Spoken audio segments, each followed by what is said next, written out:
think that Johnny Depp is an incredible actor. And they're going to have to feel that everything that he's saying, everything that he's doing is calculated, and that he is such a brilliant actor, and that he is attempting to fool them with his acting skills. And those are the jurors that Amber Heard needs, because to the extent that, as Eric pointed out, that he does connect with jurors, that jurors do accept his testimony and the way that it's being delivered, and think that his quirkiness and his pauses and his narrative is just him being authentic. Those are going to be jurors that are going to be a problem for Amber Heard when her legal team cross-examined him and has to challenge him. And also when she's giving testimony, obviously, that at certain points is going to have to be very negative, because throughout this, even though he mentions that there's things in the relationship in terms of her behavior that are revealed, he never actually speaks poorly about Mrs. Heard or her family. He called her mother an angel. He said that he got along great with all of them. So it's going to be very interesting. We have reached the top of the hour, so we have to step aside. But Eric, thank you for being with us. 4 minutes live testimony in Depp v. Heard.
Untitled.com.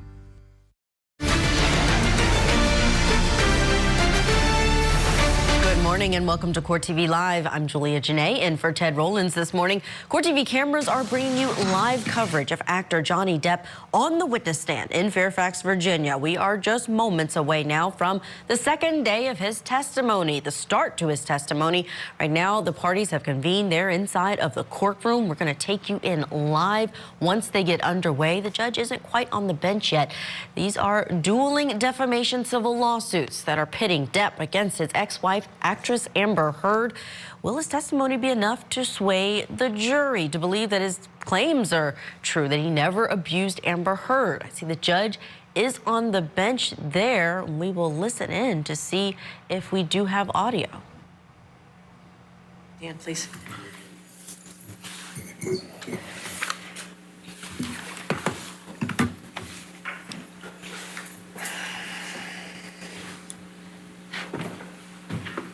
All right, you're ready for the jury? Yes. Okay.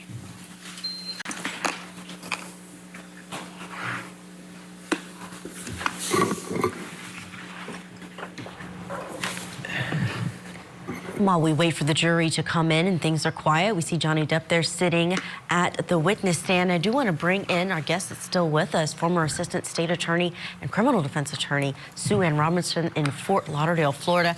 How's he looking to you, Susan? I actually also want to first introduce and welcome to the show Cannon Kearney in New York, who's joining us now. Sue Ann, how's Johnny Depp looking to you for day two?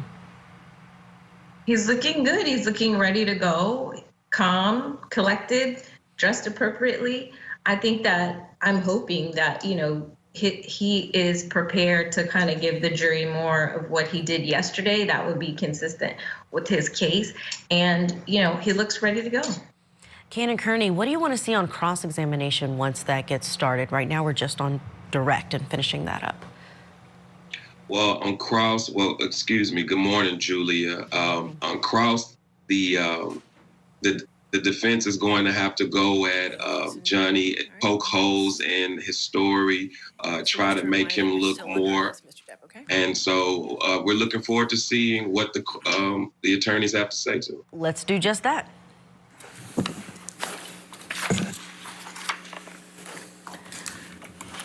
Good morning, Mr. Depp. Good morning. Yesterday, you told us a little bit about the beginning of your relationship with Miss Heard. When did Miss Heard's behavior towards you begin to change? I believe, as I said yesterday, there was a hint of something with the, having to do with the boots coming off and breaking routine.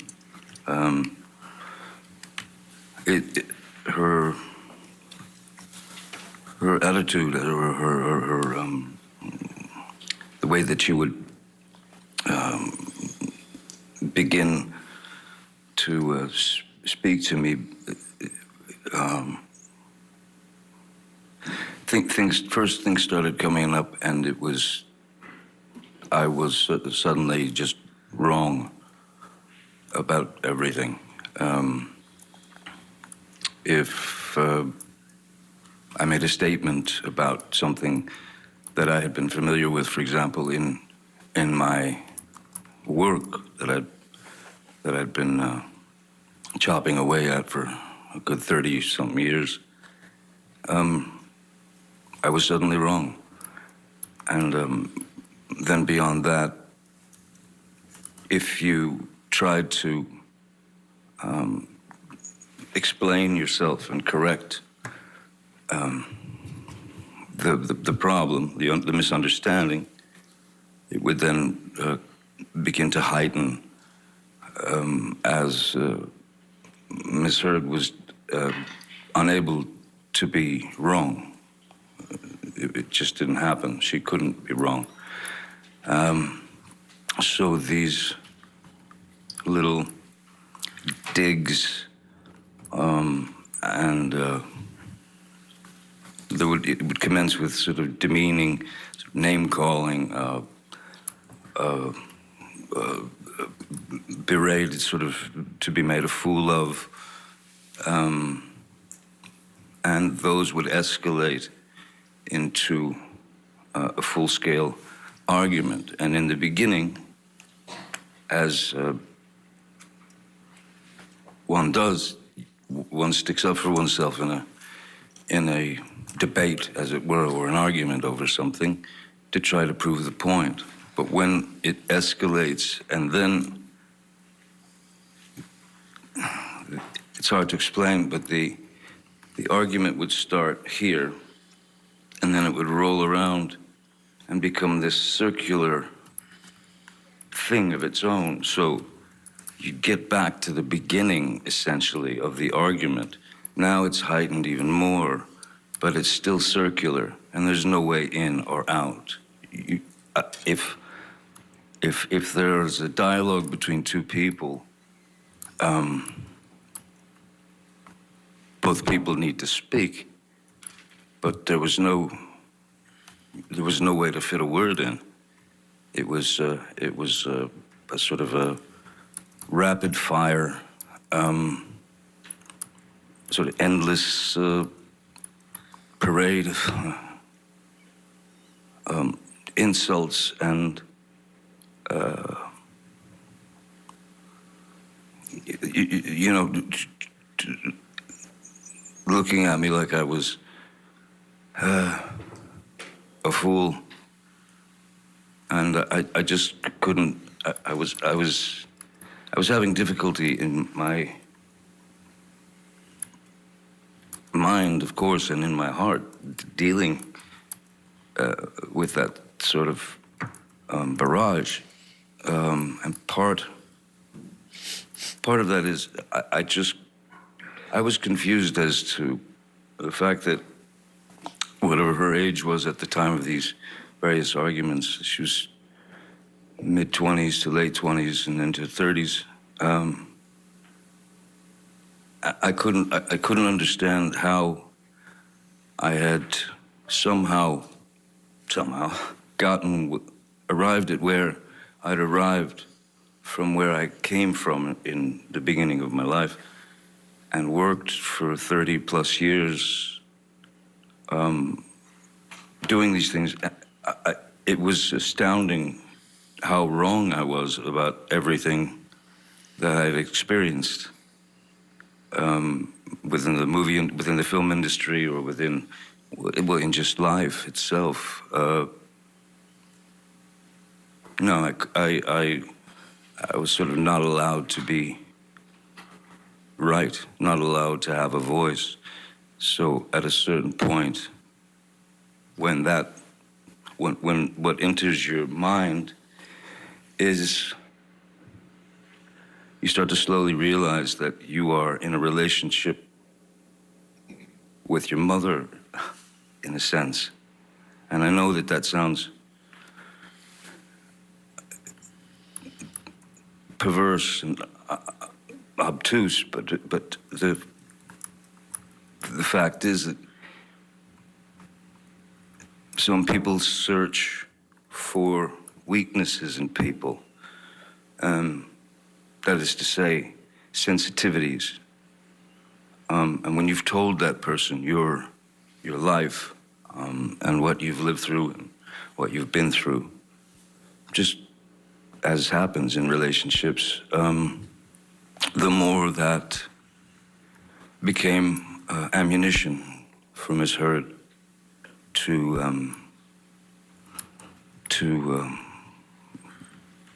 either verbally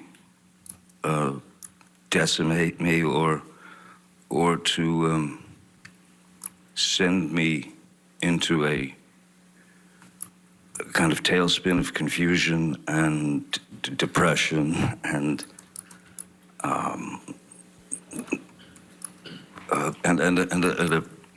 well, it's not a happy day. It's not a happy week. It's not a happy month when you're constantly being told how wrong you are about this or that, what an idiot you are, or anything. Then it increased, and it became an endless it became that endless circle. Like, so as it escalated and continued to escalate, I went straight to what I had learned as a youth, which was to remove myself from the situation so that it couldn't continue. Because there's only so much your ears can hear and never forget. So I would remove myself from the situation as I'd done as a youth, as much as possible. Because I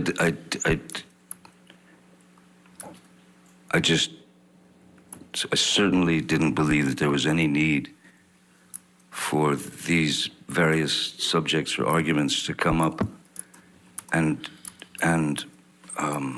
travel the distance that they did so very quickly, to ramp up so fast. It was like you were pinned to a wall and had to just listen to it and take it. So I found the only way to find any sort of peace was to try to walk away. If she didn't allow me to walk away, there were times when I would just go and lock myself in, the bathroom or anywhere that she couldn't get into, and that happened constantly over the years. What would happen when the fights would escalate, other than going and hiding in the bathroom? I'm sorry? What would happen? Well, if they continued to escalate, if I continued to try to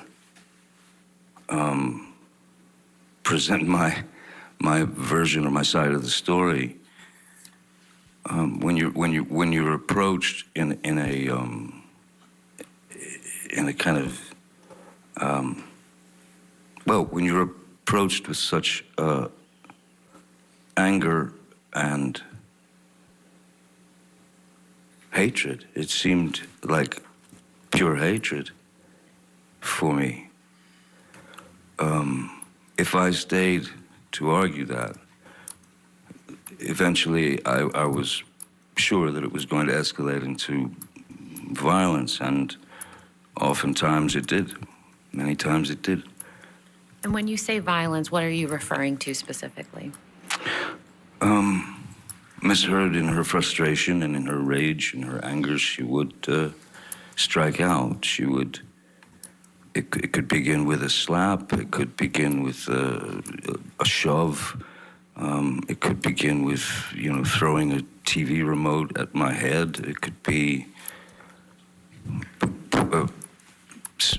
throwing a glass of wine in my face. But all in all, it was just it was a constant. There was a built-in list of as I said, my personal experiences, which I gave to Miss Heard, those things were.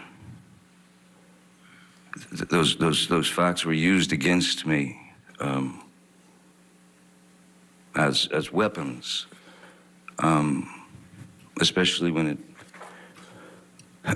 came to my kids.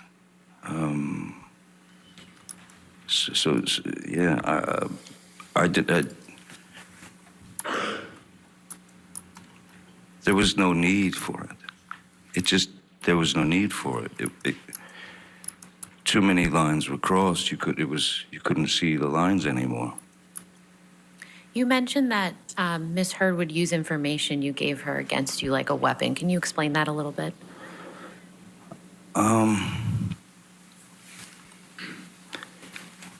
I've said this before in various interviews, but certainly in life.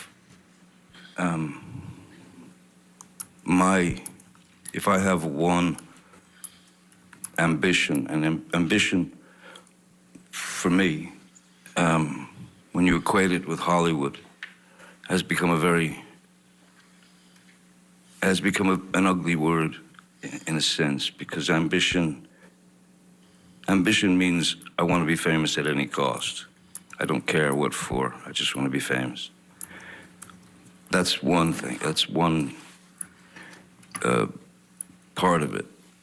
If you have hunger or a need or a drive to present your work, that to me is the way to go about it. Fame has nothing to do with it. So I was more, basically, the only ambition that I've ever had in my life arrived the second that my first child arrived. And in the instant, which was to be a good parent, to be a great father, to be the best father I could. And there were several occasions where Ms. Heard would tell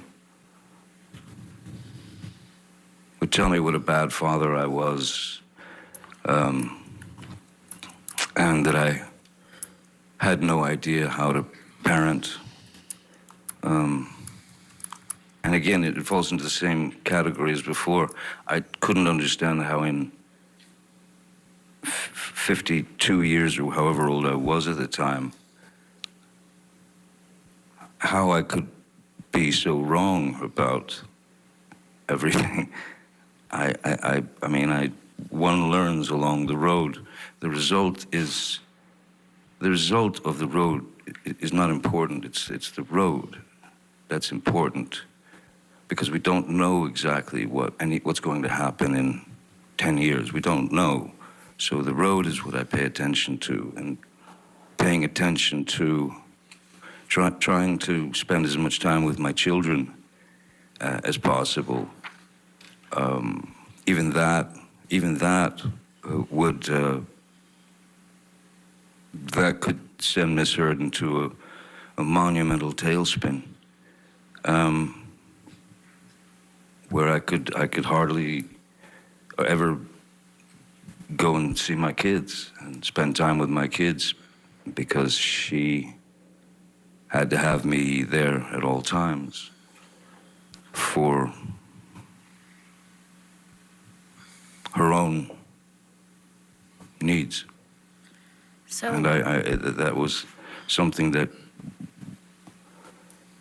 once you realize that that's happening, and then there are hassles between the children and her, the situation starts to get a little more grim and a little more dire.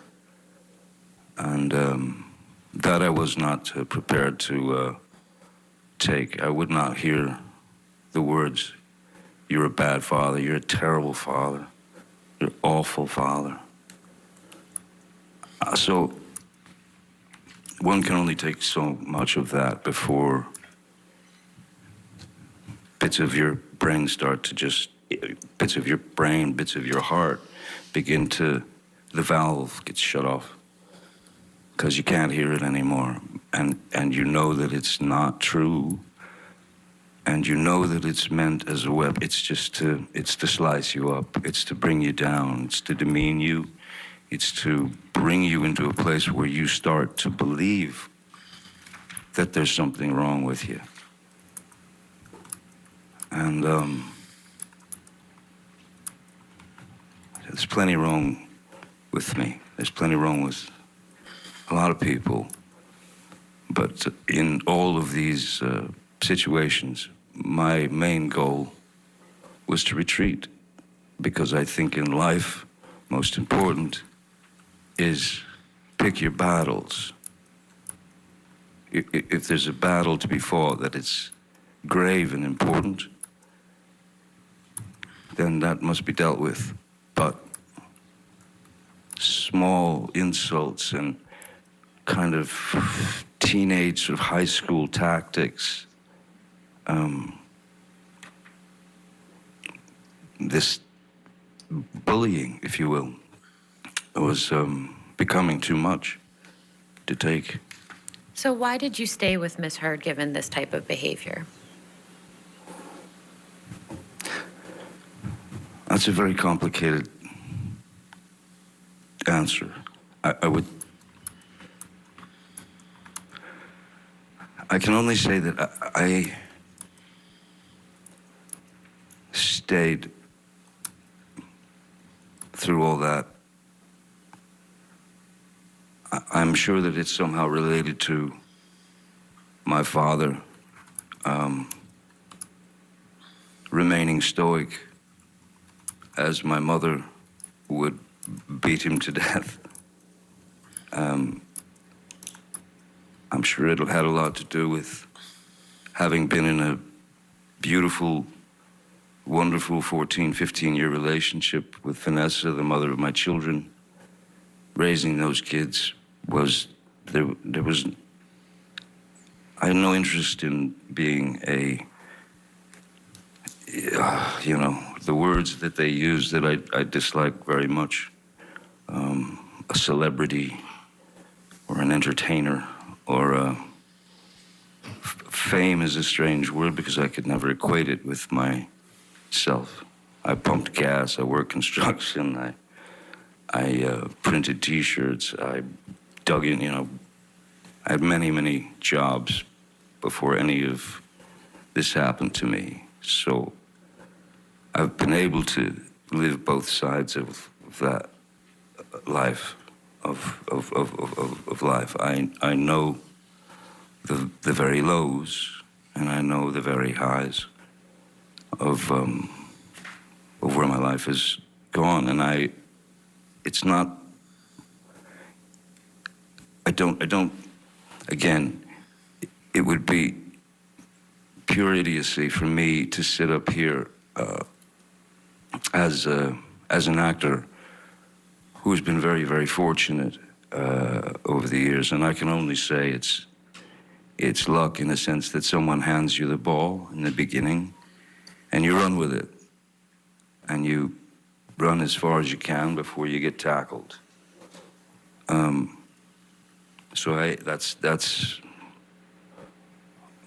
what I've always done. But what happens is when the word celebrity or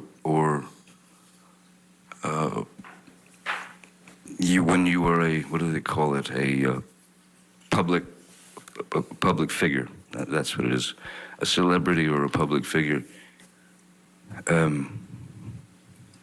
again, not complaining, but there are things that are very uncomfortable, and that is to say that at that point anybody can say anything they want to about you.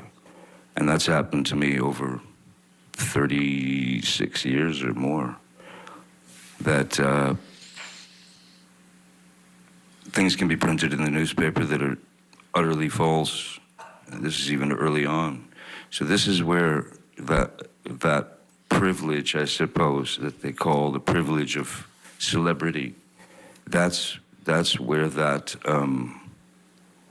sticks a knife in you. Because it's one of those, that's one of those situations where your arms are too short to box with God, there are too many of them coming at you. So yes, I don't know what her motivations were, if there was some species of jealousy or there was some species of maybe just hatred. I don't know. But in any case, the elevation and the escalation of these day-to-day arguments were simply unnecessary. It was it was not to help the relationship. It did not help the relationship. It wasn't meant to help the relationship. It was meant to feed her need for conflict. She has a need for conflict. She has a need for violence. It erupts out of nowhere, and what I learned, the only thing I learned to do with it is exactly what I did as a child. Retreat. Just take a step back, which I told her, we need to remove ourselves from each other, even for an hour, a day, anything. Because this can't go on. No one can live like this, you know. But why did I stay? I stayed, I suppose, because my father stayed. I suppose because I had been in that relationship with Vanessa, and that was lost, and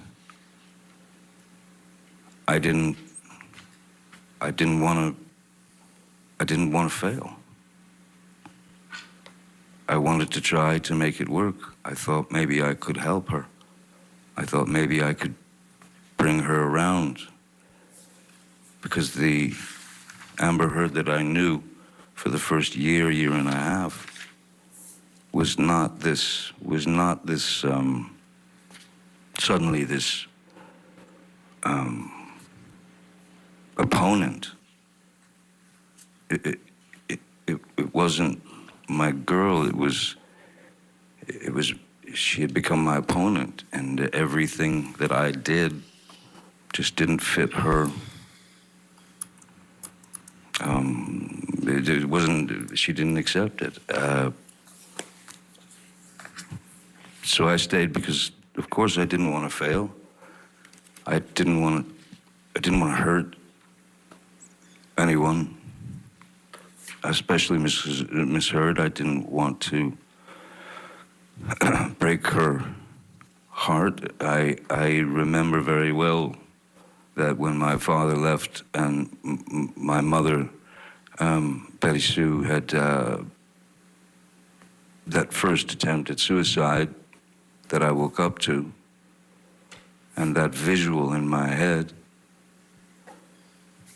and that was a direct result of my father's leaving. Ms. Heard had spoken of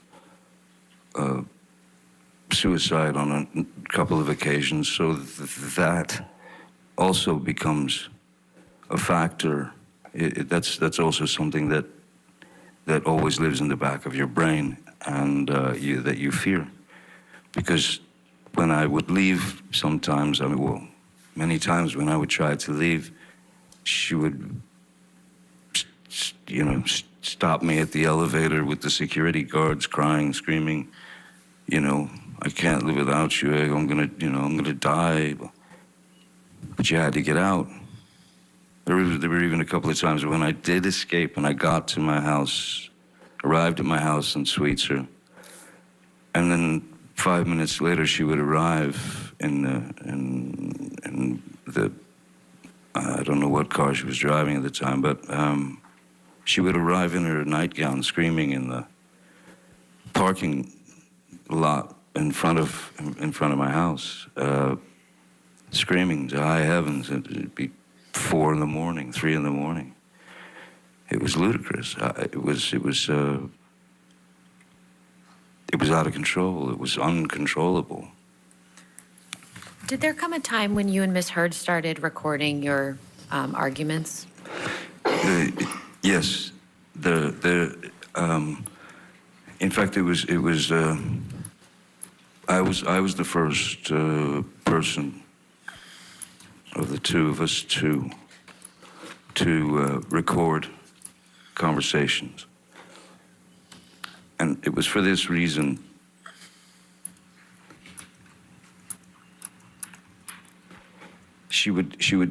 We would have been talking the night before or arguing the night before, and she would say something. There would be these demeaning, berating insults. There would be these jabs. There would be anything to make me feel small and like nothing. So what I thought was, I'm going to record the conversation. And I told her this. I'm going to record. I'm going to get my phone and I'm going to record our conversation because I want you to hear what you've said to me tomorrow. So that because she would deny having said those things. What are you talking about? You know, it was surreal. She had completely denied things she'd said directly to my face in a heated and volatile way. And she denied it, so I went to her and I said, I'm going to record us. And I did, and we recorded the conversation, which, when she was on tape,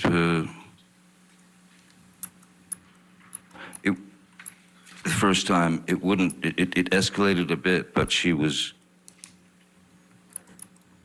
well, it was clear that she was performing for the tape because it was being recorded. So that was another clue that something was slightly rotten in the state of Denmark, We're going to as it were. squeeze in a break here, but don't worry, you are not going to miss a thing. We are going to hit the pause button, pick back right up where we left off after this break. You're watching Court TV Live.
does all the dirty work for you. Welcome back. You're watching Court TV Live. I'm Julia Janae. Actor Johnny Depp still on the witness stand this morning talking about his deteriorating relationship with former wife Amber Heard. We have not missed a moment. We'll pick back up where we left off. What did Ms. Heard say to you about you recording the conversations between you and her? I mean, initially she said, sure, go ahead. Did that ever change? No, then then she started recording, but surreptitious, without telling me that she was recording something, which is fine, but not so fine, if you know what I mean. Even in those tapes, it never took me to a place where I would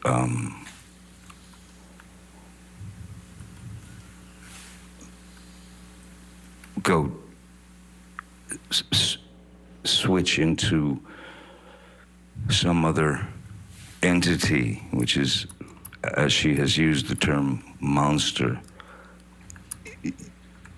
Never switched to violence. Violence was unnecessary.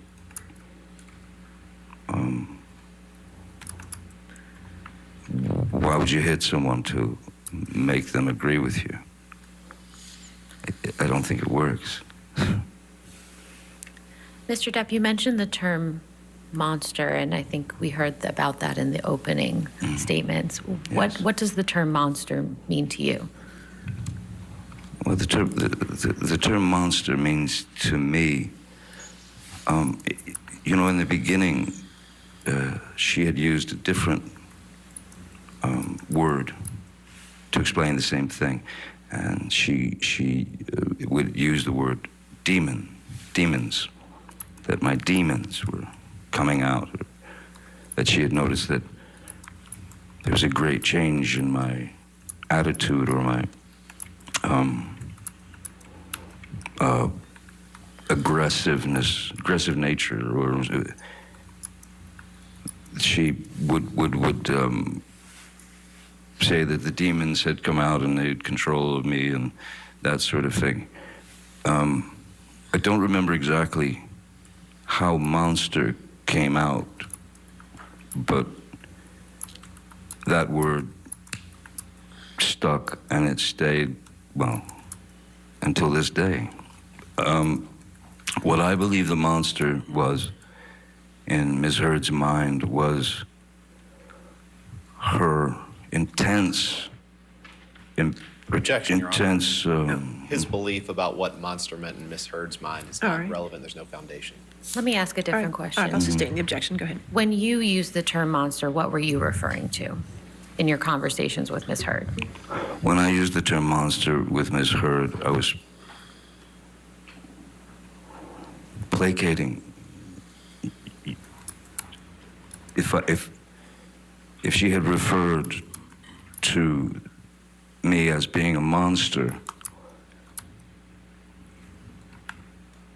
there was no way that I was going to sit there and go through a 45-minute argument about, you know, you're a monster. No, I'm not. You're a monster. No, I'm not. You're a monster.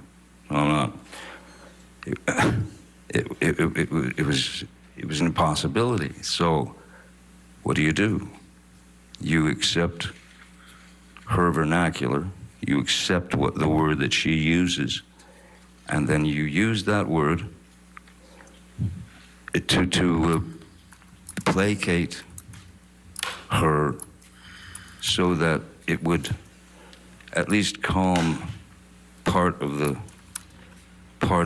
aggression. It would lessen the attacks, you know. So explaining the monster was for me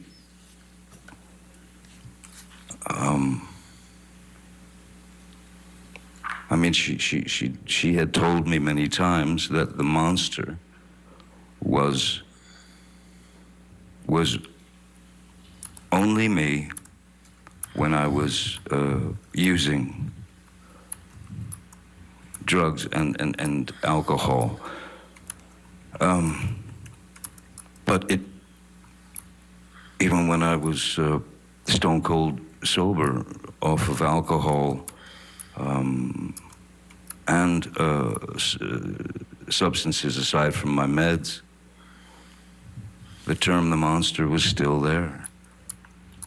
When she accused me of being high on cocaine or drinking like some sort of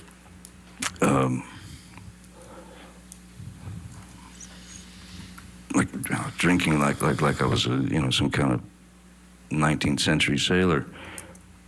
It's that was the word she clung to describe, but it was in her mind, not mine. How did your relationship with Miss Heard affect your substance use?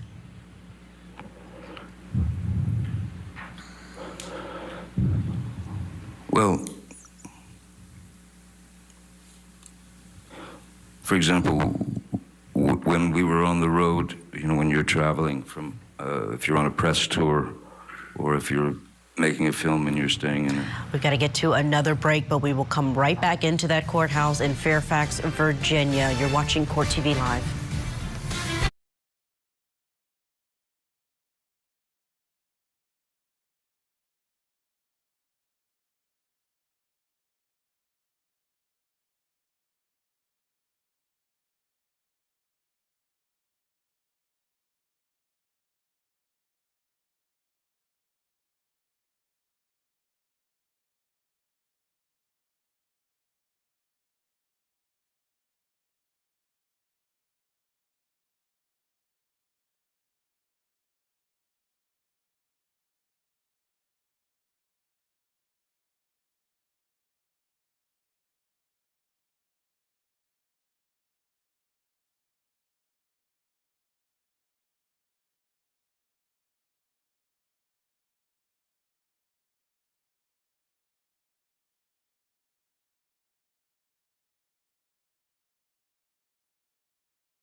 Court TV Live, I'm Julia Janae. We are watching the testimony of Johnny Depp right now in the defamation lawsuit trial against his former wife, Amber Heard. They're discussing the use of the term monster in their relationship to describe him. You haven't missed a moment. We'll pick up right where we left off. Hotels or this or that. I would always have to get a different, or we would always have to book an extra room that I was able to escape to, so I didn't have to lock myself in another bathroom.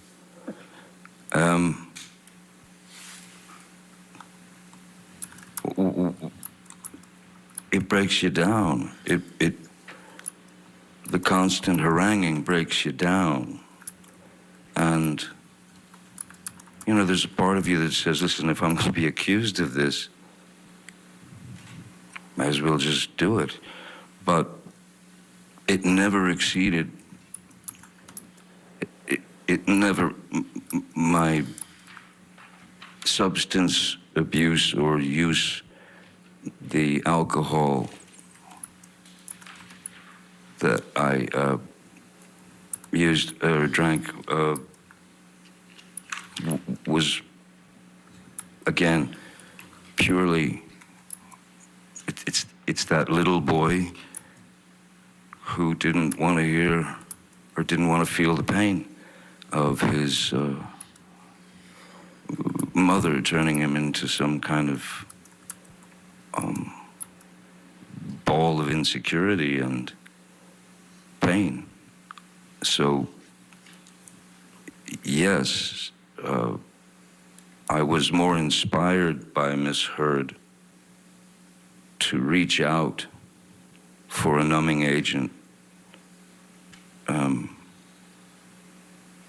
because of the constant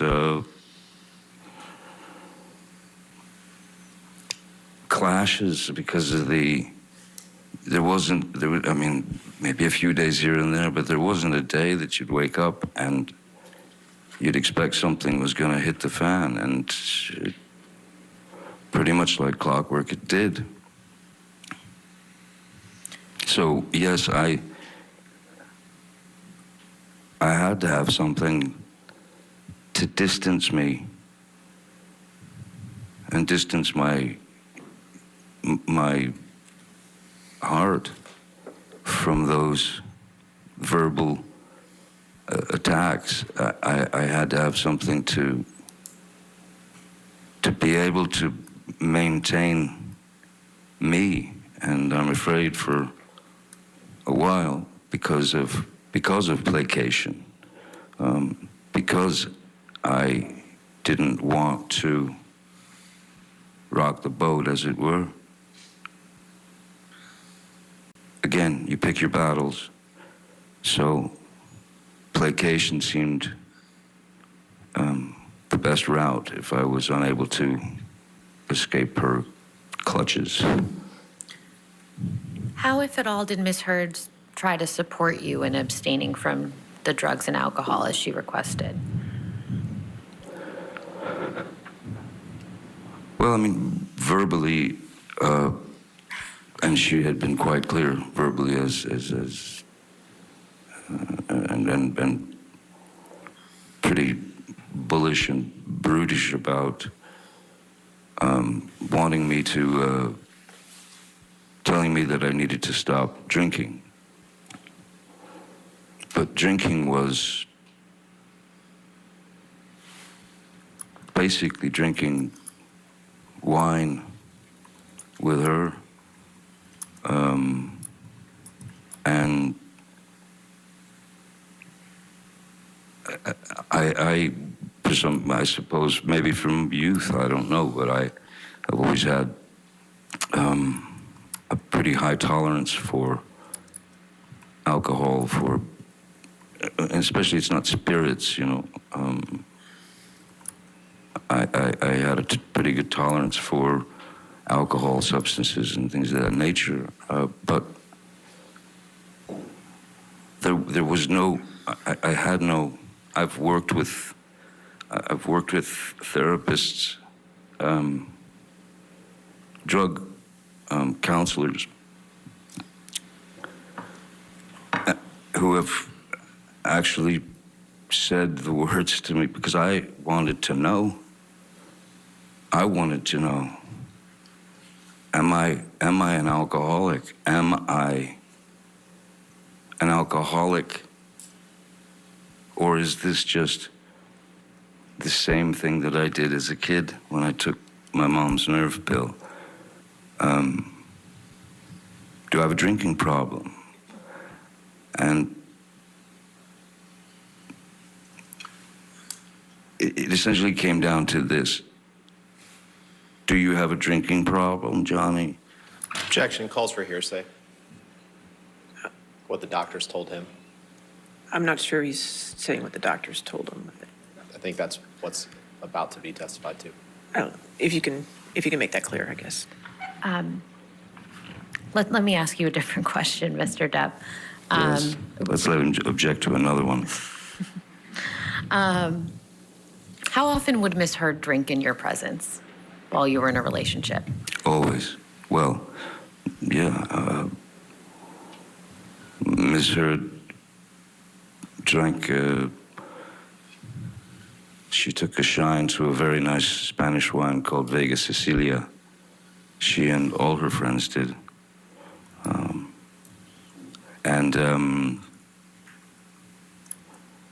Yeah, the wine would come out, and Miss Heard could very easily drink 2 bottles of wine per night. Well, not a problem. What I found strange was when I did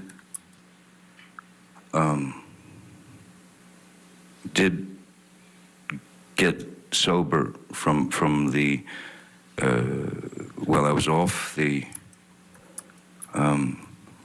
opiates that I had been addicted to prior to a year or so before, a couple of years before. She asked me if I would stop drinking to save the relationship, of course, and I stopped drinking. And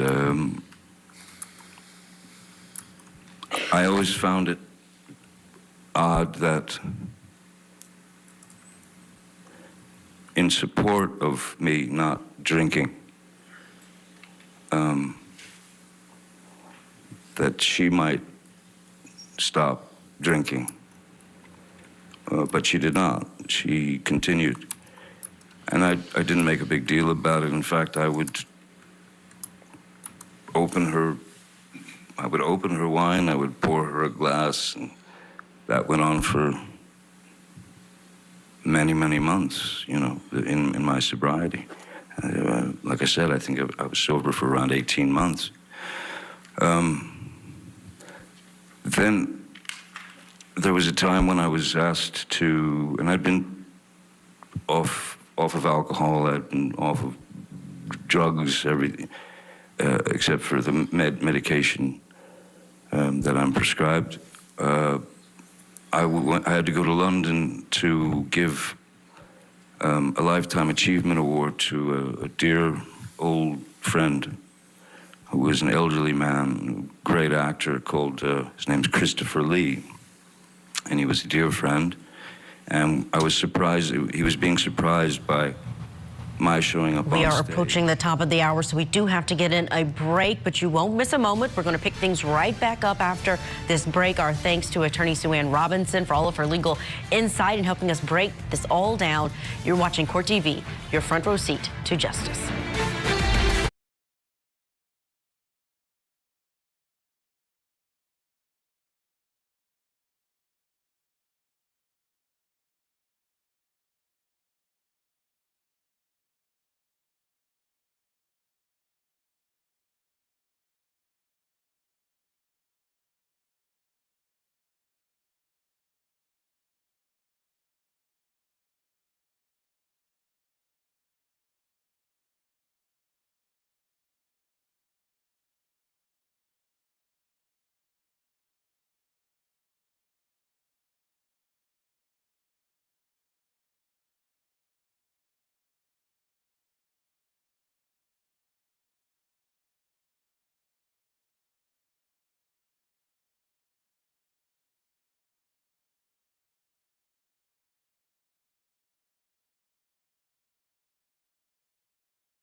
Back.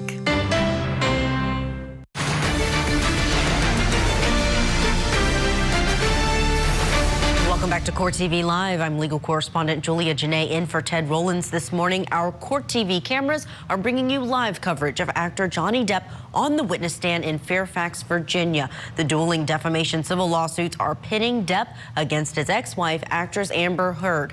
Right now, Depp is facing questions about his rocky relationship with Heard. He's still on direct, so cross-examination would be coming up next. Let's get you back into the court right where we left off. I'd just flown in from the States, and he was surprised by me arriving to give him this award. And Christopher came up and accepted the award. We walked, they brought us backstage to this beautiful library where I was with Christopher and his wife, and a waiter came up and had 3 glasses of champagne. And Christopher handed one to his wife, he handed one to me, and then he had the other. And there was a photographer there. And the glass came up to toast. And I just, in my head, I thought, it's just champagne, you know. A little bit tink to toast Christopher in his Lifetime Achievement Award. And so I've had half a glass of champagne with Christopher Lee and his wife. After that, immediately after that award ceremony, I went to pick up Miss Heard and take her to dinner at a restaurant. And I told her that I'd had a half a glass of champagne with Christopher. And I thought, listen, it's not like, you know, you're sitting in a pub guzzling pints of snake bites or Guinness or doing shots of Jägermeister, or it wasn't even, at that point, it wasn't even for need to bury feelings or emotions. It was literally a joyous occasion for Christopher, and I said to her, I enjoyed it, you know. It gave me the opportunity to enjoy the actual champagne, the drink, and my appreciation for wine and winemaking, and that I've been fascinated with for years and years. And I saw nothing wrong in it. And I said, I'd like to have a glass of champagne. As she was sitting there with a glass of wine. And we were in the restaurant, and she absolutely lost it and got up and stormed to the ladies' room.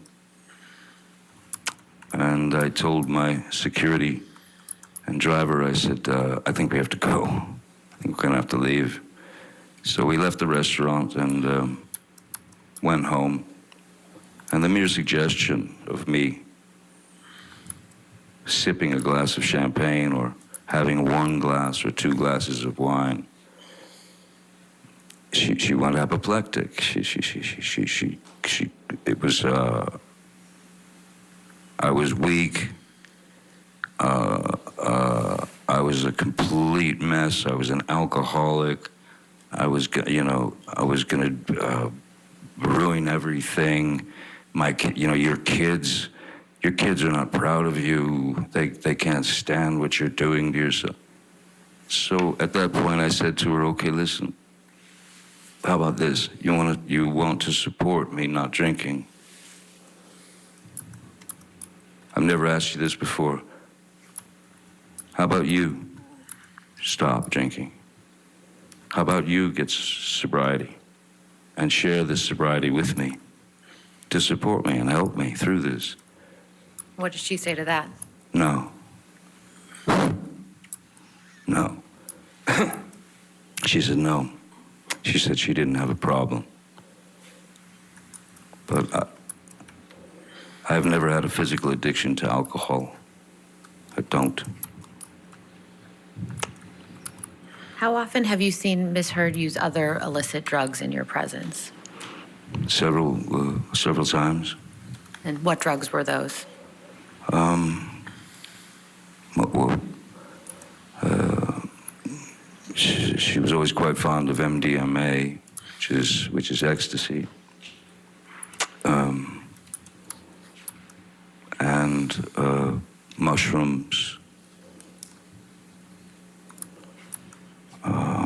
and she had some medications that she was on already that were. Well, one in particular was quite a high velocity speed, if you will, called, I don't know if I can say the name. Am I allowed to say the name? It doesn't matter. That's not necessary. How often did you see Ms. Heard take MDMA?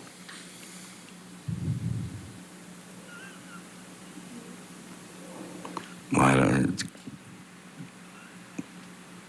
a dozen times, 20 times, over the course of the years, during the course of the years. And what about mushrooms? Mushrooms a little less. Mushrooms probably 6, 7 times.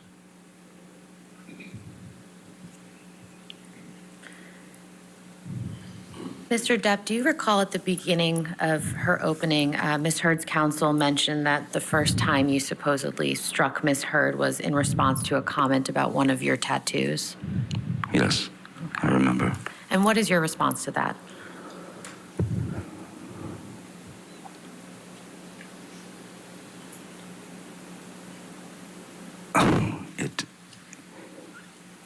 It didn't happen. I've never struck Miss Heard. As I said yesterday, I've never struck Miss Heard. I've never struck a woman in my life. I'm certainly not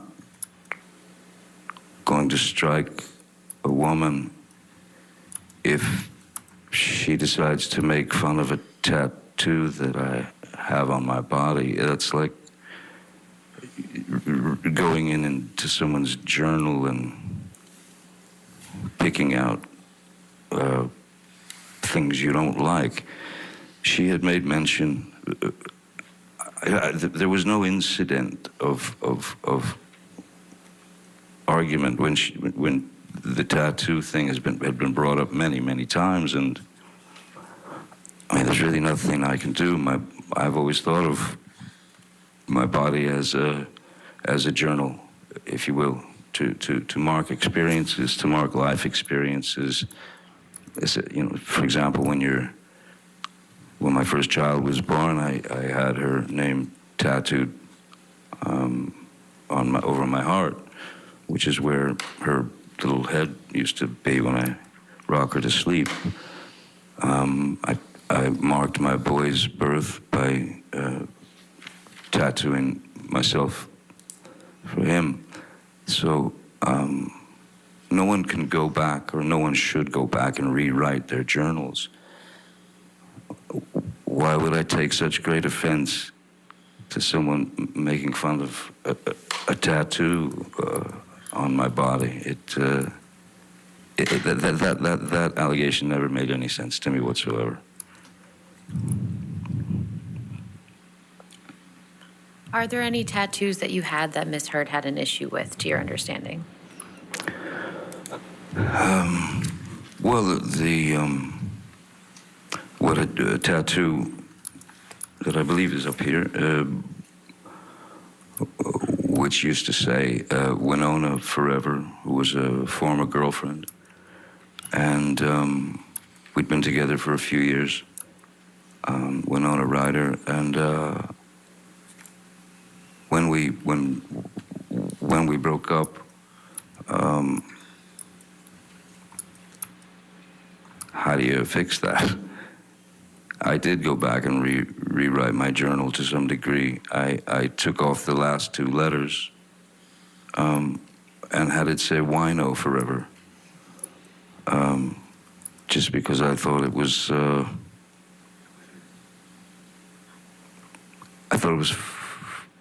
again, through pain comes humor. Humor has to come in there at some point into the pain. And that's how you play it out in your mind. So I think sometimes abstractly in that sense, so I changed it to wino forever.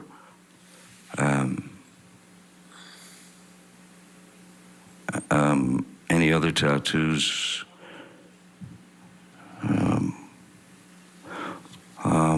Well, she was very encouraging in me getting a tattoo of her name or whatever, and I waited a while, and then I did it. I got a full tattoo of her, and it ironically wasn't long after that that everything started going sideways. I was doing anything I could to bring a smile to her face, as opposed to the frown and then the onslaught of whatever problems she was seeing or experiencing. I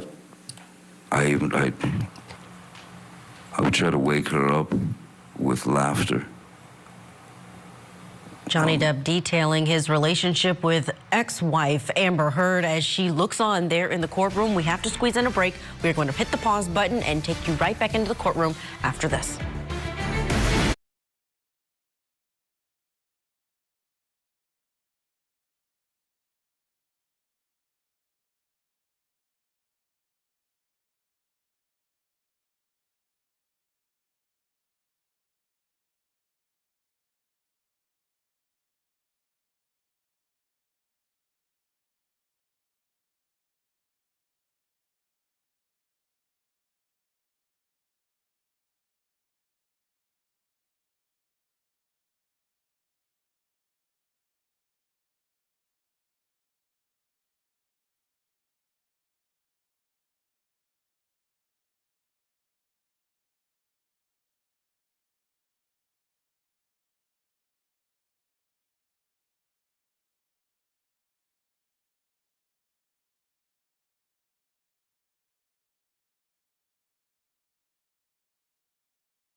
100 now.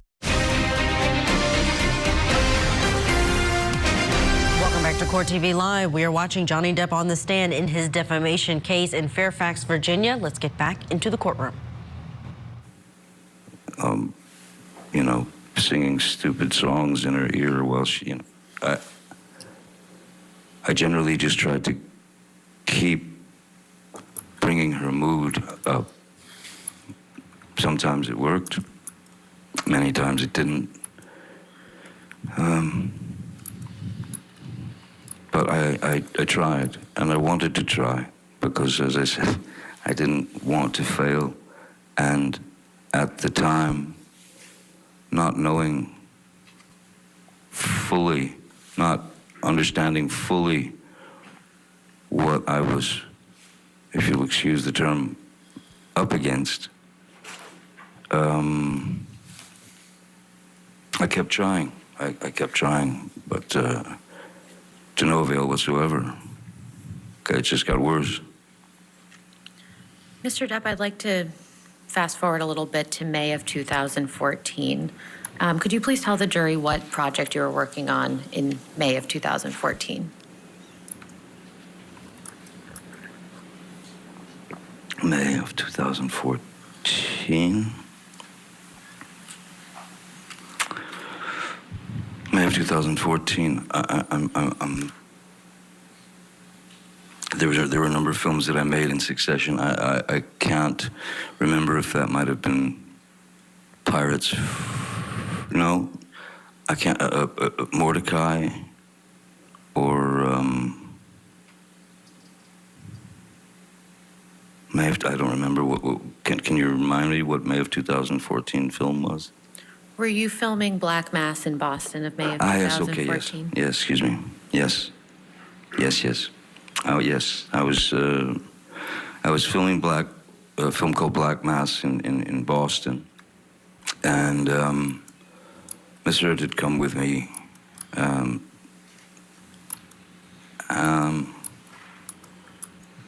I had to, for the film, I had to, there were very early calls to work, because I had a number of prosthetics glued to my face, and blue contacts, so that I could resemble the actual. It was based on the true story of James Whitey Bulger, and so I had to go in quite early to get the prosthetics glued to my face and all that, and work. Then you'd work, you know, the whole day, and then at the end of the night, they would remove the prosthetics, which takes if it took 3 hours to put them on, it took about an hour to take them off, you know. So on top of what could be anywhere between a 14, 16, 17-hour day of work, you know, what with the application of the makeup and then the taking off of the applications. Was Miss Heard staying with you in Boston during the entire time that you were making that film? Yes. Yes, she was. And who from your staff was in Boston with you during that time? Jerry Judge.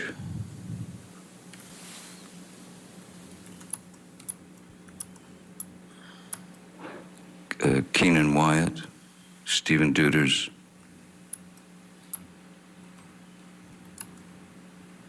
Nathan Holmes, I believe.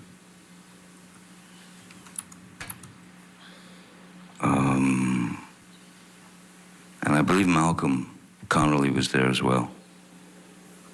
So I would have assistants, sound technician, security. I believe that was it. Mr. Depp, we heard yesterday from Mr. Wyatt about a flight that you and Mr. Wyatt and Miss Heard were on from Boston to LA in March May 2014. Do you remember that? Yes. And could you please tell the jury what you remember about that specific flight? I remember that as I was still shooting, filming Black Mass,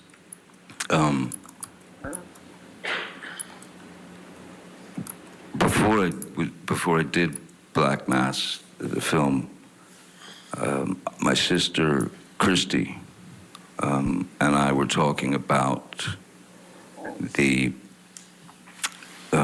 oxycodones that I had been.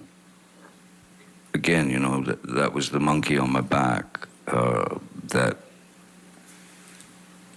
she came to me.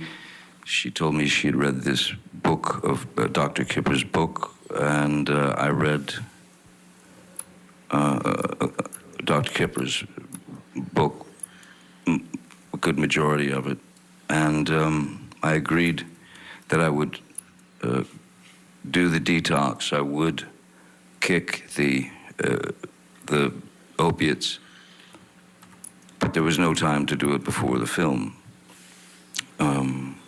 So when the nurse, which was Nurse Debbie Lloyd, when she came to Boston, she had asked me, what is your dosage? How many of these are you taking per day? And, you know, someone who had been under, under the kind of lock and key of a prescription drug that is highly addictive. I mean, with built-in barbs, this drug does not want you to stop taking it. She asked me how many I took per day, or my dosage, and of course, as any person who is addicted and essentially a fool to the drug, and you know how important it is because you have felt the sting when you don't have it. So I'd agreed to the detox, and she asked me how many I took. I told her, obviously, more than I was taking, purely because when you're in that frame of mind, the one thing that you do not want to, a situation you don't want to find yourself in, is having no access to the thing that will make you not high. It will make you, it gets you, you only get better from it if you start to get the shakes and the tremors and you could feel this traveling into your system. Your receptors are out in mass, and your receptors are demanding that drug. If you don't give the drug to the receptors, you will start going into a pretty nasty withdrawal, and it could, which could and has ended in sort of seizures. You can go into pretty nasty seizures. So I had told Debbie Lloyd more than was necessary, so that I could always have one or two in my pocket on the just in case, so I didn't find myself, on a plane or anywhere without one in my pocket to stop the inevitable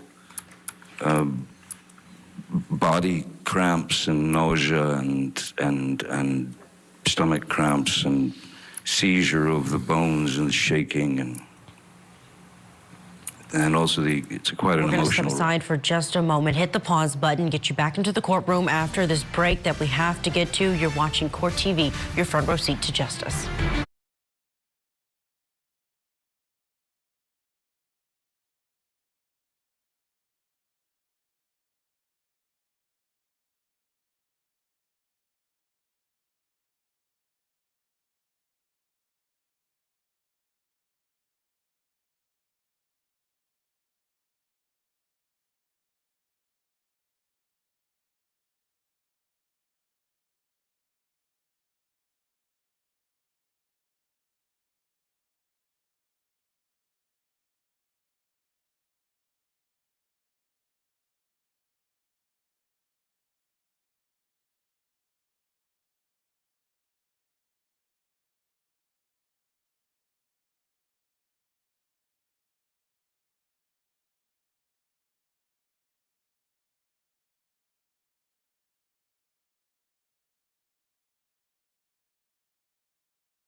Better.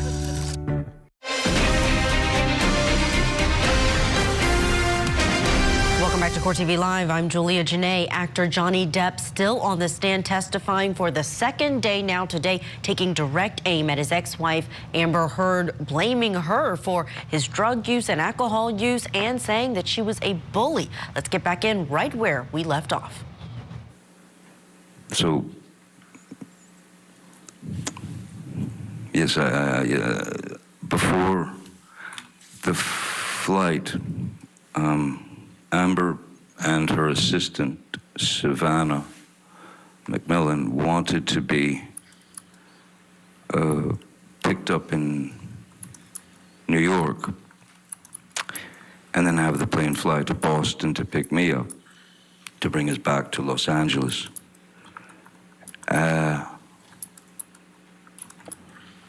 We had spoken the night before. We had argued the night before. She was most definitely looking for a fight, actively searching for a way to instigate a fight with me. And I had taken 2 of these opiates, these roxycodones, and I can tell you now, some of you may be very, very well aware of this. Opiates are extreme downers. So if you have enough opiates in you, you will essentially go on what's called the nod. You'll just drop into sleep. So I've heard the words blackout used, and there's a grave difference between a blackout from alcohol abuse, because that is a person who has ingested enough alcohol to render them.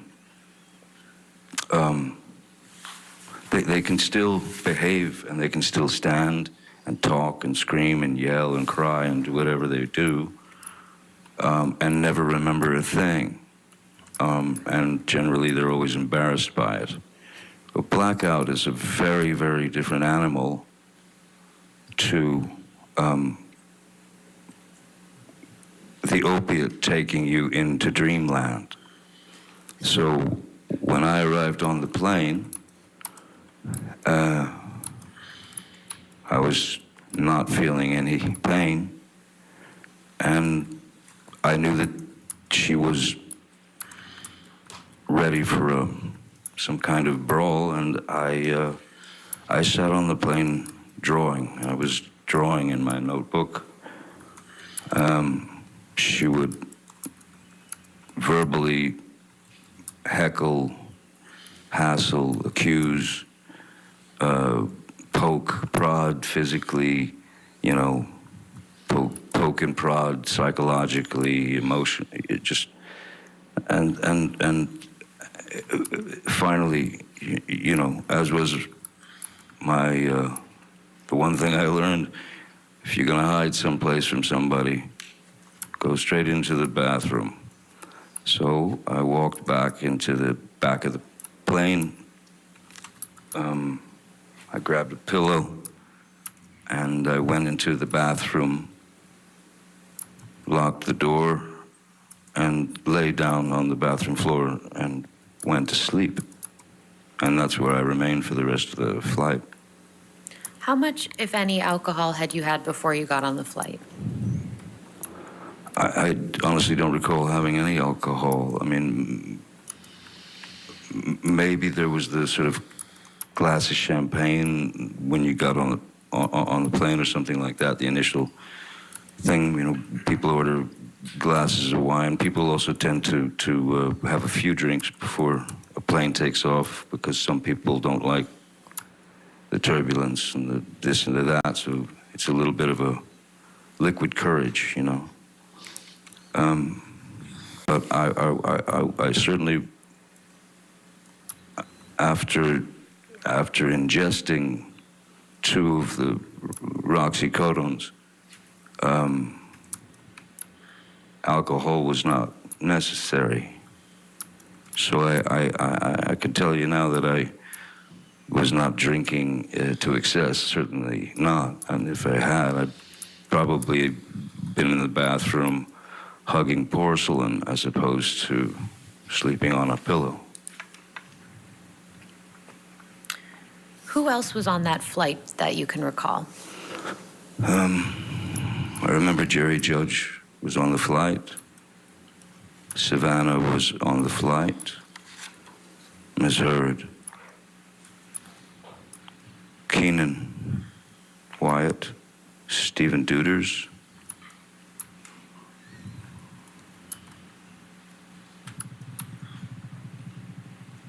I believe that's it. What do you recall happening after you arrived back in LA?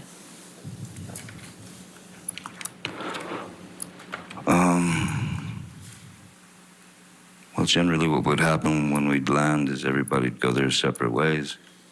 There were several cars waiting, so Keenan had his car, and we would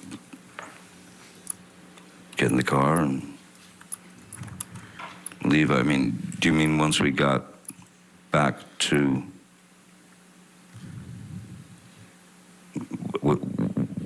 downtown, or? Did you and Miss Heard go back to the same home together after that flight?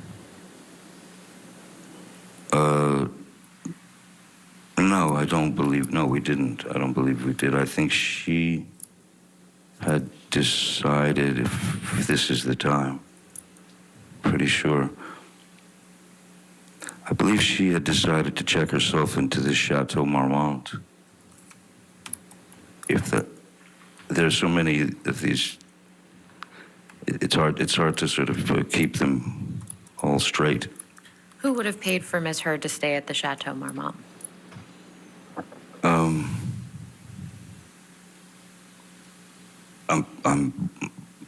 would have paid for it. If she wanted to go to the Chateau Marmont, I wasn't going to let her pay for it, no matter the circumstances. I wasn't going to let her pay for it because I knew that might get expensive for her. So generally, I would take care of things of that nature. And why did Miss Heard tell you why she was staying at the Chateau Marmont? No. Well, I mean, she was clearly upset, and she was irate, and I can't say that it was a bad idea for her to stay at the Chateau Marmont at that time. I don't know why she went to the Chateau, since she still had her apartment on Orange, I believe, and the penthouse, because I could have gone to Sweetser, but she went to the Chateau Marmont. Mr. Depp, do you recall why you were flying from Boston to LA in May 2014?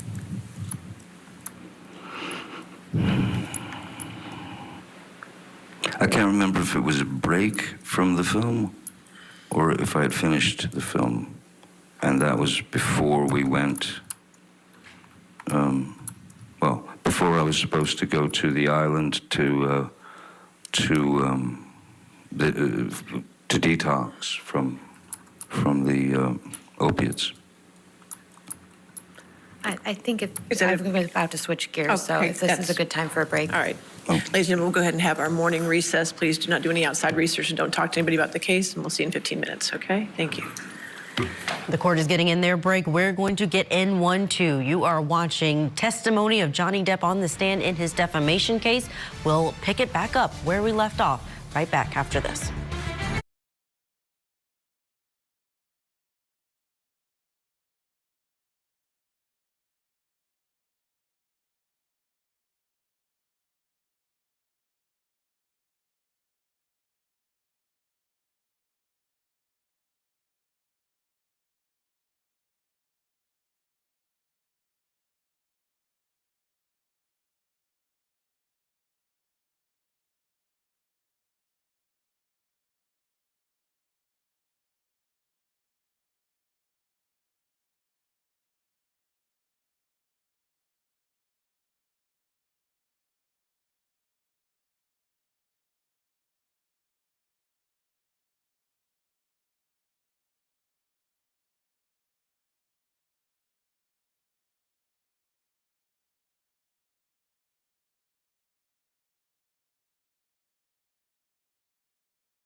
You stay.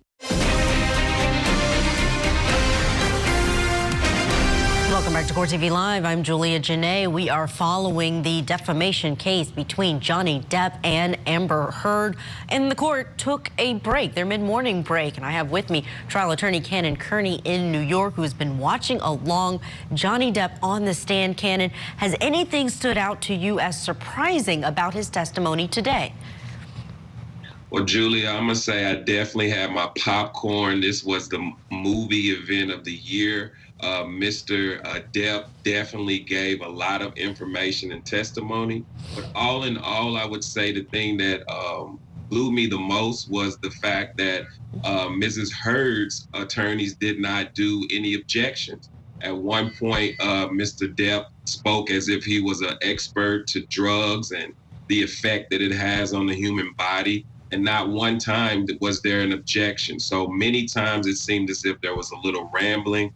But it seems like that may have been exactly what Mrs. Heard's team wanted from Johnny in order to get more things to cross-examine him on. The narrative continues inside of that courtroom. They are back from their morning break, so we're going to get back into the courtroom while they go on the record. All right, your next question. Thank you.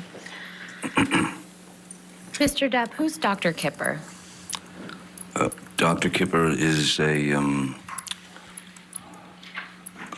he's been my doctor ever since I'd met him in, I believe it was that May of 2014, around there in Boston. And why were you connected with Dr. Kipper? My sister Christy knew, of course, that I had been addicted to the opiates, and she was concerned, and she brought me his book and talked to me heart to heart and asked me if I would be willing to go through the detox. And what was your answer? Yes, of course. And you mentioned Debbie Lloyd. Can you please explain to the jury who she is? Oh, Debbie Lloyd is a nurse who my doctor, Dr. Kipper, had assigned to my case to be the to oversee the detox and deliver the medications to me that would help with my with the effects of withdrawal that one goes through, to essentially try and knock you out so that you don't go through the nastiness of the affair. Did Miss Lloyd stay on after the detox process as your nurse? Yes, she did. And when you were under Dr. Kipper's care, how often did you see Miss Lloyd? On location every day. Yes, on location every day. Even when after a year or two, I was still seeing her at least on a bi-weekly basis, 2 to 3 times a week. When did you start the detox process that you mentioned?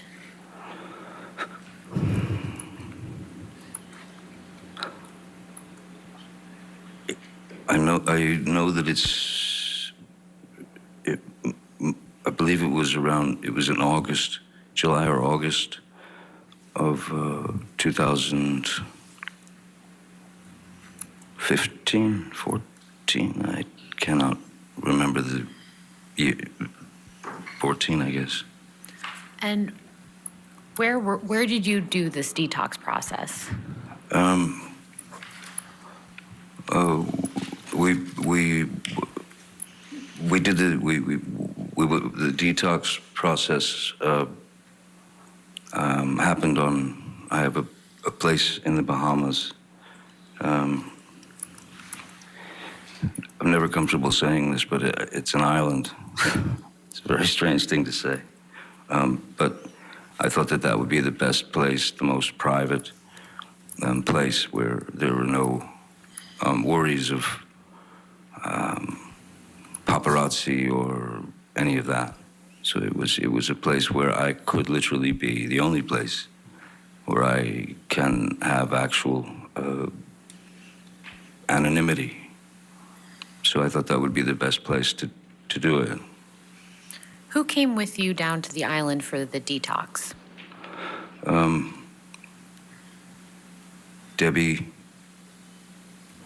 Nurse Debbie Lloyd traveled with me on the plane. Ms. Heard.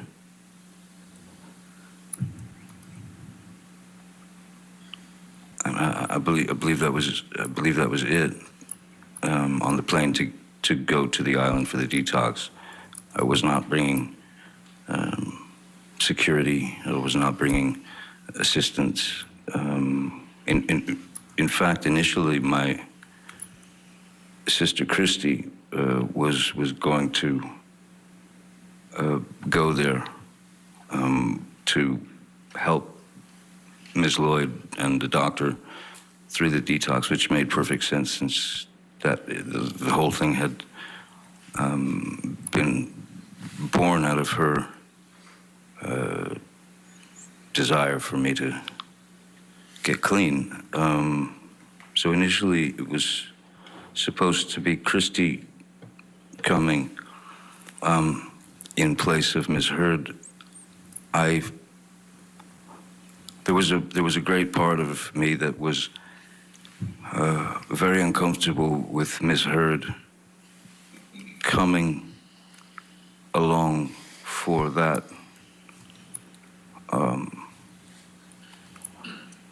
detox because as things could fluctuate very rapidly in our relationship, I was wary that those things would come up during what needed to be a very straight detoxification of these substances. And I was well aware that it was not going to be pleasant. I was well aware that I was going to go through quite a bit of physical changes, physical.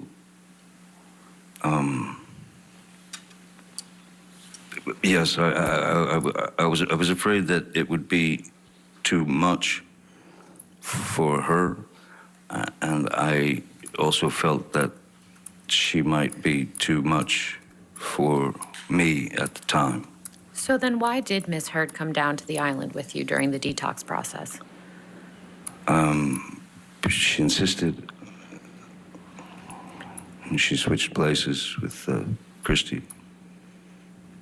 Could you please describe for the jury, Mr. Depp, what it feels like to go through a detox from opioids? I would say the best way to describe it is it feels like it feels like the inside of you, the very inside of you, is trying to escape the body. So it becomes obviously very physical, and so therefore you'll go into a withdrawal would mean that you would go into you'd have immense cramps in your stomach, your muscles would seize, my body would shake. The pain is like nothing I've ever experienced before. Part of it was, so the best way to explain it, for example, there was a situation that when we were on the island and I was going through the detox, and it was hitting pretty hard at that point. And Ms. Heard had made a deal with Nurse Debbie and Dr. Kipper to stay at their end of the island, and that she would administer the drugs to me, administer the medications that I needed to not go into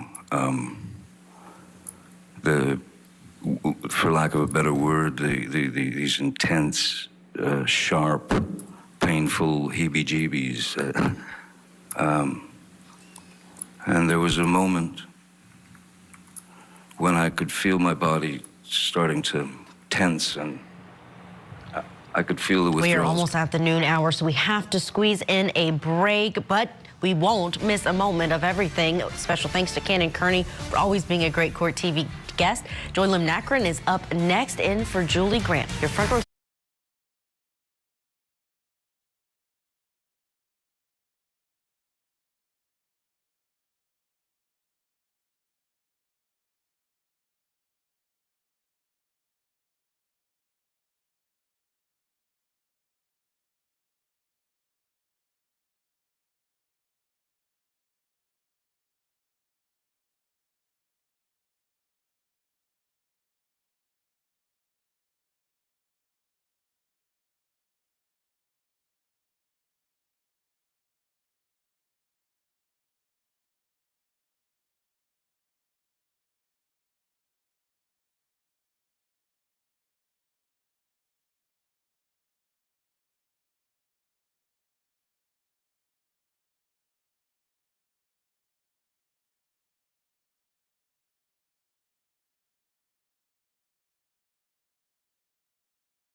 Care Benefits Review. Just call 800-371-4204. 800-371-4204.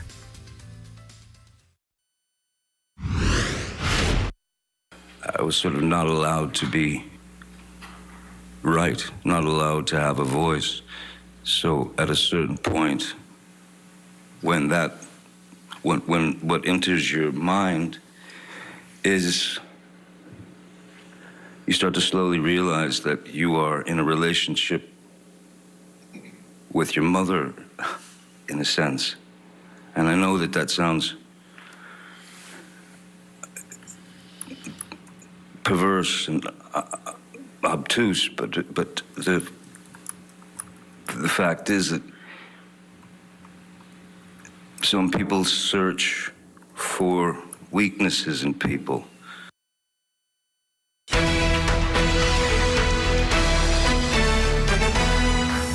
Welcome back to Court TV Live. That was Johnny Depp on the stand today during his second day of testimony, giving details about his relationship with his ex-wife, Amber Heard, and correlating it to the abusive relationship he claimed to have had with his own mother. We continue following the defamation case between Depp and Heard. We press the pause button on testimony from the previous hour, so you have not missed a single moment of Depp testifying. Right now, let's go back into court.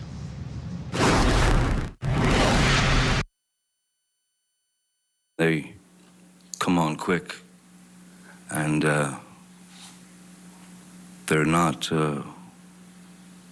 discreet. They go straight for the jugular. I mean, like I said, when your receptors are in full bloom and begging for the substance, the drug, the opiates that my body had become used to, these receptors that were being fed by. There was a moment when it was coming on very fast, and I was sitting on the couch in the little house that we all saw on the island. Miss Heard was at she was in the sort of kitchen area, and she was chopping vegetables, I remember. And I think it was around 2:30 in the afternoon, and the effects of the withdrawals were really coming on. And I said to Miss Heard, I'm gonna need the meds now. And she said, she looked at the clock and she said, "It's not time." And I said, No, you don't understand. This is not about clocks and watches and things. I'm going into the ship, and it was visible. And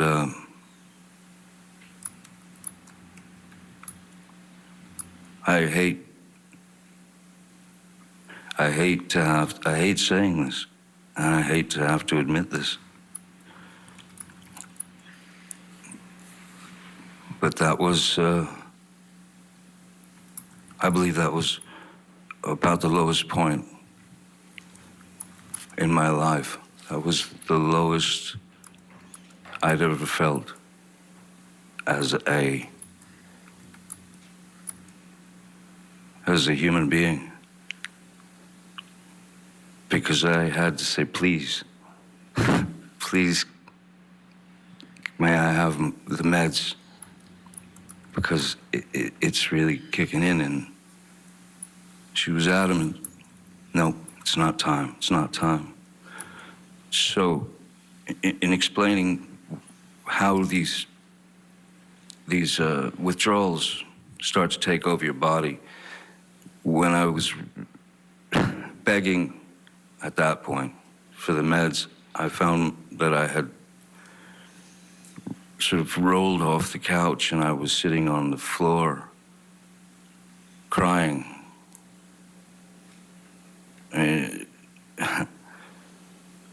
Tears streaming down my face, begging another human being to please please give me the meds that will take this away.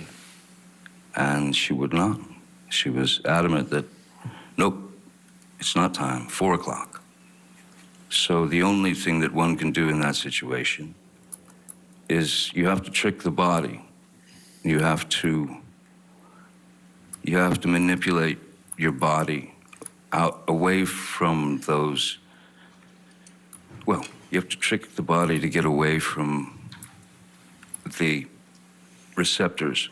So the only thing that one can do is you go straight to the shower and you put it on scalding water and you stand underneath the scalding shower and essentially you're burning the top, your skin is burning from the heat of the water. And what that would do is it would trick the nerves away from the receptors because they had an immediate problem that needed to be dealt with, the nerves. So what it does is the scalding shower would reverse those nerve endings, and they would go up to the top of the skin because there was a problem there.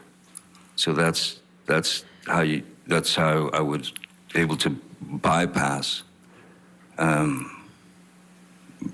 those withdrawal symptoms at times. It doesn't fully take them away, but what it does is it tricks your body into thinking that there's something going horribly wrong on top. So it keeps them away from the receptors.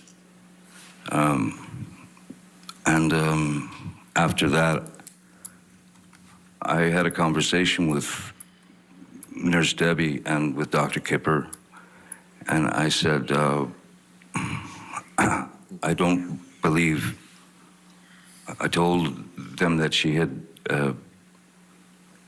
denied me the meds when I was in need, and then I told them that I don't think that this is going to work here anymore. I think we have to leave the island, and I need to be, she can't be with me while I'm going through the rest of this detoxification. So I told them we should leave the island. I asked them if they understood what I was doing, and they did.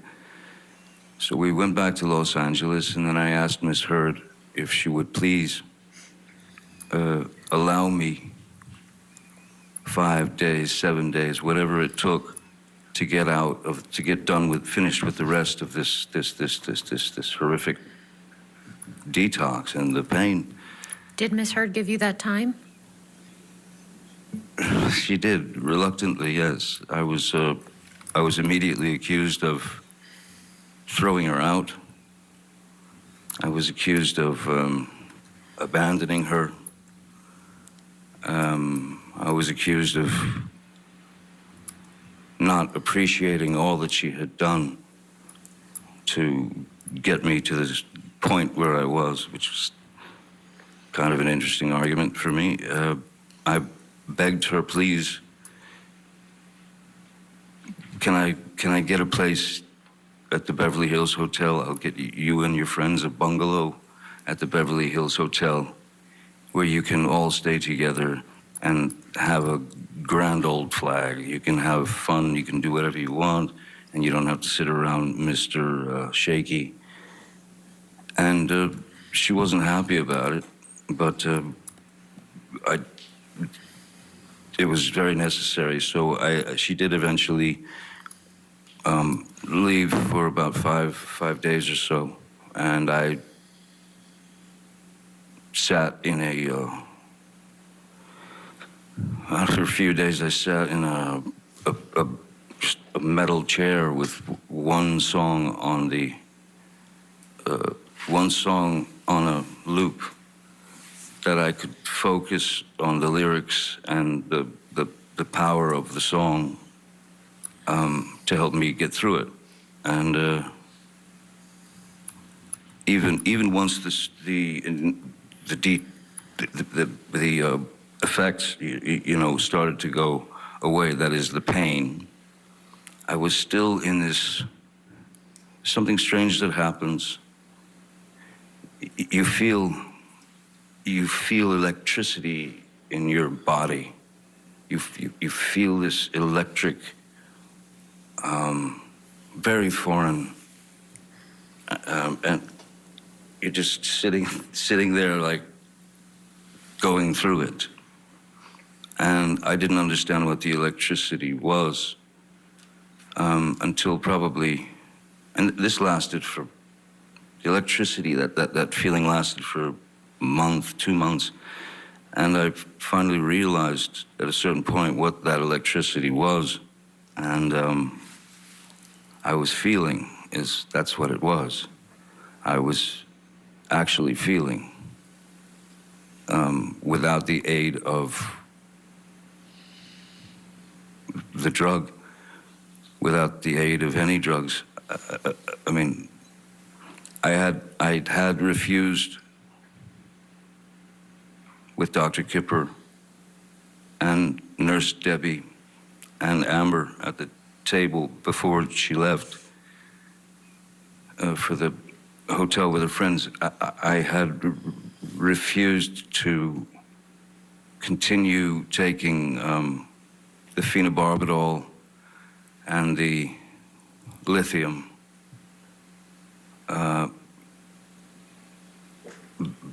because to me it was just another drug in the way.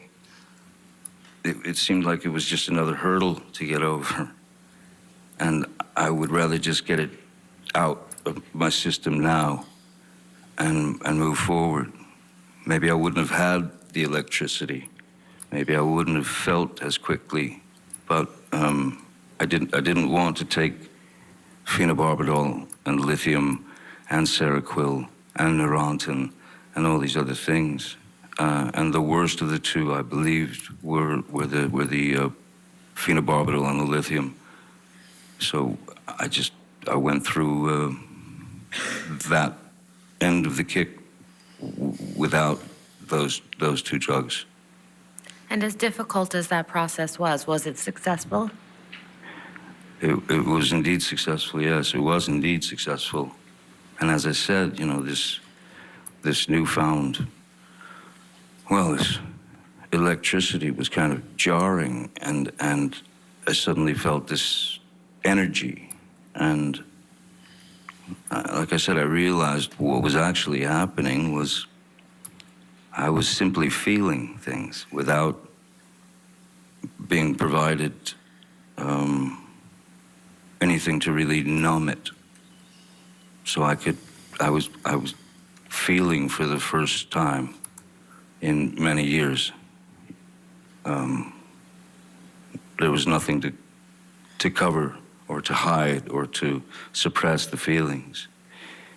It was just me and that electricity that I got to know as what actually feeling. So, of course, you've been watching testimony from actor Johnny Depp in his defamation trial against his ex-wife, Amber Heard. We're going to take a quick break, but of course, we're going to bring you back right where we're leaving off right here on Court TV.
Join Calibrate.com.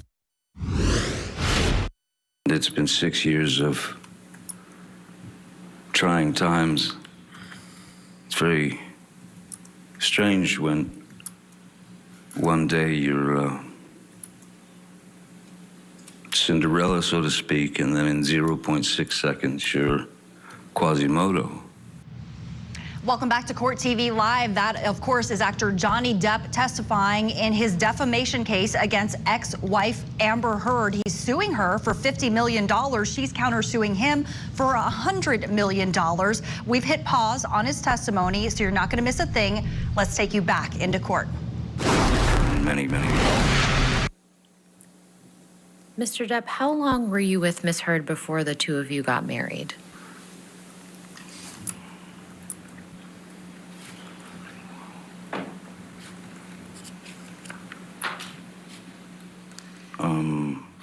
Four years maybe, was it? I don't 2012 or 13 to 2000, we were married in February 3rd, I believe, 2016. And where was that wedding? Excuse me. That, since my mother, my mom, Betty Sue, who by this time in her life had mellowed quite a bit, and she'd been through a number of illnesses. Since my mom was ill, and one doctor had told me that she had no more than 3 months. I went to Ms. Heard, and we knew we were going to do something on the island, but I decided, or asked her, and we both agreed that her parents would come to my mom's house so that my mom could witness the wedding and be there and all that. So yeah, we held it at my mom's house for that reason. So there was my children were there, Ms. Heard's family and friends, and so that was, yes, February 3rd, 2016. And is that the ceremony that you mentioned, or the celebration on the island? Was it 15? I don't know. Sorry. I'm sorry, what was your question? I said, is the date that you just mentioned, is that the actual ceremony, or is that the date that you celebrated on the island? No, the actual ceremony, the actual wedding that goes down on paper, it was February 3rd at my mom's, at Betty Sue's house, and then we all immediately left for the island for the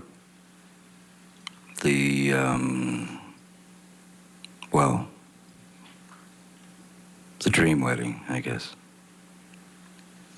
Whose idea was it to get married at that time?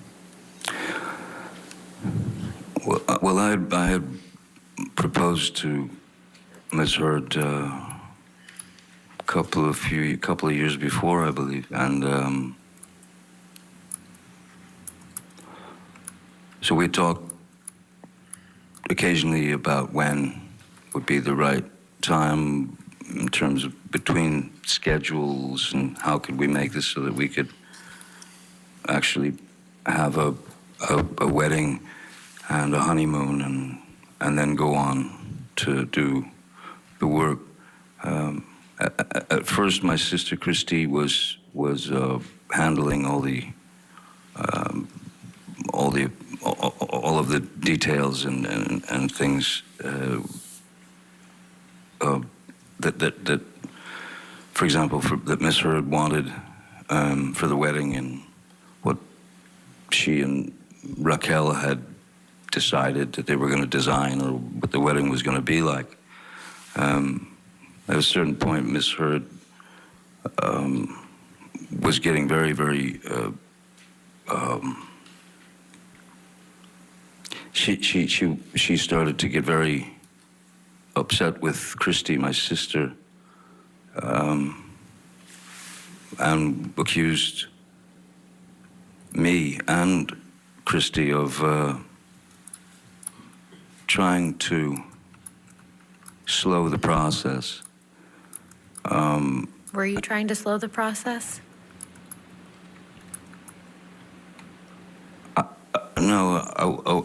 No, I wasn't trying to slow the process, but what I couldn't understand was when Miss Heard and her friend Raquel Pennington had decided to take all that away from my sister, and then they jumped in and made Objection, sure Your that. Honor. Testimony about what Ms. Pennington had decided is hearsay. We can move on from All that. right, I'll sustain the objection. Next question. Good one. Directing you to the celebration on the island. Who was invited to that celebration? Close friends, family, obviously. My father, my dad came. My son was there. He was my best man. My daughter, Lily Rose, did not come to the wedding. She and Miss Heard were not on particularly great terms for several reasons. There were a number of Miss Heard's friends and her family. So I'd say all in all, maybe there were, seems like there could have been no more than 20 people, 25 people, maybe. Was there any alcohol served at the wedding? Yes, there was alcohol served at the wedding. There was champagne. There was all the accoutrements. And then, yes. And was anyone ingesting any illegal drugs at the wedding? Yes. And who was doing that? Well, there was a schedule that was written out and printed out and sent out so that everyone would know exactly the time that everything would happen. And on that sheet, the schedule, there was like some kind of rehearsal type thing. There was also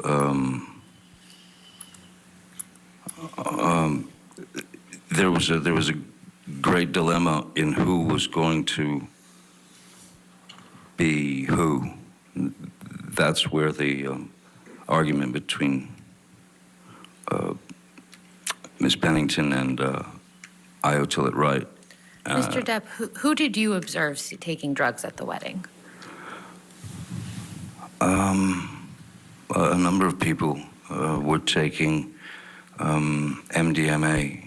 As I said, the list, there was after the wedding, there was it was like dinner, dancing, and drugs on the schedule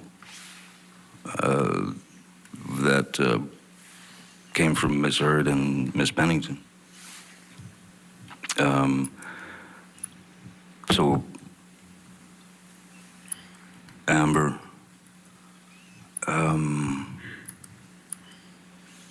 Raquel, a couple of friends of mine, Savannah, her assistant,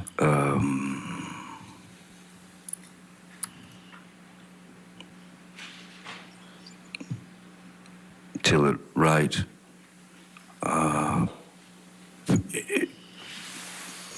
all of her gang were all partaking of the MDMA. What, if any, what, if any, drugs did you take that day? Again, to be honest with you, I mean, I don't know how much MDMA they had, but for me, that was, for me to have taken MDMA would have been a waste of the drug. If you understand what I mean, it would have been essentially taking someone else's high, because it wouldn't have an effect on me. So how many drugs did you actually take that day? The day of our wedding, Yes. I smoked marijuana, and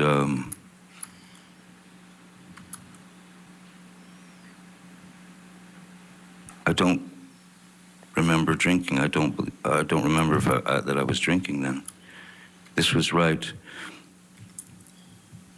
This was right before she was going to London to do, I believe, London Fields, and I was going off to Australia to do Pirates 5. I'm pretty positive at that point I wasn't partaking of alcohol. My drug of choice is, or was, and it is marijuana.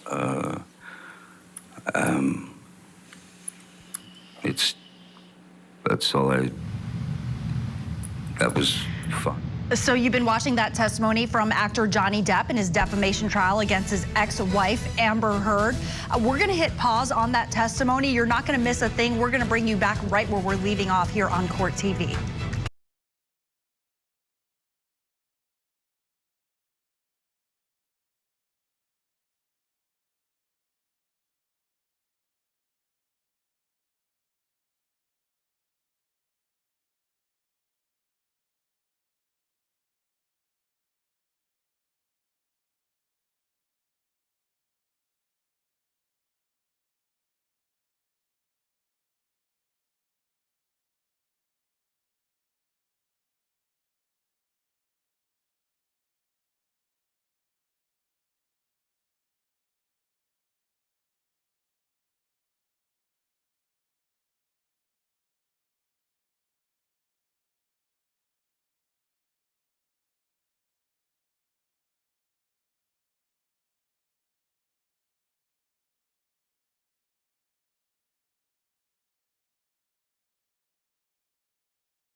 today at grove.com.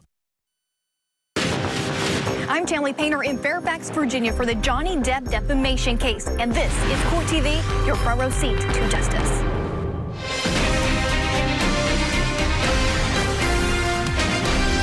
And as we continue following the Johnny Depp Amber Heard defamation case, we've been hearing testimony from Johnny Depp himself regarding their wedding day and the drugs used on that day. So let's take you right back where we left off in court.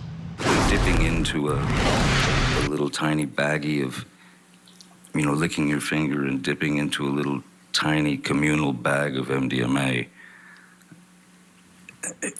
It was pointless for me. When you and Miss Heard got married, did you have a prenuptial agreement in place? No, we did not, no. And why not?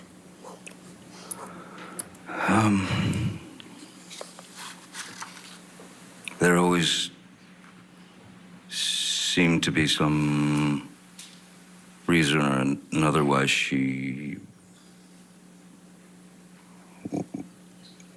wouldn't discuss it, or if we did discuss it, it became an issue that would turn into it would springboard into unpleasantness and then arguments. And then it was also too late. At a certain point, it was just too late. So then the idea of a post-nup agreement was brought up to Miss Heard, and that was in Australia. That was the beginning of the Australian Well, let's talk about Australia then. But first of all, why were you in Australia? I was just working on Pirates of the Caribbean 5. And who from your team was with you in Australia? Jerry Judge, Malcolm Connolly, Nathan Holmes, Stephen Duders, Keenan Wyatt.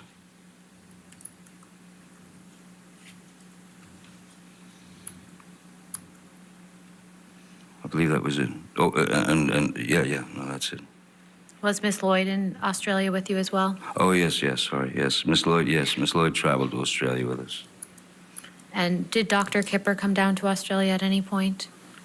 Yeah, Dr. Kipper came down a bit later.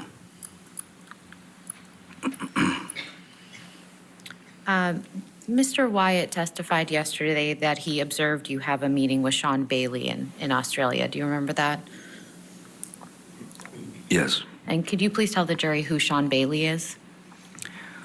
Sean Bailey, at that time, was, I believe he was the number three man at Disney in terms of hierarchy. He was upper echelon Disney, so he was under Bob Iger and initially under Dick Cook, who was removed from Disney for some reason.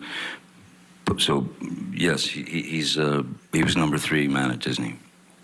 And why were you having a discussion with Mr. Bailey? The discussions that I was having with Mr. Bailey, with Sean Bailey, were they had to do with, well, as I think we've established,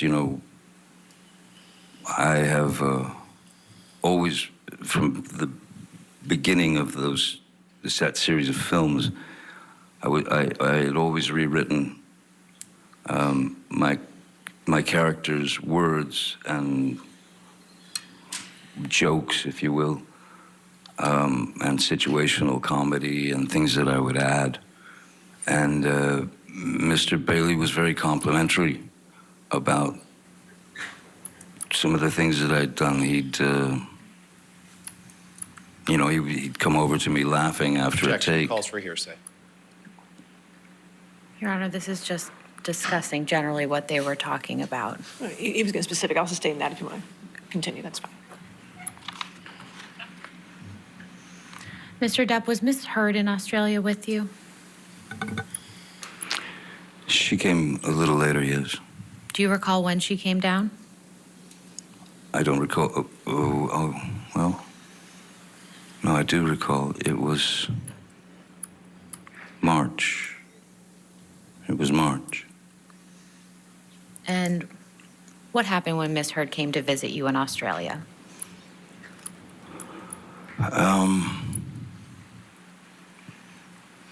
Ms. Heard was upset because, as I stated earlier, as it was too late for a prenup agreement, there was discussion of post-nup agreement.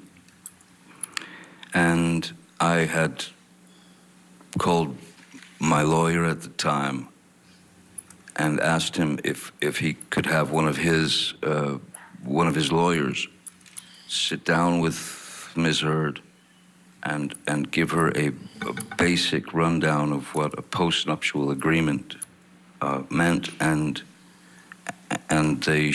I was told that they showed Objection, hearsay. Your Honor, this is something he asked an attorney. It's not a statement of fact that's being offered for its truth. Yeah, I'll sustain the objection. Okay. Next question.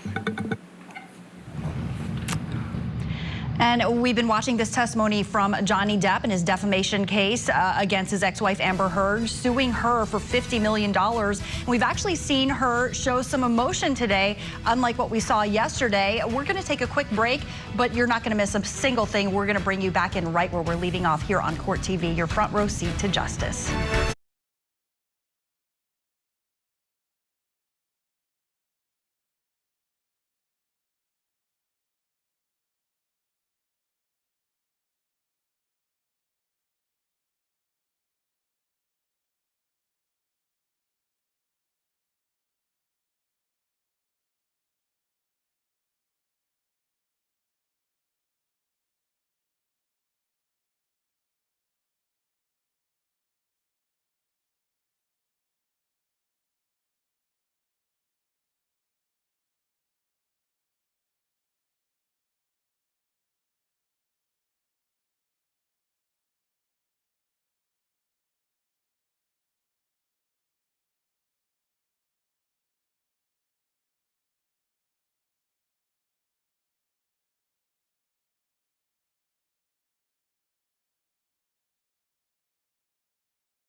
5.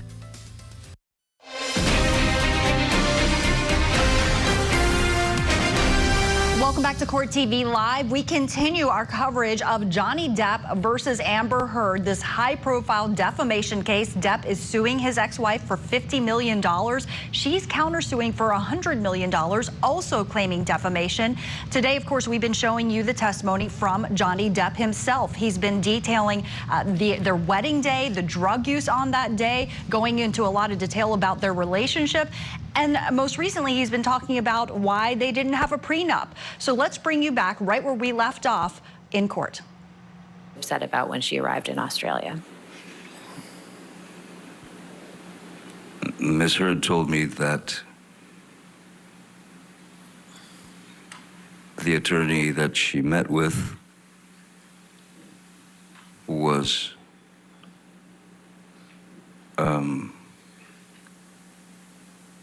rude and dismissive, and all she was being shown was an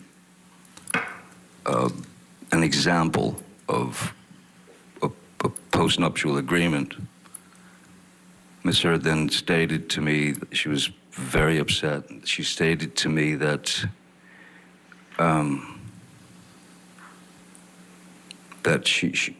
what she had said was, she said to the lawyer, the woman, that this Johnny can't, he must not, he doesn't know about this. He's never seen, he doesn't know that this is what this is. No way he would agree to this. And what Ms. Heard then expressed to me was that the lawyer, the woman, had laughed at her and said, oh, he knows. Yes, he knows everything. Which sent her into a tailspin. So by the time she arrived in Australia, that was sunk very deep into her psyche. I mean, so much so that what really surprised me was that she kept saying, I'm not even in your will. I'm not even in your will. I thought that was an odd thing to say.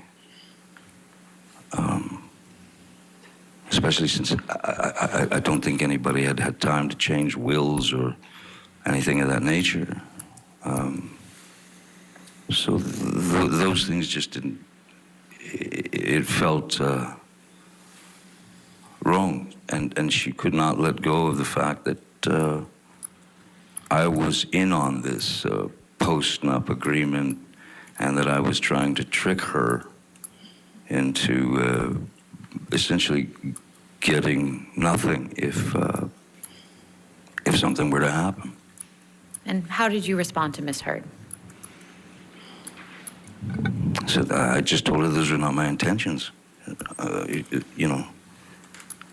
And at a certain point, you don't know what to do. I mean, the person is telling you, she's telling you, you don't trust me, you don't trust me, you don't trust me. And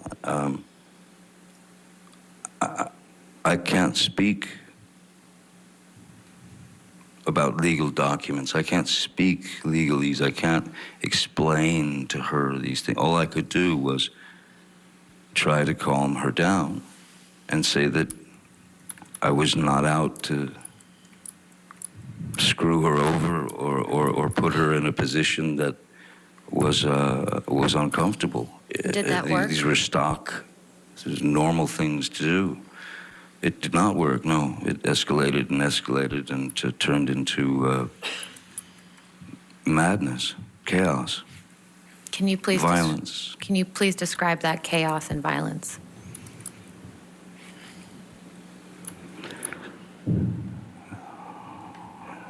Yes, she was irate. She was irate, and she was possessed. And when I tried to remove myself, as I normally would from a situation, and that is to say, you know, as she's hammering me with sort of brutal words and you know, I don't, pardon my language, but I remember that it wasn't nice sort of being called an ass kisser to lawyers or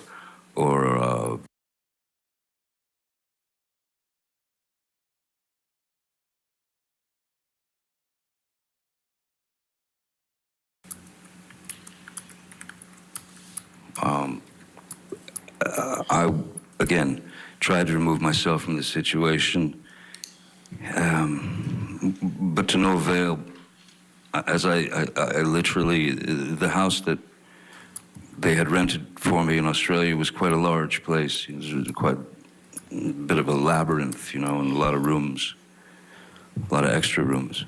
So I would go to, well, I'll just cut to the chase. I think that I ended up locking myself in about at least 9 bedrooms, bathrooms that day, as she was banging on the doors and screaming obscenities and wanting to have a physical altercation. So how did it come to be that your finger became injured? There was at one point where I'd stayed in one of the, I'm sitting on a bathroom floor, door locked, she's banging away, screaming, blah, blah, blah, and then suddenly she stopped, and I could hear her walk away. I could hear her sort of receding into the distance, if you will, and I you know, yes, yes, it became very emotional because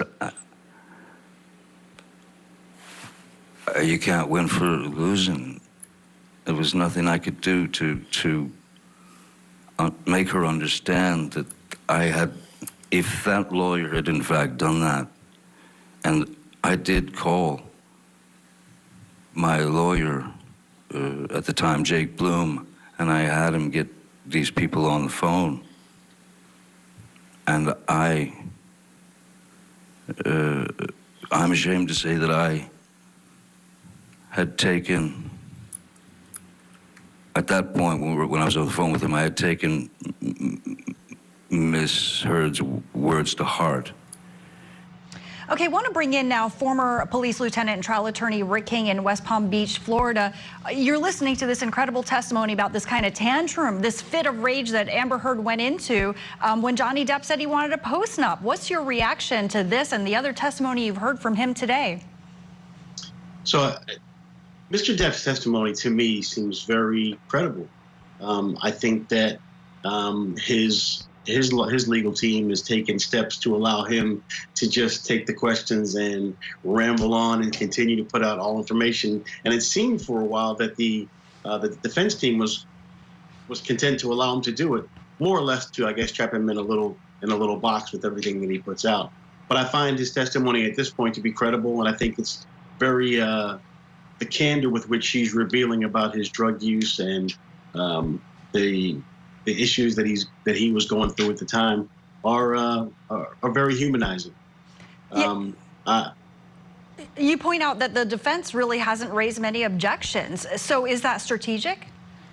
I think I feel like they've been listening to some of the commentary from this show, because all of a sudden today they started to now talk about some objections to hearsay and things of that nature.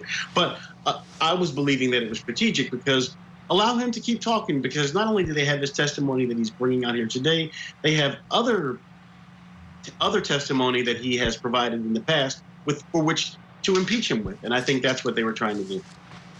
Yeah, that makes a lot of sense. Kind of give him a little rope to hang himself, if you will.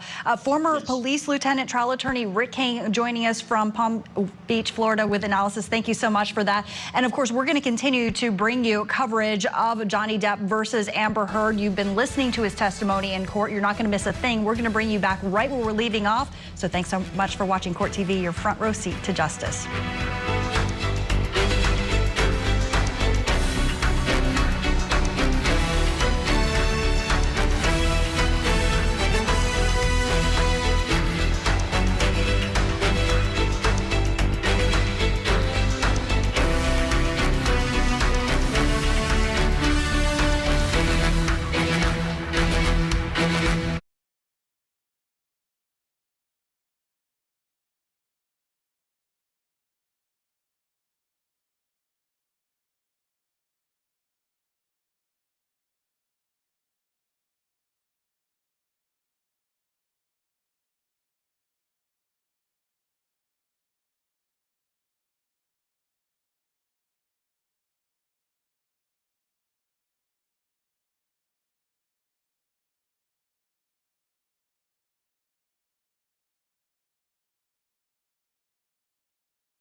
At joincalibrate.com.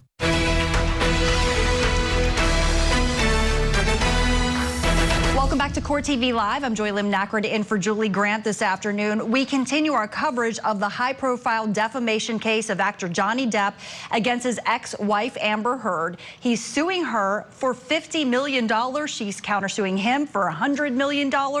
Today, he has resumed testimony for a second straight day. He's been going into a lot of detail about their relationship, their marriage, their wedding day, even drugs used on their wedding day. And most recently, we've heard him testify about asking for a post-nuptial agreement, that he didn't have a prenup, and he describes kind of a fit of rage that she went into when he asked for that post-nup. So let's bring you back right where we left off in court. And I laid out a ration of I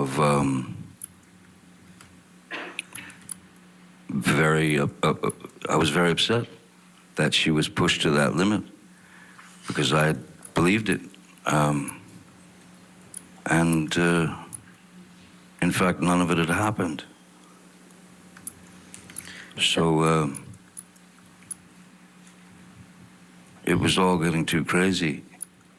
And again, I had been sober for many, many months from alcohol and substances, aside from the marijuana. And I left the place, the room that I was hiding in, or not hiding, locked myself into. And I went downstairs in the house. Downstairs in the house, as soon as you walk in the house, you can go upstairs or downstairs. Downstairs, there was a sort of a rec area, pool table and such. And there was a bar. And I was a mess. I was a wreck. I was shaking, and I just didn't understand why all this was happening. So I went behind the bar. I grabbed a bottle of vodka that was there and a shot glass and sat at the bar. She was nowhere around. And I poured myself 2 or 3 stiff shots of the vodka. First taste of alcohol I'd had in a long time. And then she came down to the bar and found me there. And of course started screaming, "Oh, you're drinking again, the monster," and all that. So she walked up to me and reached and grabbed the bottle of vodka, and then just kind of stood back and then hurled it at me. And it just went right past my head and smashed behind me.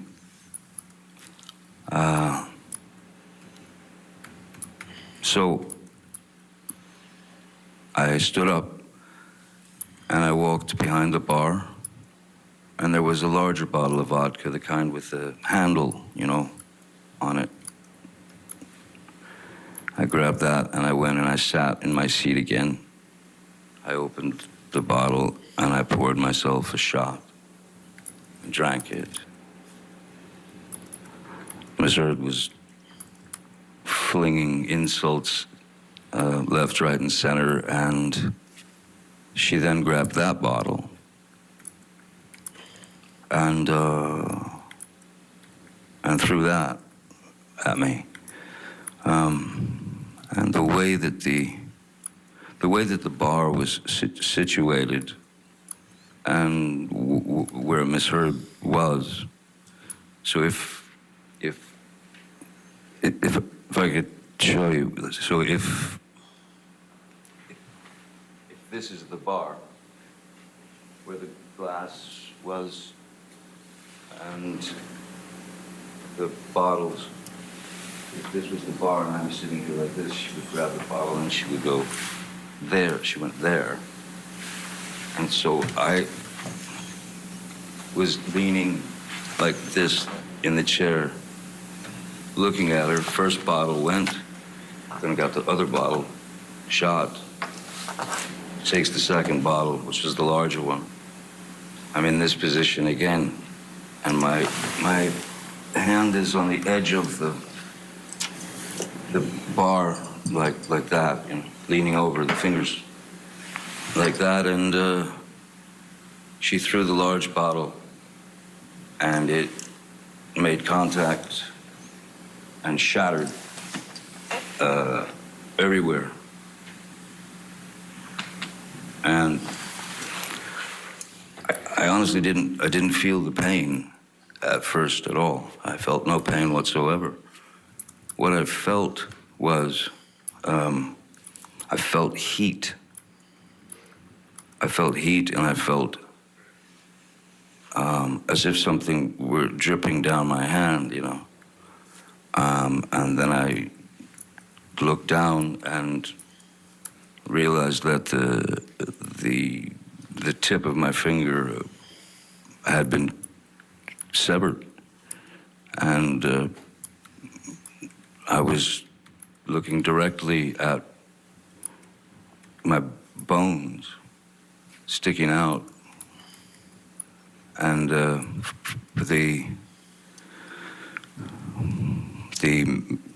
the meaty portion of the inside of your finger, and blood was just pouring out. And at that point, I think that I went into some sort of,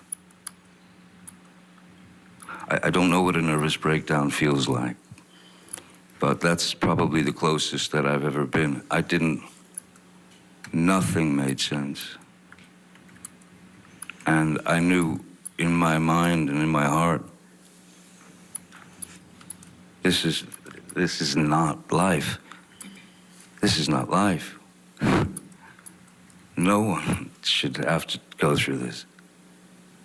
And as I said, this feeling of being in the middle of some sort of nervous breakdown, I started to write with my blood, in my own blood, on the walls, little reminders from our past that essentially represented lies that she had told me and lies that I had caught her in. And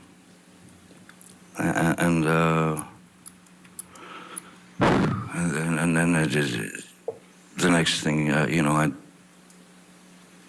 amongst all the madness, I would again hide in bathroom or wherever, and I texted Dr. Kipper and I said, you might want to come over. You know, I've cut my finger off here. Which finger was cut, Mr. Depp? It's the middle, it's the funny looking one. It's the middle finger here. You can see you can see all the sort of, from the initial wound, all these bones up here were crushed, and it looked like Vesuvius, you know. And so this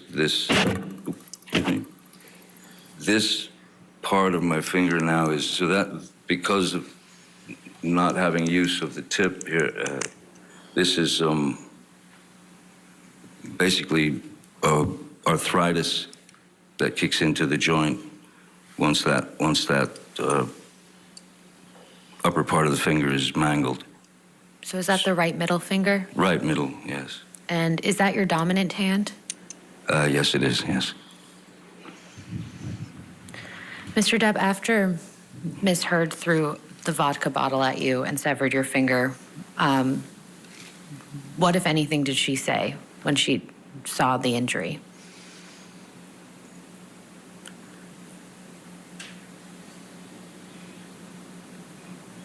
I don't recall anything but just it was almost like white noise, or just someone yelling. It was just a high-pitched, constant attack of insults. It was just jumbled words to me in a very high frequency, and I was in a bit of shock, you know. I was in shock. You mentioned that you reached out to Dr. Kipper. Did you receive medical attention after that? Yes, Jerry Judge, Malcolm Connolly, I believe Debbie Lloyd was there. Yes, Debbie Lloyd was there. Ben King had arrived as well. Who is Ben King? Ben King was, he's essentially, he's a house, sort of an estate manager, and we'd worked together in London a few times, and he's a wonderful guy. So I brought Ben along to Australia to manage everything. He's very, very good and very nice. And then there was also I mentioned Malcolm and Jerry. Yeah, they were there as well. Which, if any, of the medical professionals that you saw that day did you tell what happened to your finger?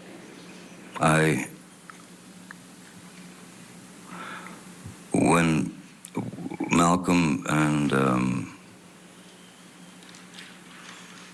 Dr. Kipper, when they took me to, first we went to Malcolm's apartment where he was staying while we were shooting the film, and tried to clean my hand because I had worked the day before, and obviously when you're playing pirate, Captain Jack or whatever, they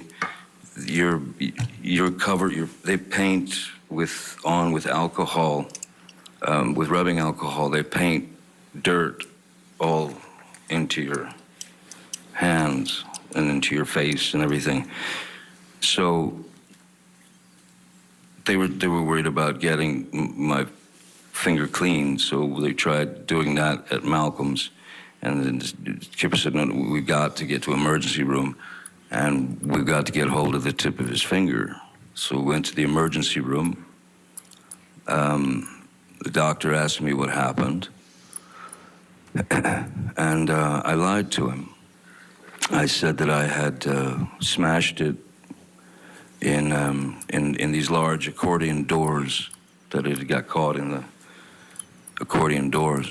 Why would you lie about that?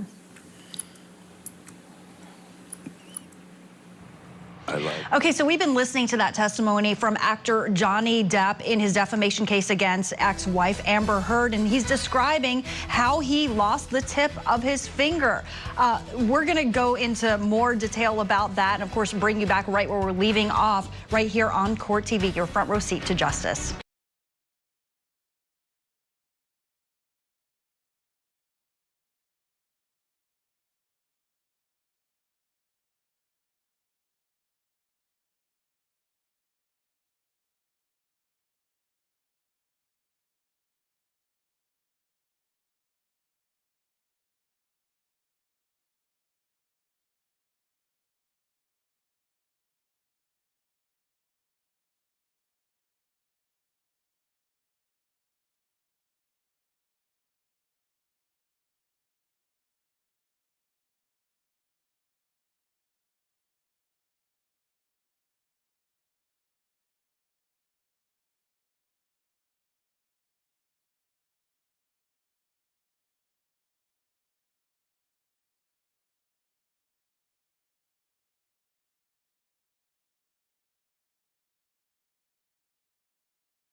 Welcome back to Court TV Live. We continue our coverage of Johnny Depp versus Amber Heard. Depp has been on the stand testifying about how he severed his finger at the time he was working on a film for the Pirates of the Caribbean franchise. When we left off, he was talking about his visit to the doctor to address his injury to his finger. Let's bring you back in right where we left off in court. I didn't feel, I didn't want to disclose that it was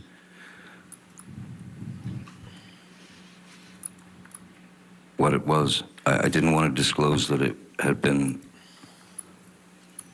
I didn't want to disclose that it had been misheard, that it had thrown a vodka bottle at me and then took my finger off.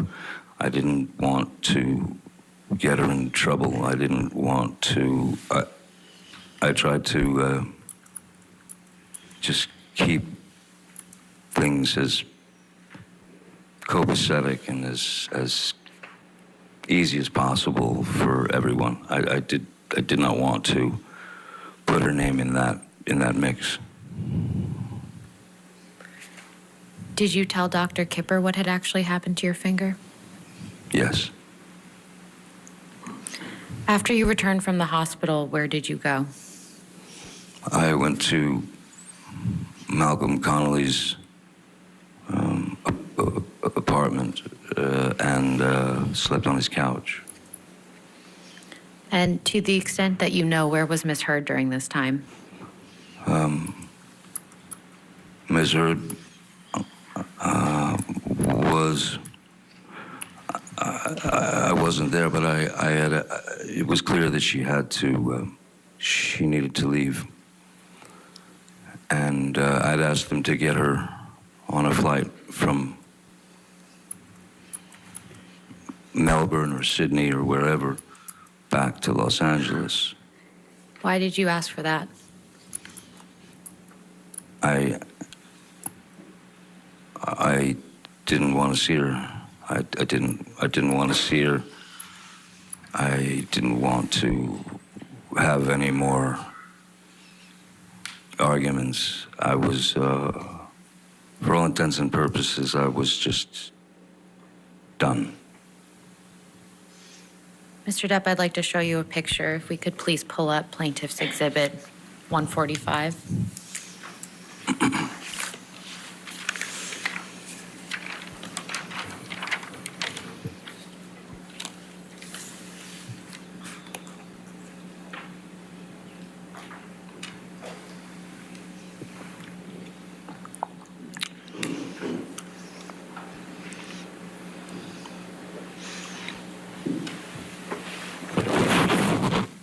Mr. Yes. Depp, what is this a picture of? That is, that's me in the emergency room. And I see a detail that I'd forgotten, which is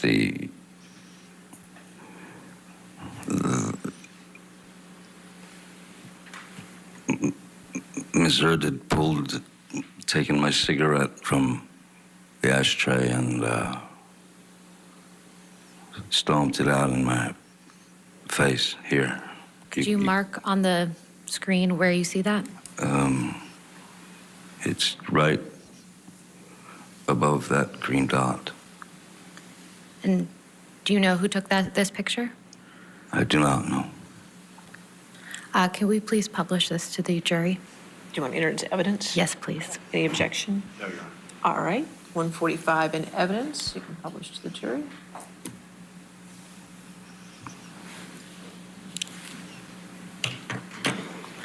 And so, Mr. Depp, now that the jury can see the photograph, can you again explain what that green dot is identifying?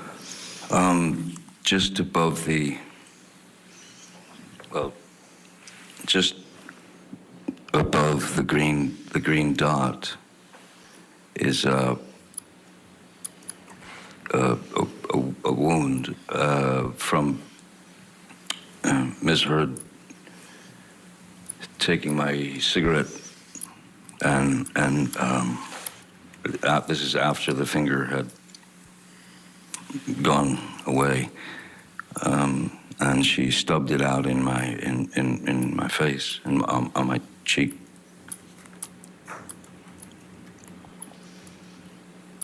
So that's the result of that.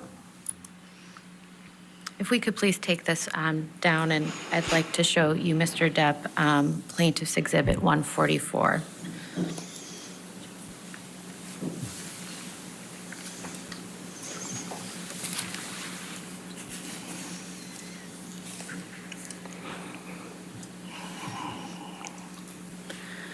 Yep, it's. What is this, a picture of, Mr. Depp?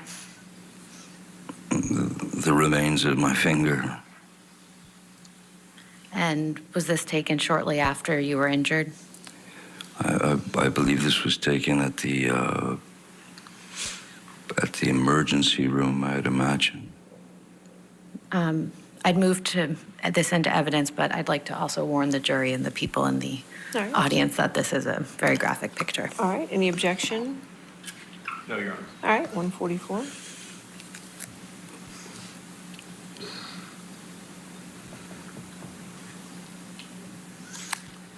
We can take this down. Thank you.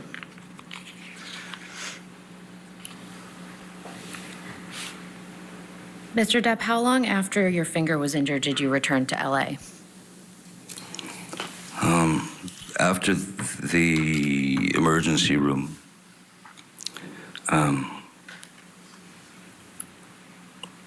the following day, I was sent to they'd found a surgeon in Australia, so that I could go. They wanted me to take X-rays taken and all that. So we went to that doctor, the finger surgeon, and he asked me what happened to my finger, and I again lied, and I stuck to the story that it was smashed in an accordion, a large accordion door. And he looked at me as if I were lying. And the next thing I heard was, "Sir, that is a wound of velocity." And Objection, hearsay. Your Honor, this is a communication in the context of medical treatment. I'll sustain the objection. Moving on. So, Mr. Depp, this was a surgeon you saw in Australia? yes, When did you return to Los Angeles after seeing that surgeon? I believe it was probably the next day, where it might have been Kipper or someone who had hooked me up with a wonderful, a great expert in reconstruction of, hands, fingers, digits, whatever. So I went to see the surgeon, and we prepped for surgery, pretty quickly. And what type of surgery did you have on your finger?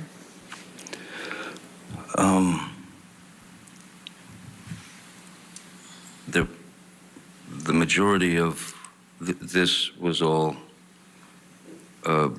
missing, and essentially, to some degree, hollowed out, if you will, because the bone had shattered, and then there was the bone that was sticking out down there. So he had to do a skin graft from this part of my hand, and graft it onto my finger to give me a finger again. Anything else that was done to your finger to stabilize it?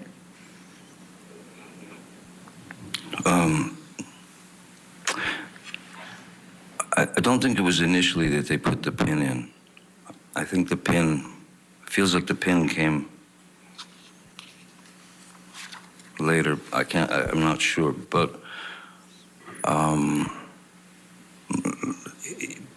you just, I had to go after the surgery. It was bandaged up, and they give you all kinds of things on what to do, what not to do, keep it elevated or this or that. And I just walked away with a very large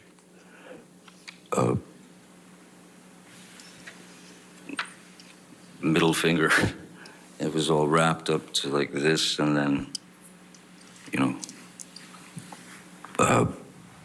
Okay, so we've been watching this testimony from actor Johnny Depp in his defamation case against his ex-wife Amber Heard, and he's been describing this injury to his finger sustained in a kind of altercation with Heard. We're going to bring you back in right where we're leaving off, so keep it right here on Court TV, your front row seat to justice.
at joincalibrate.com.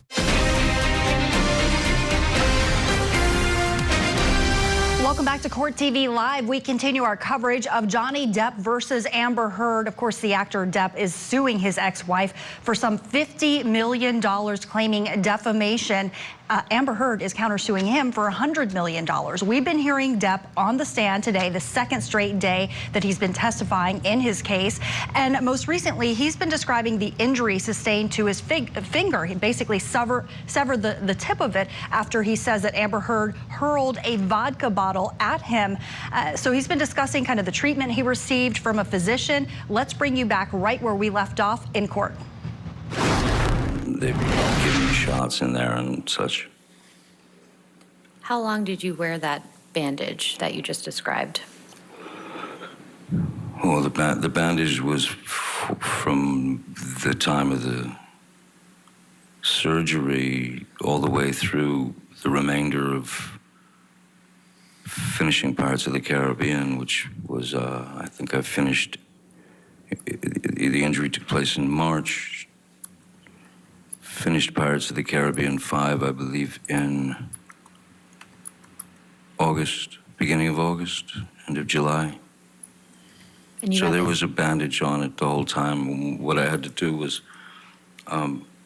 wear, because of, there's a special effects trick that they had planned. Basically, whatever bandage I had on, as long as they could, they would put little green dots, for example, on the splint and the finger and all that, and the bandages, so that in post-production they could use what's called computer-generated imagery, CGI, to erase the bandage and replace it with a normal finger. That's how we finished the film.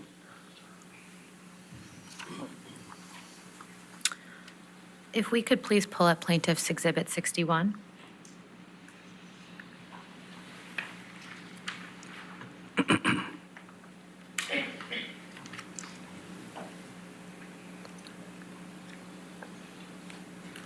And if we could scroll to the second picture, or third. Can you keep going one more, please? Another. Sorry, this is a series of pictures, and to spare everyone, I don't think I'll show you the immediate injury again. This was one right here. Thank you. Mr. Depp, do you recognize this picture? Yes, I do. And what's reflected in this picture? This was taken in the surgeon's office, where I'd go in I had to go in every few days to have it checked out for infections and such. And so the non-finger, was wrapped quite heavily, and there was this medicated, kind of greasy medicated thing on top of the wound itself. And this, I believe, seems like when the pin was in here, and the wrapping is, the bandage is, well, I had my choice, and I thought, well, may as well take the kiddie bandages, dinosaurs and hearts and unicorns. As I said, at least have some humor to deflect the pain. Your Honor, I'd like to move Plaintiff's Exhibit 61 into evidence. Do you want the whole exhibit or just this picture? If we could publish the whole exhibit. You want the whole picture, the Yes. whole exhibit? Any objection to 61? No, Your Honor. All right, 61, but you just want to publish this part of 61? Yes. Okay, thank you.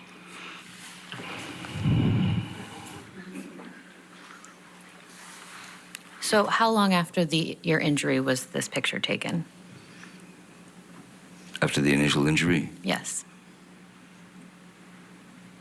I'd say no more than, it would seem to me, no more than 5 days, a week. Okay. And how long was this bandage on your hand for? Well, I was wearing bandages all the way up until I finished the film, and then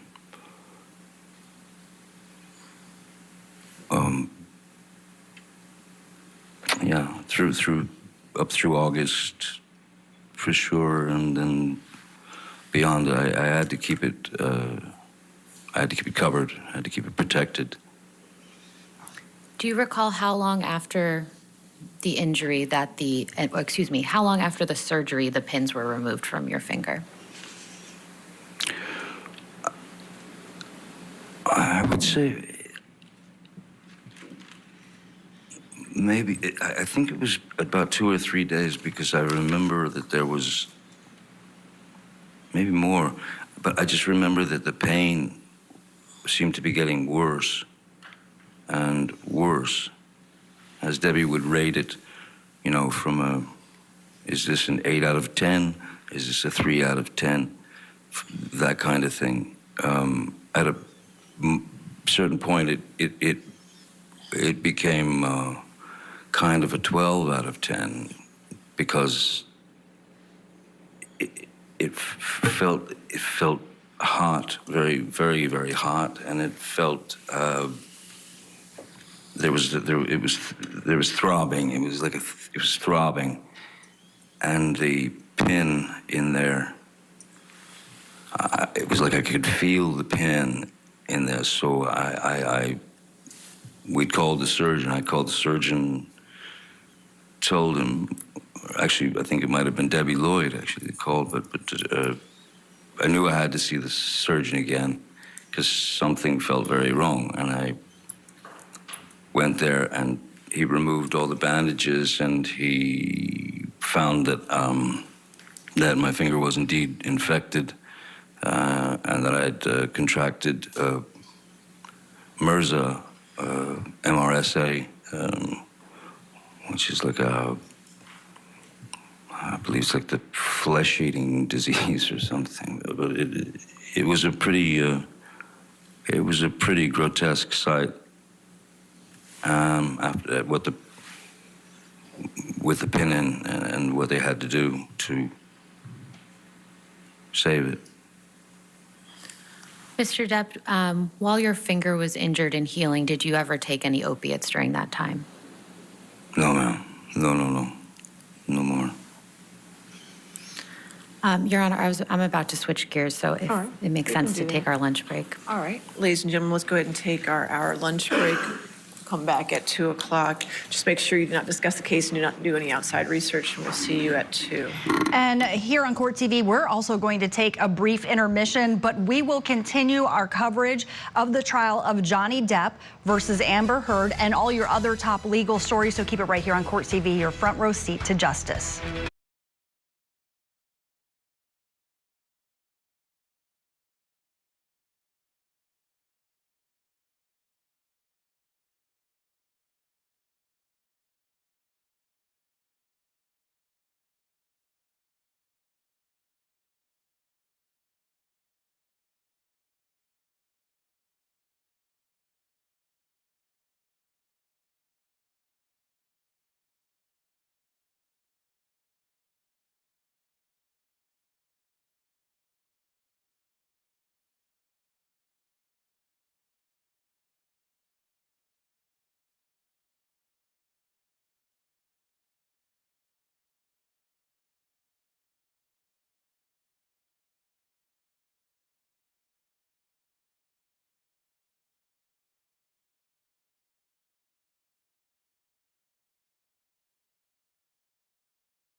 Welcome back to Court TV Live. So court in the Depp Heard case is on lunch break right now, but we're going to bring you back into court for that dual defamation trial as soon as it resumes. But we also want to bring you some other breaking news that we've been following here on Court TV. So of course, we've been following very closely the case in Ohio of a doctor who has been accused of murdering his patients. Well, a verdict has now been reached in the case of former ICU Dr. William Husel. An Ohio jury ruled it was mercy and not murder in this case, finding Husel not guilty on all 14 charges.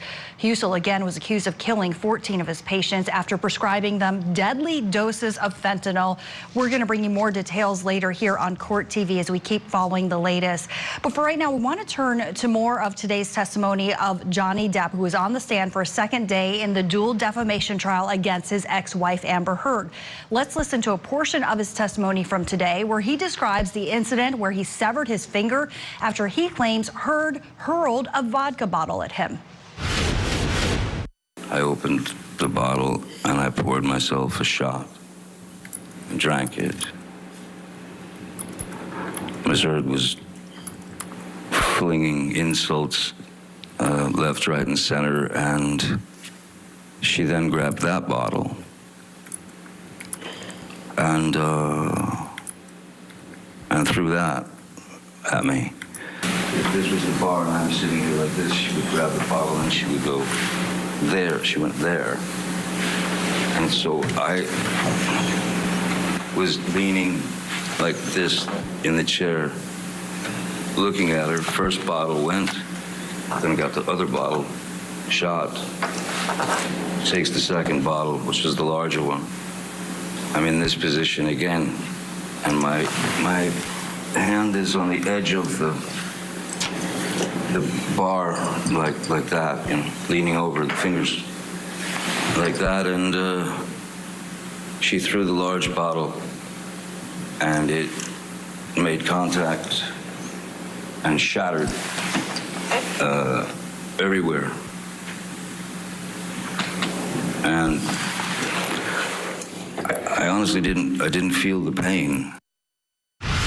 Okay, I want to bring in now for analysis criminal defense attorney John Mobley in Columbia, South Carolina, and also former assistant state attorney and current criminal defense attorney Daryl Cohen in Atlanta, Georgia.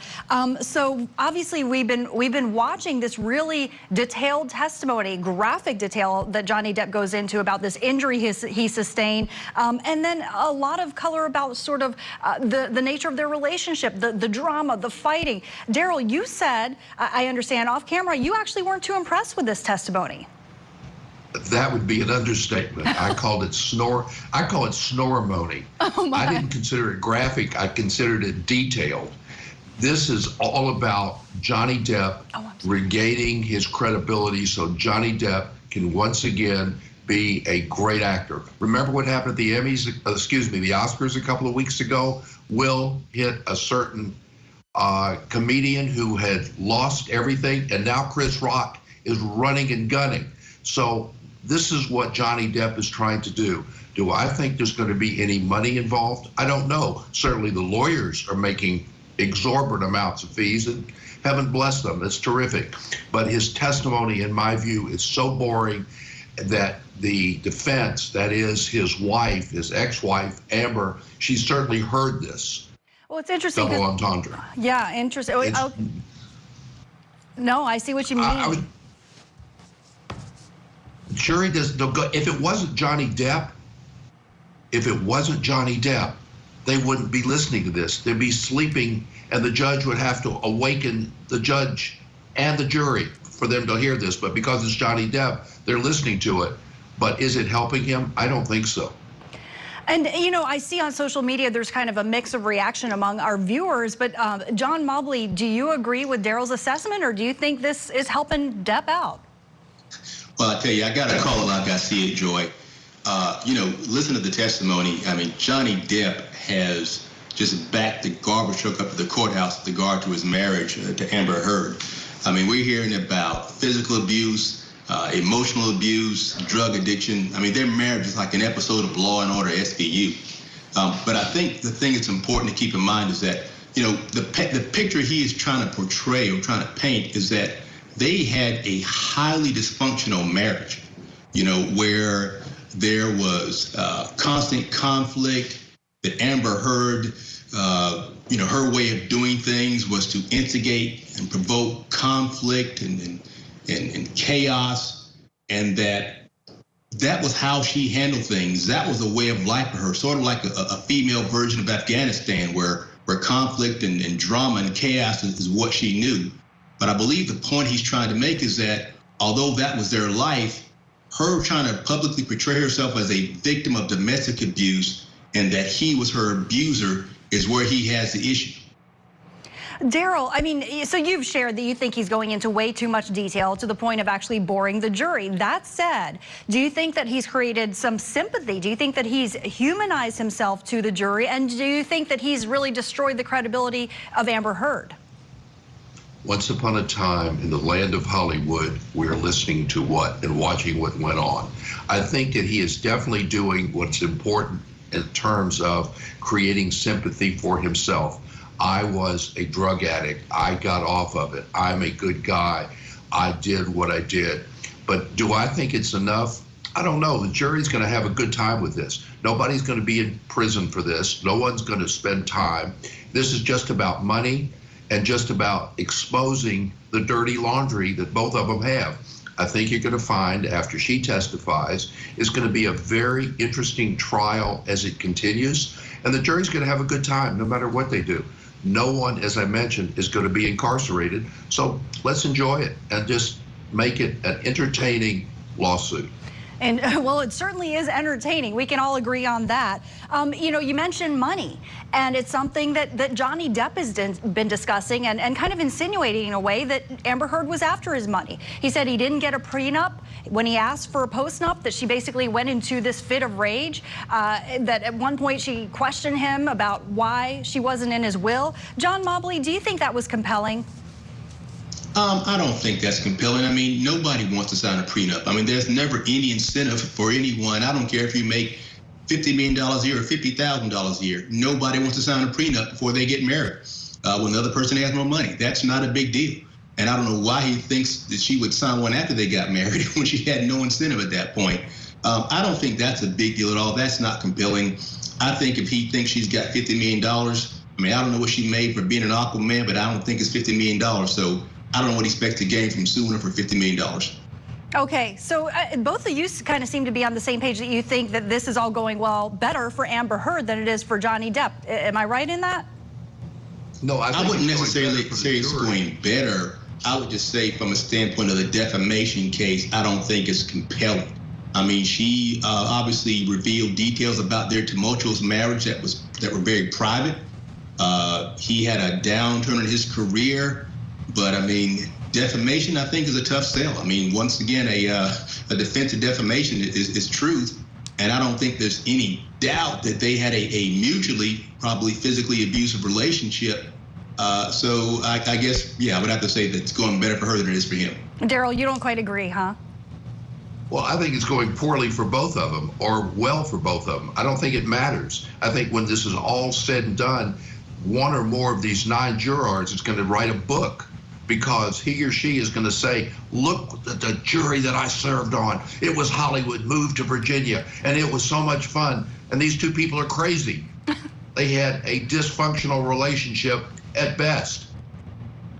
You know what? That is quite a possibility, and you might be hitting the nail on the head that maybe the jury could say, hey, these are rich people problems, and we're just enjoying the show here. Thank you so much, Daryl Cohen and John Mobley, for joining us, both criminal defense attorneys sharing your expertise. We have a programming note that we want to share with you. Court TV's Michael Ayala is going to bring you a special hour of testimony of the day from the Johnny Depp Amber Heard defamation trial. You can get caught up on all the best moments of this defamation trial on this special hour starting at 7 p.m. Eastern right here on Court TV. And of course, when court resumes at roughly 2 p.m., we expect to hear more testimony from Johnny Depp himself in this high-profile case that we will continue to follow. We're going to bring you live coverage from the courtroom in Fairfax County, Virginia. So keep it right here on Court TV, your front row seat to justice.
the characterization of my substance, quote unquote, substance abuse that's been delivered by Ms. Heard is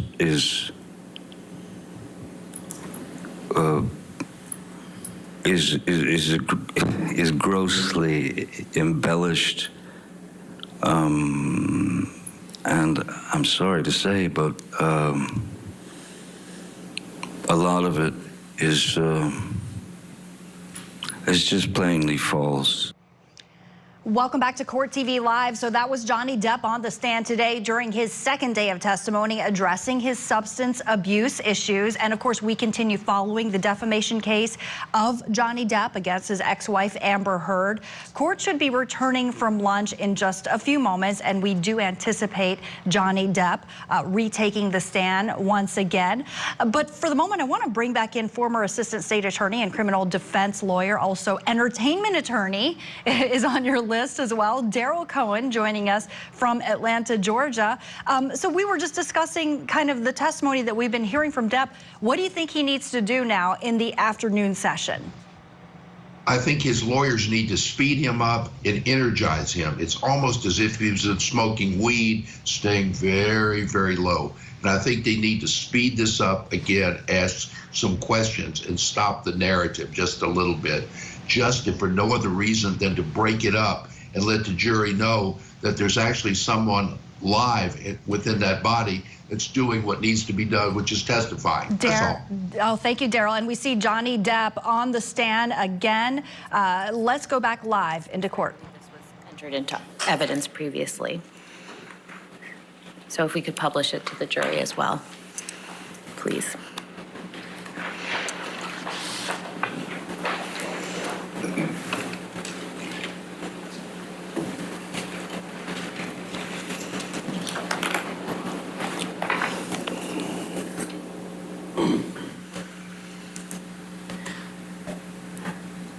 Mr. Depp, could you please explain to the jury what's reflected in this photograph? I believe that's, well, it's definitely me. After receiving kind of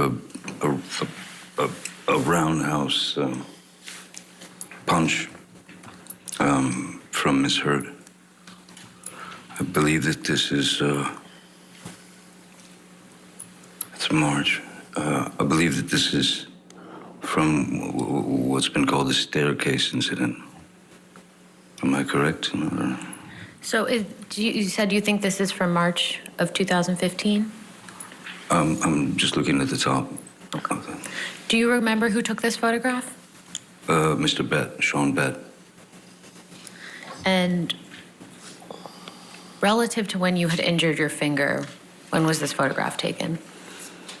Sorry? Relative to when you had injured your finger in Australia, when was this photograph taken? The injury to my finger was sustained I believe it was a couple of weeks or so before this, because we were back in Los Angeles for the surgery and rehabilitation of the digit.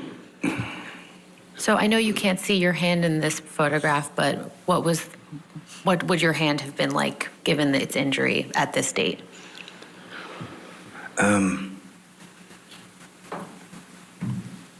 Well, it was still a very, it was a very fresh wound. When that amount of,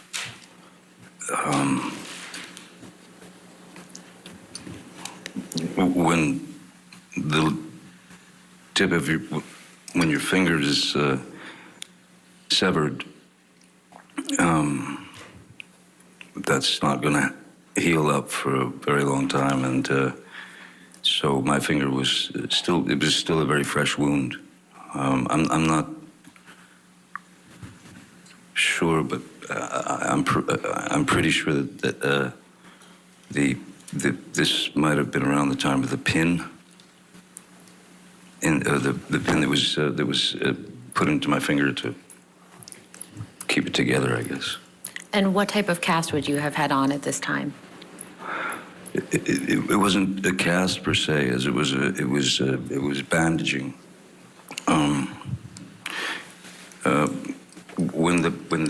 When the bandage was out to sort of here, that was extra padding for the tip of the finger protection, and also because of the pin that was in there.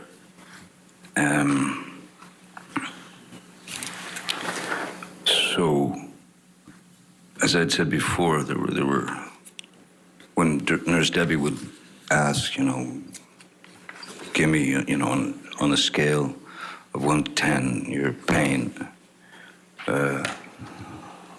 When the fingers started to feel differently and hurt a lot more, and it became like a 12 out of 10 pain, that was yes, that was right around then, and the reason for that was because of the infection. The MRSA had already been working its way for a number of days. Mr. Depp, could you please explain to the jury the circumstances that led to you having the bruise that's reflected in this photograph?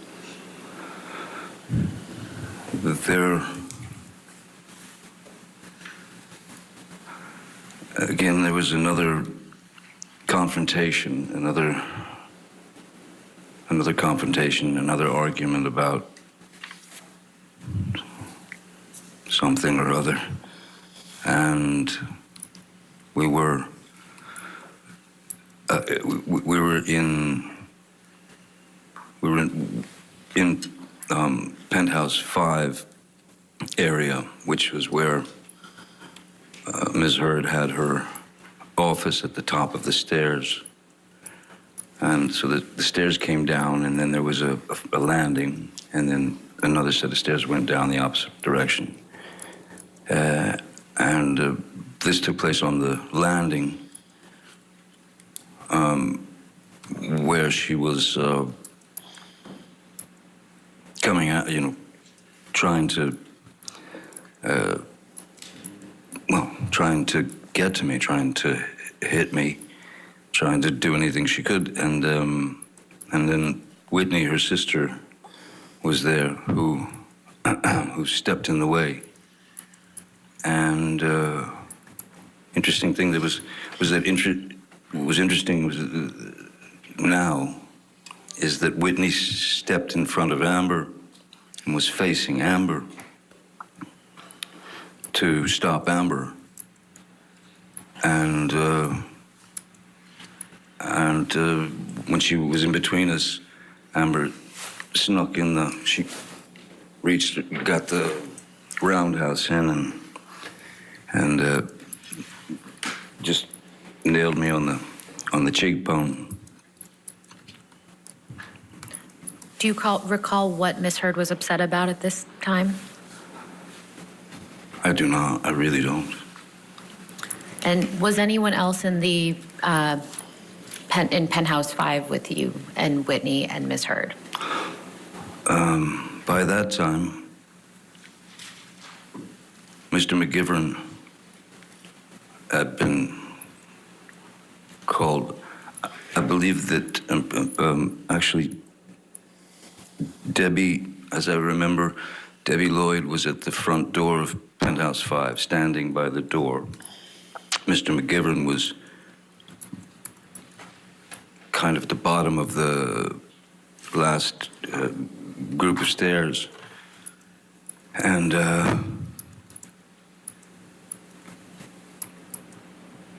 then the thump happened, and I got myself out of the situation, and I walked down the stairs to Mr. McGivern just to say, let's get out of here, you know. And I remember that something was thrown from up there.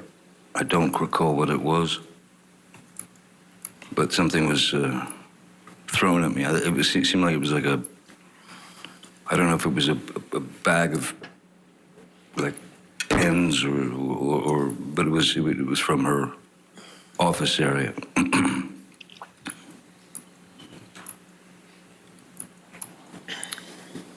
If we could please pull up Plaintiff's Exhibit 343.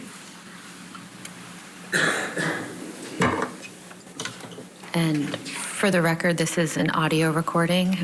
It's quite lengthy, so we intend to play certain portions of it. Okay. Any objection? No objection, other than we'd just like to know what minute, second portions they're going to play. Okay, but the entire audio is in evidence, correct? Yes, ma'am. And no Yes. objection? Okay. All right, And 343 in evidence. If you'd like me to read the specific minutes now, or we can provide it to counsel afterwards. Hey, if you want it now. Okay, so we're going to step away for a quick break, but you're not going to miss a moment as Johnny Depp continues his testimony in his defamation case against ex-wife Amber Heard. We'll bring you back in right where we're leaving off here on Court TV Live.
better.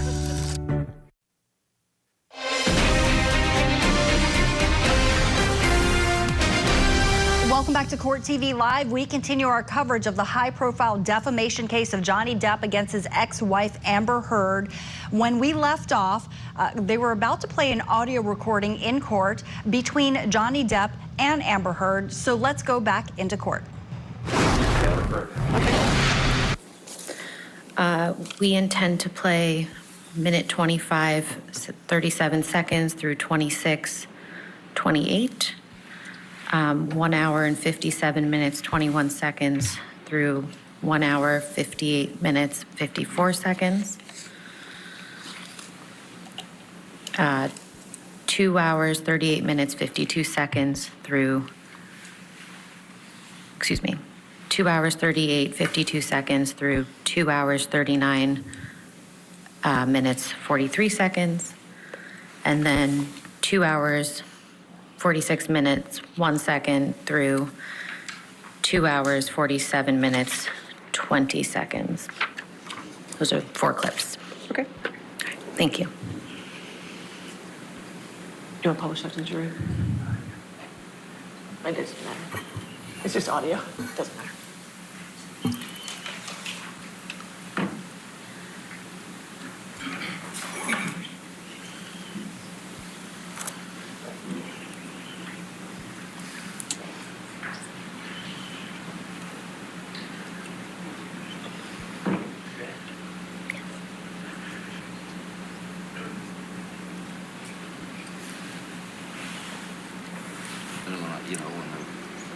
I feel that, I want to say something to you, that it was okay.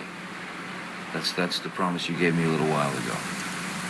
I'm telling you, if you lost memory last night of kicking, and your memory is gone from you kicking the bathroom door and hitting me in the skull as I was bent down. I am Wait, sorry. if you have those memories.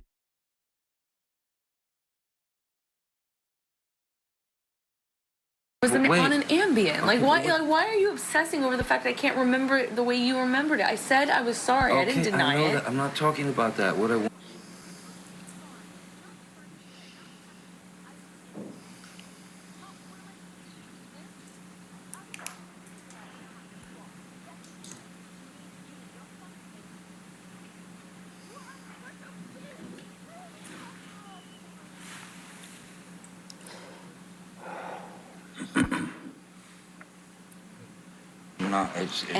It's not to get you mad. It's just to get out of a bad situation while it's happening before it gets worse. In Australia, when we had the big fight where I lost the tip of my finger, at least 5 bathrooms and 2 bedrooms I went to avoid talking to me, to avoid working it out. That's to escape the fight. You don't escape the fight. You escape the solution. No. You escape the solution. No. You escape figuring it out. We cannot work it out if you run away to the bathroom every time. Listen to me. Listen to me. A boxer can't.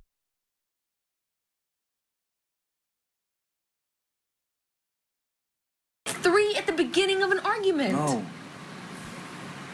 There are rounds.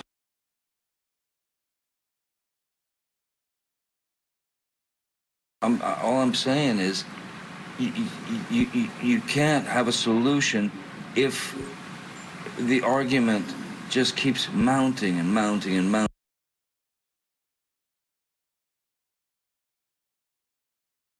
Here you come. I come out.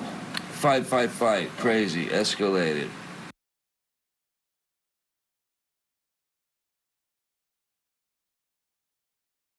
You kept coming to get me.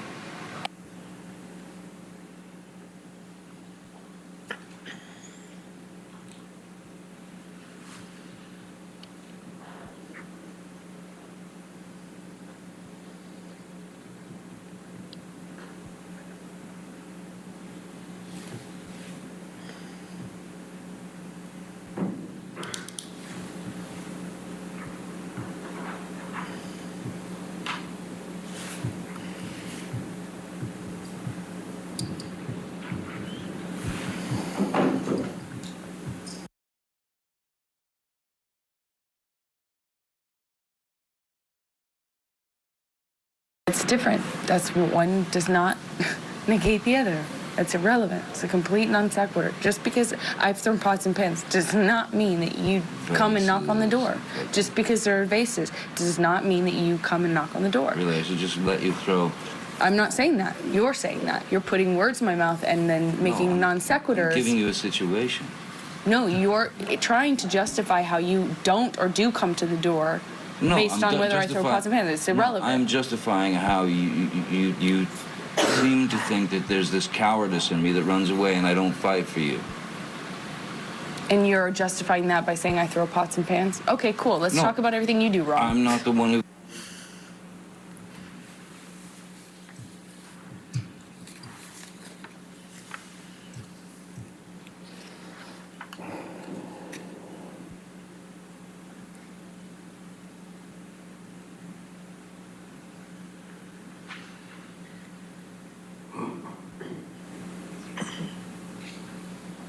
I said to Travis, I said to you, hey, tell Travis what just happened. You told me to do it.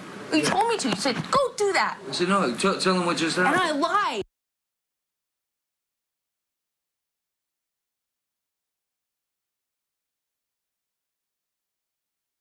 And then I didn't punch you, by the way. I'm sorry that I didn't hit you across the face in a proper slap, but I was hitting you. It was not punching you. Babe, you're not punched. Don't tell me what it feels like to be punched. You know, you've been in a lot of fights. You've been around a long time.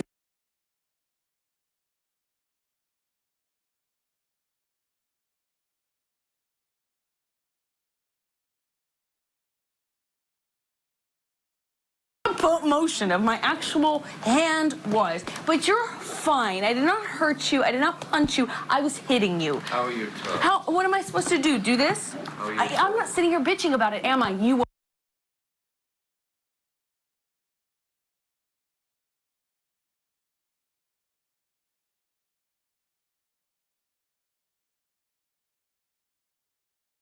Yes, you did. So you did the right thing, the big thing. You know what? You are admirable. Mr. Depp, could you please explain to the jury what they just heard on those audio recordings?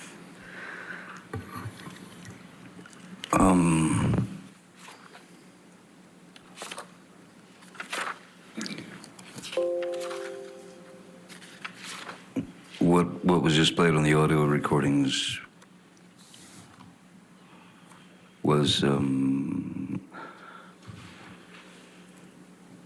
very much the tone and the aggression and the attitude and the need for a fight from Ms. Heard. That was, I don't know if that was some need for attention, but that was a sound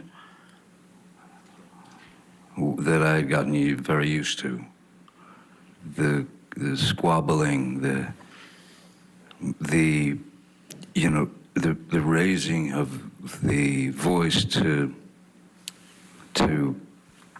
essentially excommunicate anything that I had to say about the situation. But then, and I do remember that incident. I believe that's from the when I was in the bathroom, and I was in fact taking a shower, and this was in penthouse 3, and she came banging on the door, banging on the door, banging on the door. I didn't answer. I was in the shower. I couldn't deal with it. I didn't want to deal with any more of that sarcastic, demeaning, aggressive, violent, toxic spew. And so I was taking a shower, and I didn't want to answer the door. She kept banging. And then I finally got out of the shower, and I opened the bathroom door about just that much, just so I could have a good hold on the door in case she tried to burst in. And I was right, she did. Bathroom doors go in. She was pushing all her weight on the door, trying to get in. And I was pushing back because I didn't want to let her in, because I obviously didn't want the confrontation. She was not in the best of moods, you can hear. So when I was pushing the bathroom door, trying to close it, and was almost closed, she suddenly kind of yelped in pain. And she screamed out, "Ow, my toes or my foot or something." And so in that second, I thought possibly her foot had gotten caught under the door, which would, of course, not feel great on the foot or the toes, so I thought she was maybe injured. So I knelt down to have a look. The door was still, it was still pretty well about that much open. And when I knelt down on my hands and knees to look at her foot to see the injury, she kicked the bathroom door into my head.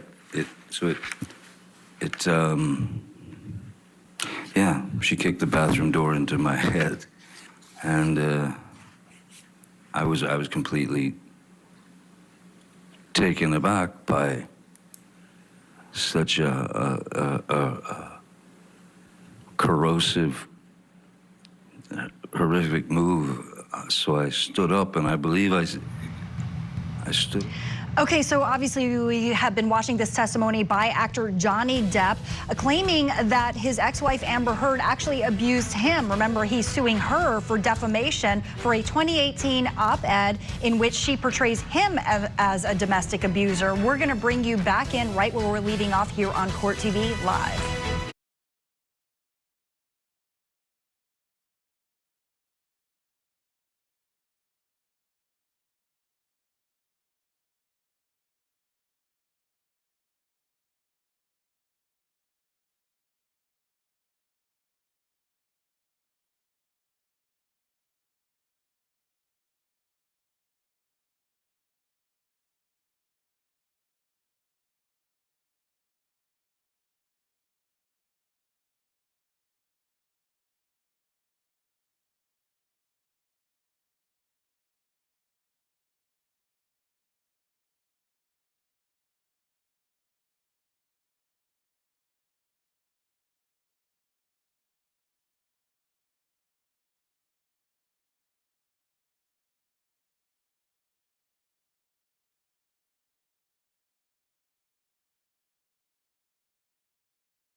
Join Calibrate.com.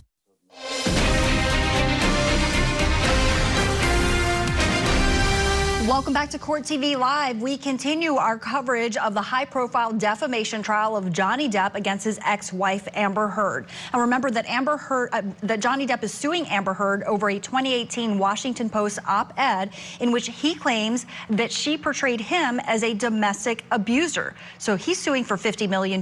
She's countersuing for $100 million. And we've been hearing him on the stand testify that actually not only did he not abuse Heard, but she abused him. Let's go back into court, bring you right in where we left off.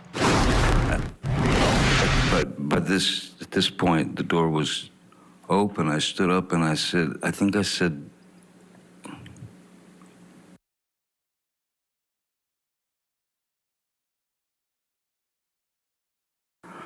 and the next move was just a bang, and she clocked me in the jaw. And that was another shocker. How long after that did you start recording? Sorry? How long after that did you start recording that audio recording that we just heard? That audio recording was about her trying to make less of what had happened. In fact, trying to make less of what had happened by repeating some story to me that didn't make any sense, and it certainly didn't make any sense since I was there and I was the target. So I wanted some confirmation from someone with some semblance of a mind that could understand what was happening. I wanted Mr. McGivern to come up, and I asked her to tell him what had just happened. And her answer was essentially, I don't know what he's talking about. Nothing happened. He's fine. And once again, I told Mr. McGivern, time to leave the premises. Mr. Depp, I'd like to show you now what's been marked as Plaintiff's Exhibit 162. Okay.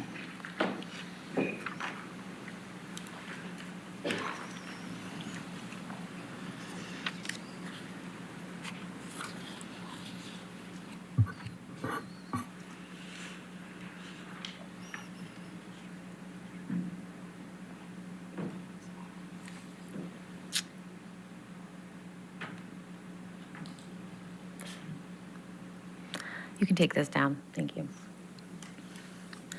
Could you pull up Plaintiff's Exhibit 92, please?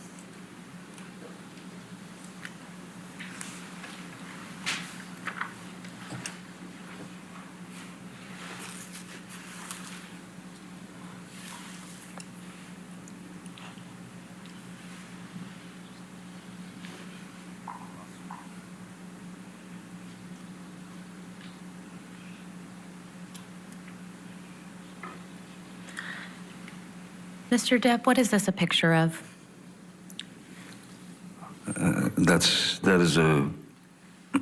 a photograph of the blade of an old, like a Bowie knife. That's the photograph of the blade with an inscription on it to me from Ms. Heard, who at the time I referred to as Slim. Your Honor, we'd like to move Plaintiff's Exhibit 92 into evidence. No objection.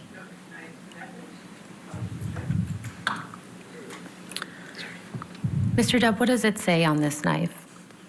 Hasta la muerte. And what does that mean? Until death. And then what does it say after that? XX Slim. And who is Slim? Ms. Heard. When did Ms. Heard give you this knife?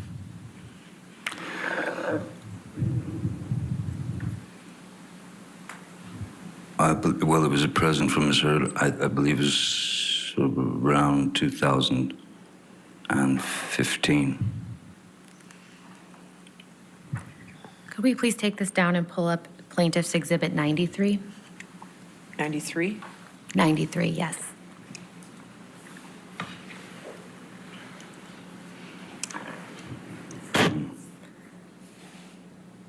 Mr. Depp, what is this a photograph of? That's the knife in full view. That's the full side of that knife.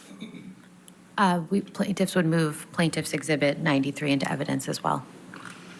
Objection. All right, 93 in evidence. You can publish to the jury.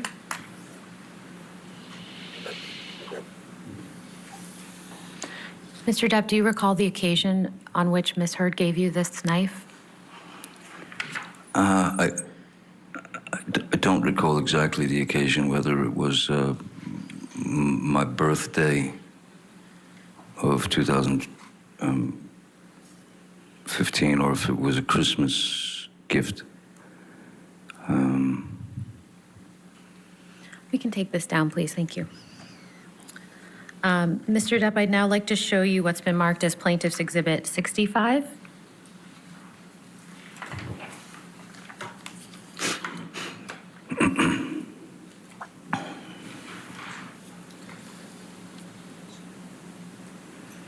And I believe this has already been offered into evidence. Yes. If so, if we could please publish to the jury. Thank you. Mr. Depp, what's reflected in these photographs?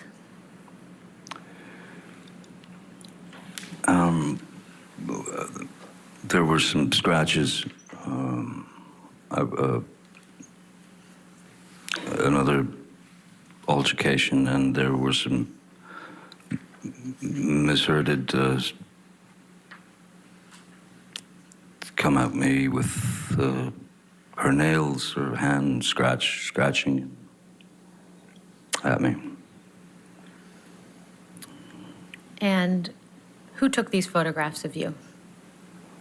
Once again, I believe this was Mr. Bett, Sean Bett. And when were these photographs taken?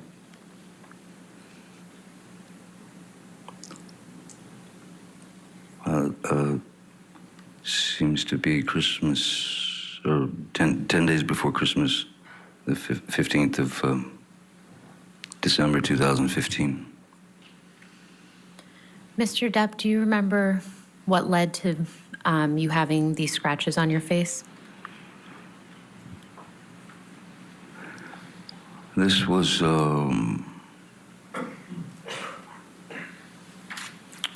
yet again another confrontation where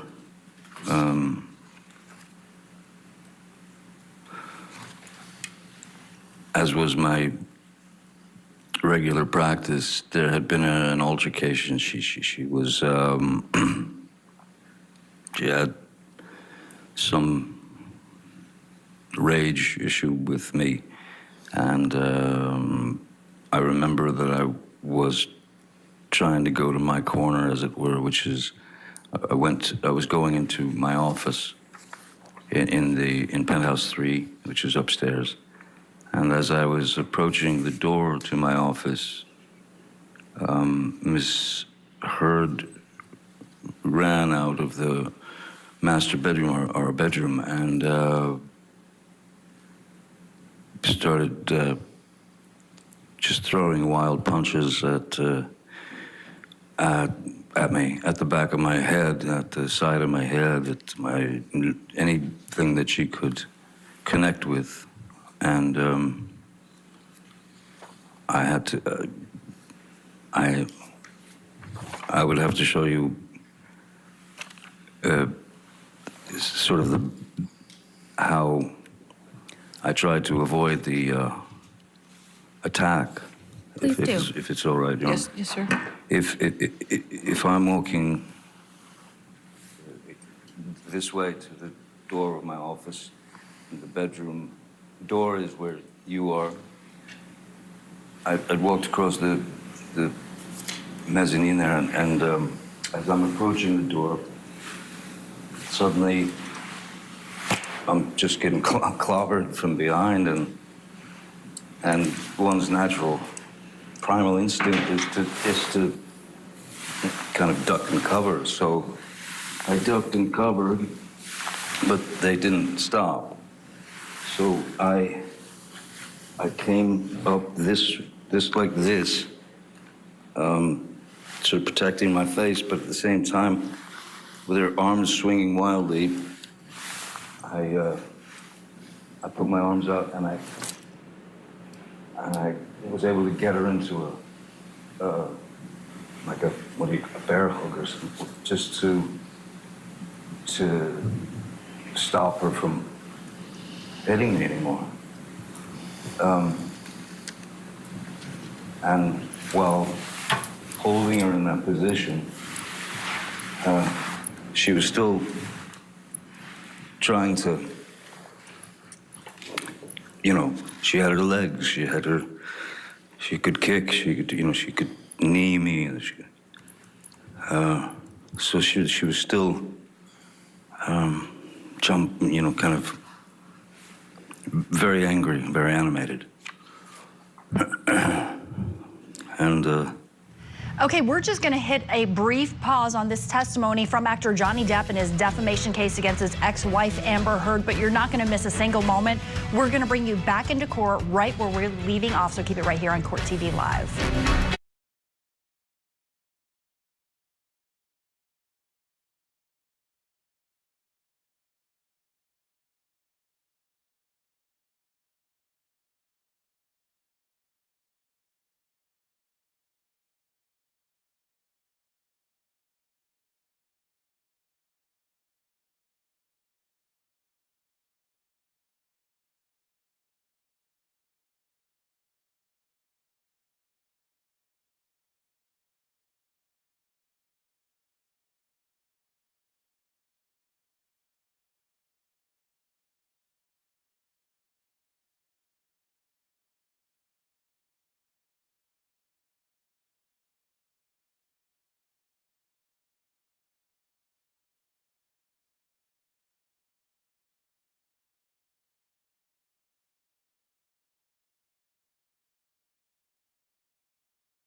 Not.com now.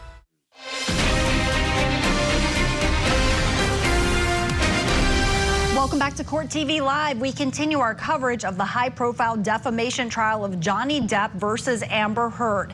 Depp is suing his ex-wife for a 2018 Washington Post op-ed in which he claims that she portrays him as a domestic abuser. In fact, he's testified that he never struck Miss Heard, and he also actually says that she's the one who abused him. So let's go back into court right where we left off.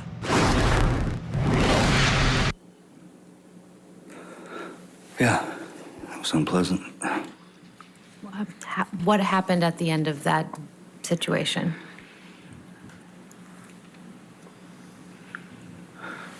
Because of the grabbing of the arms and holding them to her side so that I didn't receive any more blows, and she was still fighting. I believe there was some kind of contact with our heads, our foreheads, as would happen if you're trying to calm someone like that. And then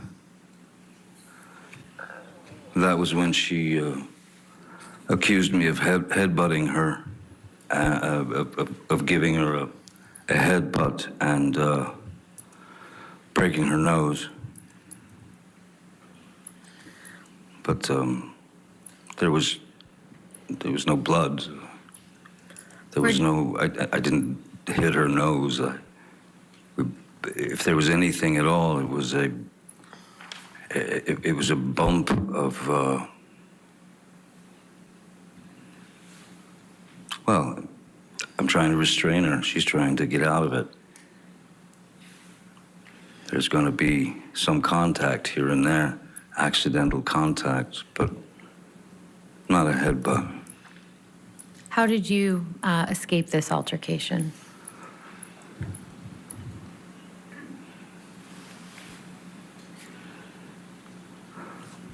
After she'd made the remark about the fact that I headbutted her, which was just impossible. She split. She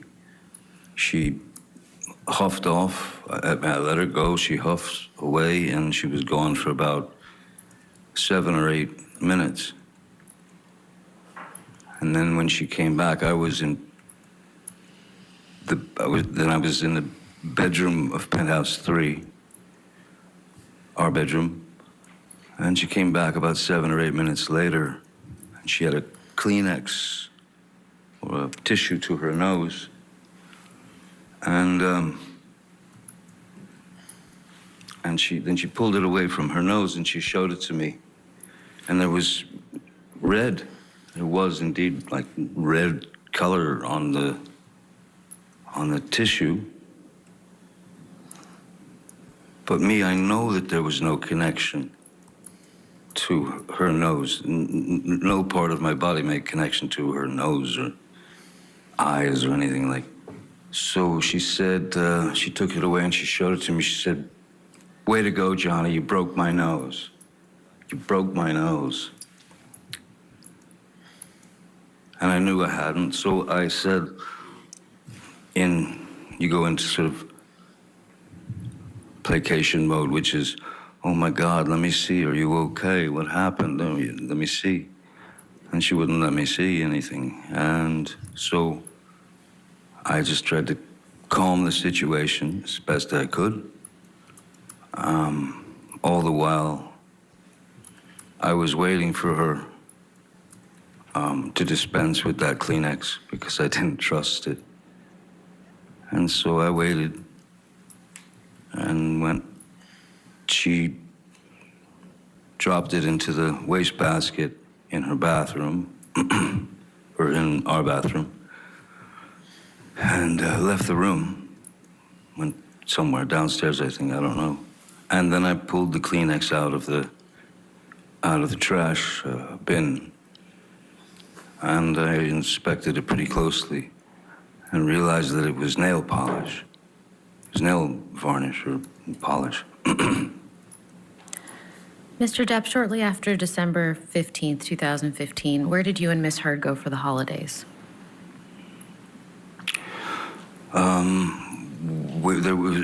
It had been planned for a while that we would be going to the island, and we would be going to the island with my kids, Lily Rose and Jack, and Lily Rose's boyfriend at the time.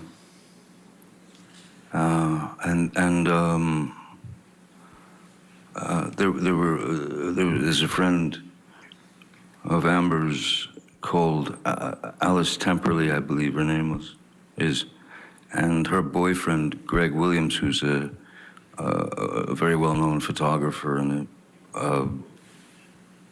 both very nice people, and their kids were going to. She told me they were going to come to the island, and I thought, okay, great. And so yeah, that's where we went for the holidays. And what happened on the island in December 2015? Many things, but was there any violence by Miss Heard against you? Oh, yes, there were a couple of incidents that were,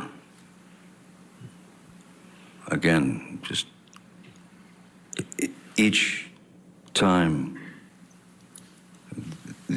one of these incidents would occur, it seemed to get worse and worse. That is to say, as opposed to fists or anything like that. I'd set up on the back porch of the house. I'd set up an area with an easel and oil paints and a can of mineral spirits, linseed oil, brushes, everything, so she wanted to paint.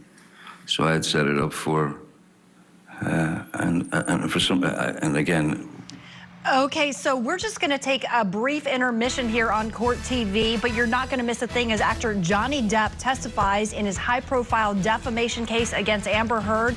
He's been testifying that he not only did not abuse her, but she abused him. We're going to have much more here on Court TV Live.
Just call 800-371-4204. 800-371-4204.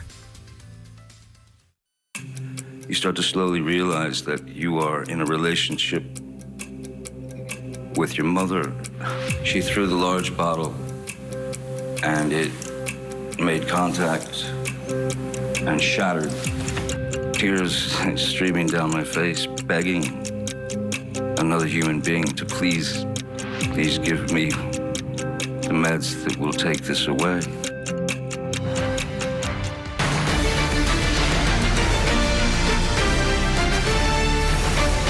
We are following breaking news in the Depp defamation trial. Johnny Depp appearing candid and lucid while giving detailed testimony about how his relationship with Amber Heard took a turn for the worse. Comparisons to his abusive mother, a drug-fueled wedding day, bouts of withdrawal, and now Amber Heard appearing to become more emotional as the jurors hear testimony about their alleged fights. More of that coming up this hour. Welcome back to Court TV Live. I'm Judge Ashley Wilcott. Always honored to be with you. We want to take you right back to this courtroom in Virginia. Amber Heard is watching on as Johnny Depp continues direct examination. Sitting at the table where most of the paintbrushes and the can and all that stuff was. And the argument, again, escalated, and she just simply reached down and grabbed the can of mineral spirits and chucked it at my face. She threw it at my face, and it struck me right at the bridge of the nose, sort of the forehead, bridge of the nose area. And it hurt. Who else was around when this happened? Well, thankfully, my children and Lily Rose's boyfriend were over towards the cafe. At that point, I didn't know that anyone else was around or had witnessed anything. I thought it was just Amber and I, but apparently there are 4 staff who work on the island. I don't think it's hearsay. I don't think any statements yet. You can go ahead and continue your answer, sir. Okay.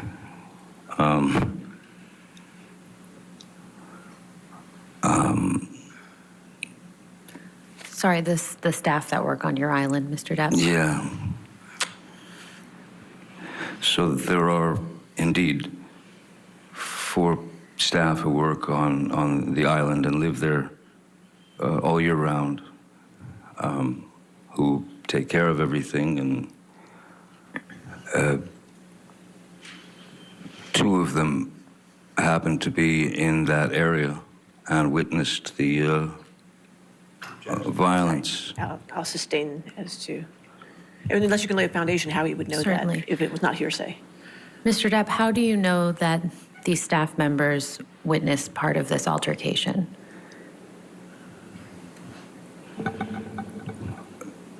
These people, as I said, they're staff on the island, though I consider them family and very dear to me. And I believe it is mutual. I've known them a very long time. They were visibly shaken by what they'd witnessed. Objection, Your Honor. Again, if you can lay a foundation, if he saw them there, or if this is something they Mr. told Depp, them. did you see any of these individuals shortly after you had this altercation with Ms. Heard? No, that's not the proper. Did he see them as actually there? If he didn't, if it was something they told him, then it's hearsay. Mr. Depp, did you see any of your staff members at the house when you and Ms. Heard had that altercation? Once Ms. Heard had stormed off,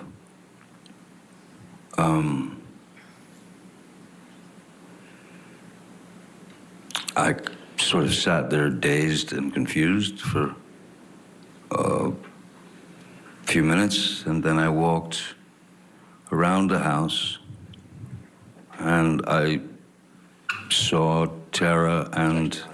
That's fine. Okay, I'll sustain the objection. We'll move on. You mentioned Tara. Who's Tara? Tara's the manager of the island.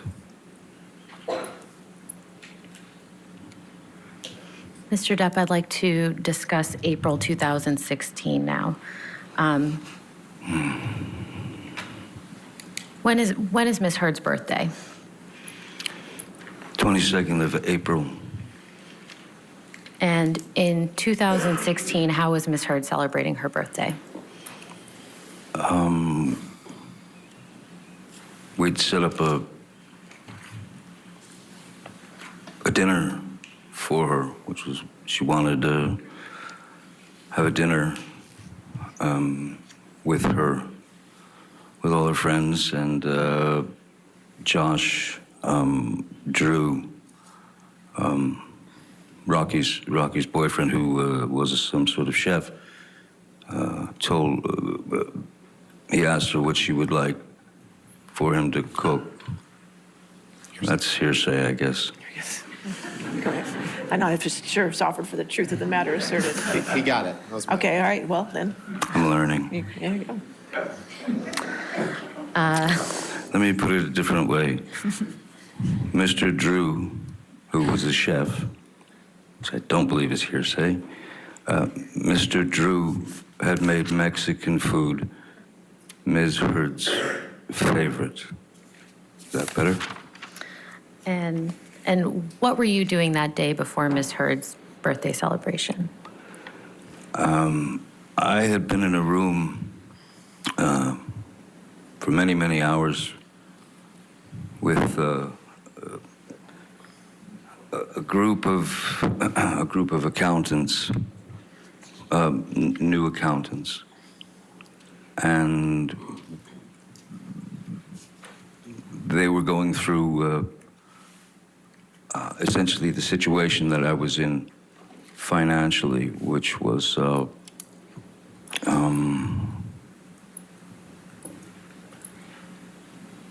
real shock to me. I had no idea, and I know this sounds ridiculous, but I prefer to think of the work as opposed to how much I'm getting paid. So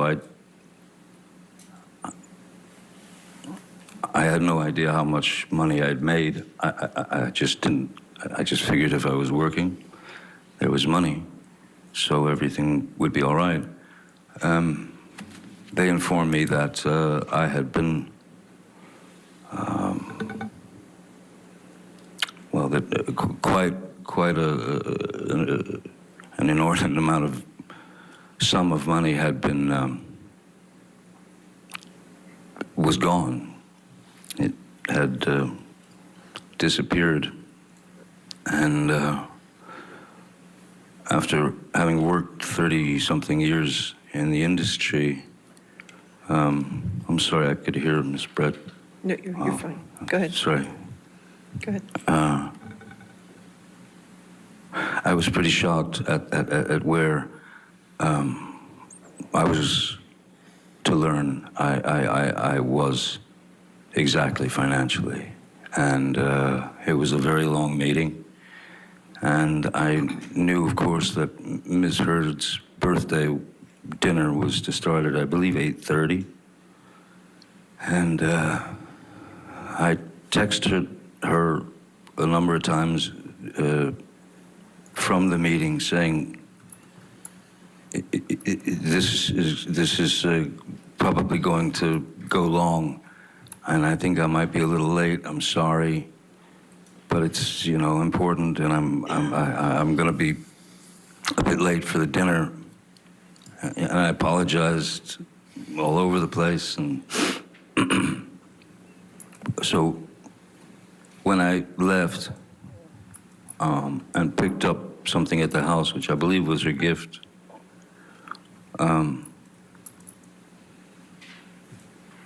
the way downtown, I received a text from Ms. Heard asking me to bring, asked if I could bring some wine and some weed And I texted back, sure.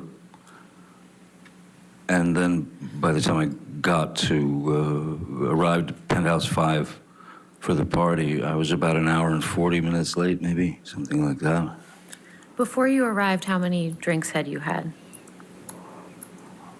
Oh, I think I'd had a glass of wine with, there was one bottle of wine that Ed White had brought to the meeting that we, between, I don't know how many, 5 or 6 of us, we had a glass of wine. Could you tell the jury who Ed White is? Oh, yeah, sorry. Ed White was my, at the time, he was my new business manager. And he was quite a, he was quite a professional, you know, nearly forensic business manager, and he had shown me things that from my former business managers that were quite disturbing. Hearsay. I believe he said he showed him. Yes, yes, I looked at papers. Maybe they're hearsay papers. I don't know. I believe he was being shown financial documents. All right. So, well, I'll sustain this any hearsay that might be understood. All right, next question. Mr. Depp, when you arrived at the party, how did Ms. Heard greet you, if at all? Very cold. What did she say to you? Continuing drug use and allegations of physical and throwing things. We're going to take a pause. We're not going to let you miss any of this testimony. We'll be right back on the other side of a short break.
Let's get you back inside this Virginia courtroom where court TV cameras are rather, and not only are you listening to direct examination of Johnny Depp, we are also showing you Amber Heard's expressions during that testimony. Back to the courtroom.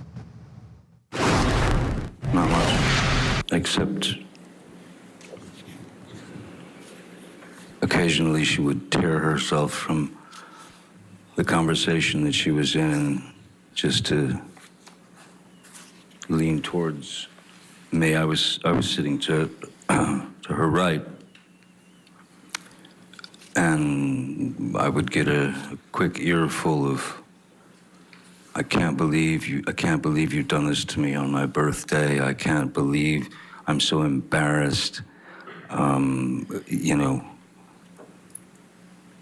which I found odd because I'd kept her informed all day, and the last text that I'd received was a request for wine and marijuana.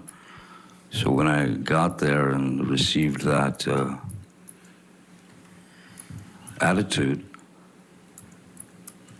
what could I do? So I just made the best of it and talked to her friends, and because they were all her friends except for, I believe, Nurse Erin. Erin was there, I believe. What's Erin's last name? Erin Borum, Nurse Erin, who had been the nurse assigned to Ms. Heard.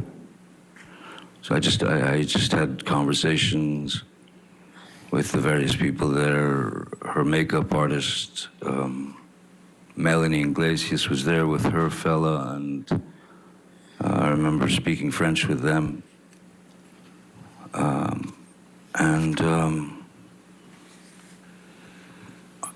I didn't really eat, wasn't feeling it. Did you have any drinks once you arrived at the birthday party? Wine. How many glasses? I don't, maybe two, because they were like large, you know, the large sort of Bordeaux glasses. So, yeah, maybe two glasses of wine by the time it started to wind down. How many drinks did you observe Ms. Heard consume after you arrived at the party? I really couldn't say because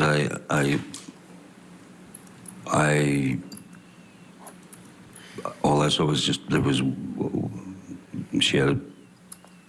she was drinking wine. And did it seem to you that she had been drinking wine prior to your arrival?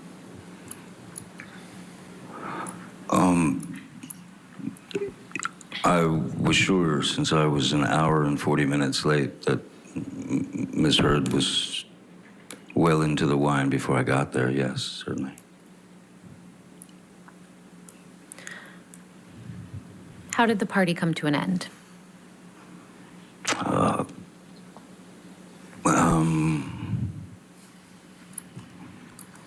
It was kind of, you know, one person would say, well, I better get out of here, and then two more couples or two more people would say, yeah, time to go. And then it just wound down. There was Mr. Drew, Miss Pennington, Whitney, possibly Whitney. And that was about it. It was sort of left there. And what happened after the guests left the party? She was free to commence with the usual verbal barrage, and at that point, there was so much in my head from the meeting. I thought it was a bit much that Ms. Heard had, I'm sorry, it seemed quite brattish, it seemed quite childish that Ms. Heard was holding such a grudge against me for having been late to her 30th birthday party when she knew very well, she was well informed that I was in an intense meeting that had a lot to do with not just my life and my future, but my children's. And I didn't know what was going to happen.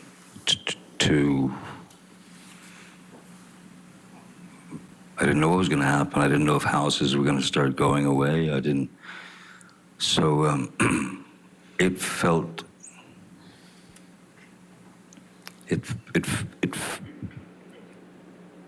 I'm sure, of course, she felt something, but it felt unfair. It felt small, comparatively. If your loved one or your husband has had some very serious issues brought before him. So when she engaged in her normal kind of banter of trying to poke at me and get me to react, I literally just got into bed. I remember the television was on, and I was reading, and I suppose Miss Heard was down in her area taking off her makeup and changing into sleep clothes, whatever, and she entered the bedroom while I was laying on my side of the bed, reading, and she was still rattling off all the wrongs I'd done to her in that particular day, and how unreliable I am, and what a horrible person I was, and I did not engage verbally, nothing. I sat there or laid there, reading my book, and when she didn't get a jump out of me or a jolt out of me, she got out of bed. She walked around the bed. She came to my side, and again, you've got a person who is throwing multiple shots at your face, at your head, at your neck, at anything she could hit. So I got up out of bed, and I grabbed her by the shoulders, and I sat her down on the bed.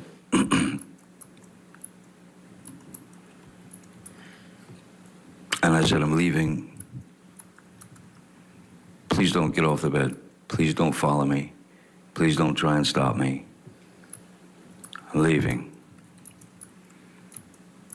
And she got up off the bed, and she squared off at me in the doorway of our bedroom. And I said, what do you want to do? Hit me again? Would you like to hit me again? And I said, go ahead, hit me.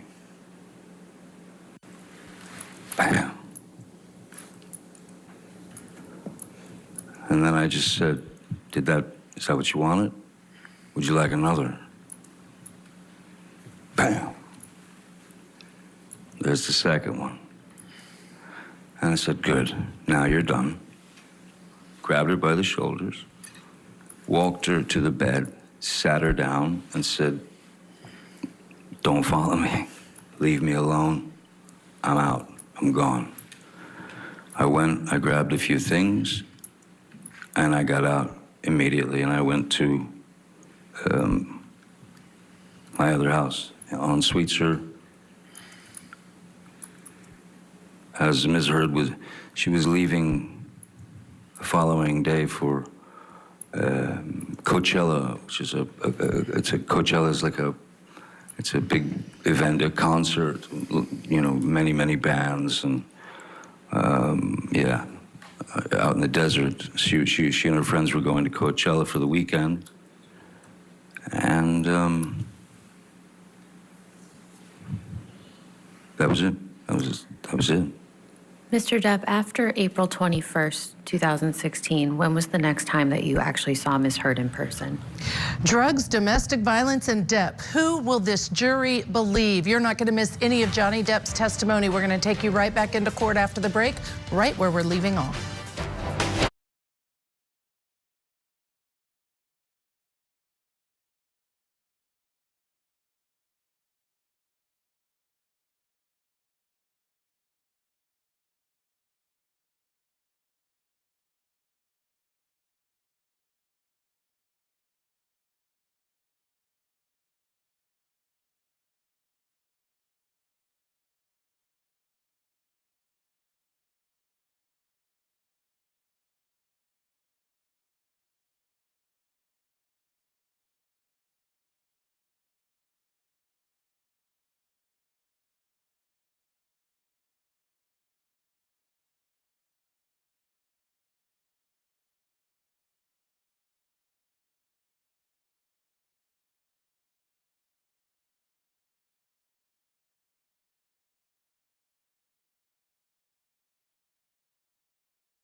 Call now.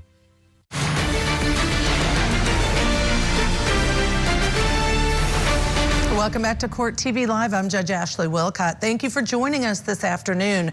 We are continuing our live coverage. Court TV cameras are in the courtroom in Virginia for the Johnny Depp versus Amber Heard defamation trial. They both have counts of defamation against the other. We continue our direct examination of Johnny Depp, day 2, and we have not missed any of his testimony. Let's go back live into that courtroom.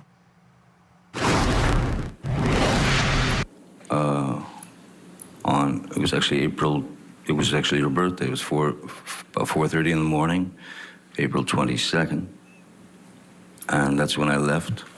And from that moment on, I did not see Ms. Heard until May 21st. And why was that?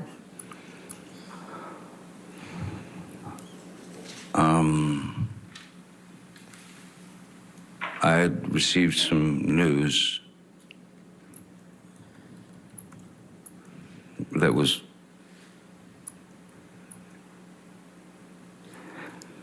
as absurd and grotesque and cruel. And then I was shown a picture of what the problem was. I had gone to Mr. Bett and said, she's at Coachella. I think it's a good time to go downtown so that I can get some of my things, you know, and get them out of there, especially the things that were precious to me, you know, children things from friends, Brando, Hunter, Thompson, whatever, things that were important to me. And he said, I don't think now's a good time to go. And I thought, it's the perfect time. She's not going to be home for 2 days. And then he showed me a photograph on his telephone of... Objection, Your Honor. Also hearsay. It's a photograph, Your Honor. As being relayed to him by Mr. Bett. He says he looked at it on his phone. I'll overrule the objection as the photograph. What was the photograph of Mr. Depp?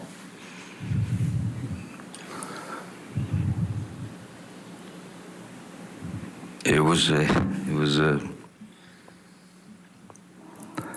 a photograph of the bed, our bed, and on my side of the bed,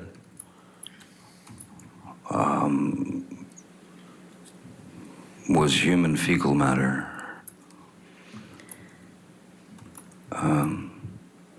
So I understood why it wasn't a good time to go down there. My initial response to that was, I laughed. It was so outside. It was so bizarre and so grotesque that I could only laugh.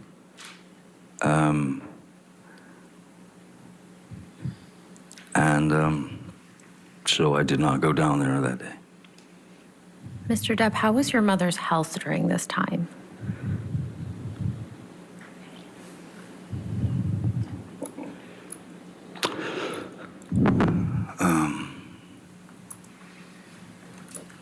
Not good. Not good at all. My mom was in Cedars-Sinai Hospital, and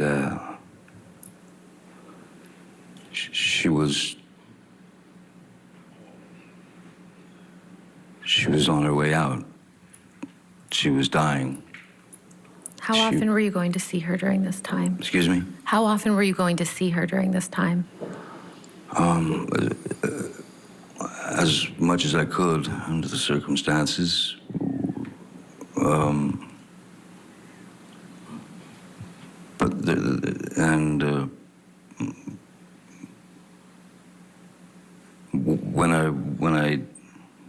When I did go and get to see my mom, she was pretty much incapable of speech. Her speech had left her. At that time, she seemed to. Her eyes were still open, and she could kind of react with her eyes, but she couldn't speak. And then, not long after that, once her eyes closed, she lay there for the duration of her life, which ended on the 20th of May, the night before I saw Miss Heard for the last time. Well, essentially. I'm so sorry, Mr. Depp, but how did your mother's death affect you?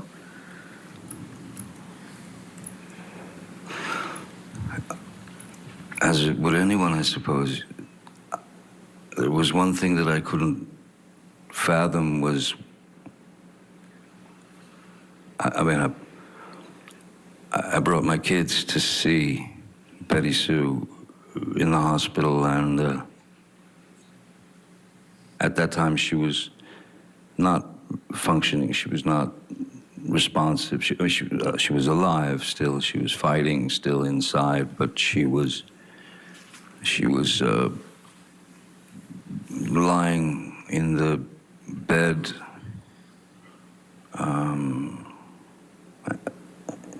and what, excuse this analogy, but all I could think of was how if she's conscious if she's conscious of everything that's going on around her, but has no ability to speak, has no ability to move. I knew that the one thing, as far as Betty Sue was concerned, the last thing that she would have wanted was to have ended up lying there on a, what it was like, there's my mom lying there on a deli platter. And it was a horrible image. But I brought my kids in to say goodbye, and we all spoke into her ear. And then she passed away later. So it was painful, but there was some side of it too, at least to me, that in a way it was, I was happy for her. Why was that? Because I can't imagine Betty Sue or my mom, I can't imagine anyone lying there in quite possibly was a kind of a locked-in syndrome. And if she's surrounded by 10 people looking at her lying there on that deli platter, if you will, I was happy for her that she was out of pain, out of frustration, out of... I was happy that she'd moved. Not happy, I was relieved that she was no longer in that situation. Though, when those you love leave, we're the ones stuck with the pain, with the grieving. But I was glad that my kids got to see her and give her send off, I suppose. And but it was it opened my eyes quite a lot to a number of things. And what were some of those things that your mother's death opened your eyes to? that life is a bird song, that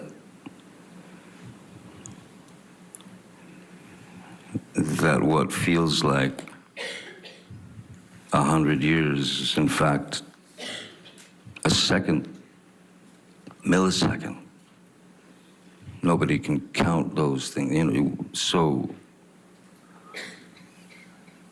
I had made peace with Betty Sue because I understood where she came from, and I understood how difficult her childhood was, and I understood that she had not had the proper training or proper teaching or the proper background to be anything other than what she had been when we were younger. I forgave her for all that, as one should. So I was, it opened my eyes to the fact that yes, if you try in relationships, whether friendships, whether courtships, whether marriage, whether this, whether that, try your best to try. If it's not going to work, it's not going to work.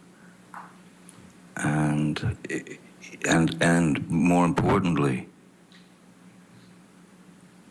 if you're going to get out of Some of the testimony that many have been waiting for, Johnny Depp just described when he learned of fecal matter left in his bed, allegedly, by Amber Heard. Can it get any worse? We're going to have to keep watching to find out. Johnny Depp's testimony will continue after a short break, and you will not miss any of it here on Court TV.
Johnny Depp continuing to testify in a calm, somewhat monotone demeanor as he continues direct examination. Let's take you back to the courtroom. You've missed none of his testimony. In which I had decided that it was somebody had to call it, and I decided that I would call Amber and tell her that my mom had died that day. And then I very calmly said, look, I've made a decision and I think it's the best thing. I'm going to file for divorce, but I'm not going to I'm not going to cite irreconcilable differences. I'm not going to cite any violence. I'm not going to. I'm going to state this. We simply, the two of us, we simply don't want to feel as though we have a collar around each other's neck and a leash attached to it, and then this piece of paper that proves that that's true. So what I thought was best was we want to end this in love and take the idea of ownership of one another out of the picture. And that's how I approached Miss Heard with that. And So why did you go over to the penthouses on May 21st, 2016? Miss Heard had requested that I come over to have a talk, to explain. She wanted to explain things, and so I went there. And I also wanted to gather up some of those things, precious things that you live with. So I went over there to have a discussion, what I thought would be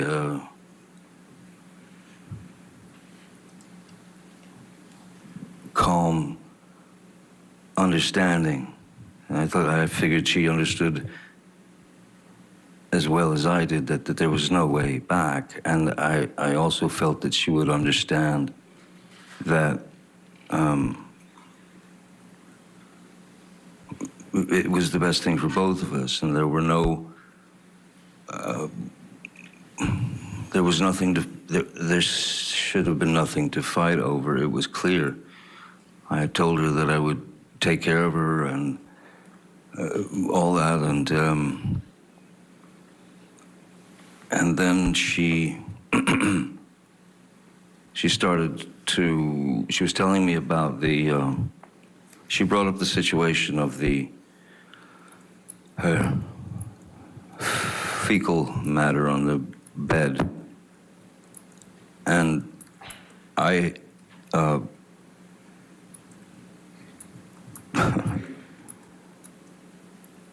and she tried to blame it on the dogs. But why didn't you think it could have been the dogs? The dogs weigh, they're teacup Yorkies. They weigh about 4 pounds each. The photograph that I saw, and I mean, I lived with those dogs for many years. And so did Hilda Vargas. She's a woman who's been with me for 30 plus years, from the very beginning. And she was the one who photographed it. It was clear she knew the dogs as well as I did. And none of that did not come from a dog. it just didn't. Mr. Depp, could we back up a little bit? Who went over to the penthouses with you on May 21st?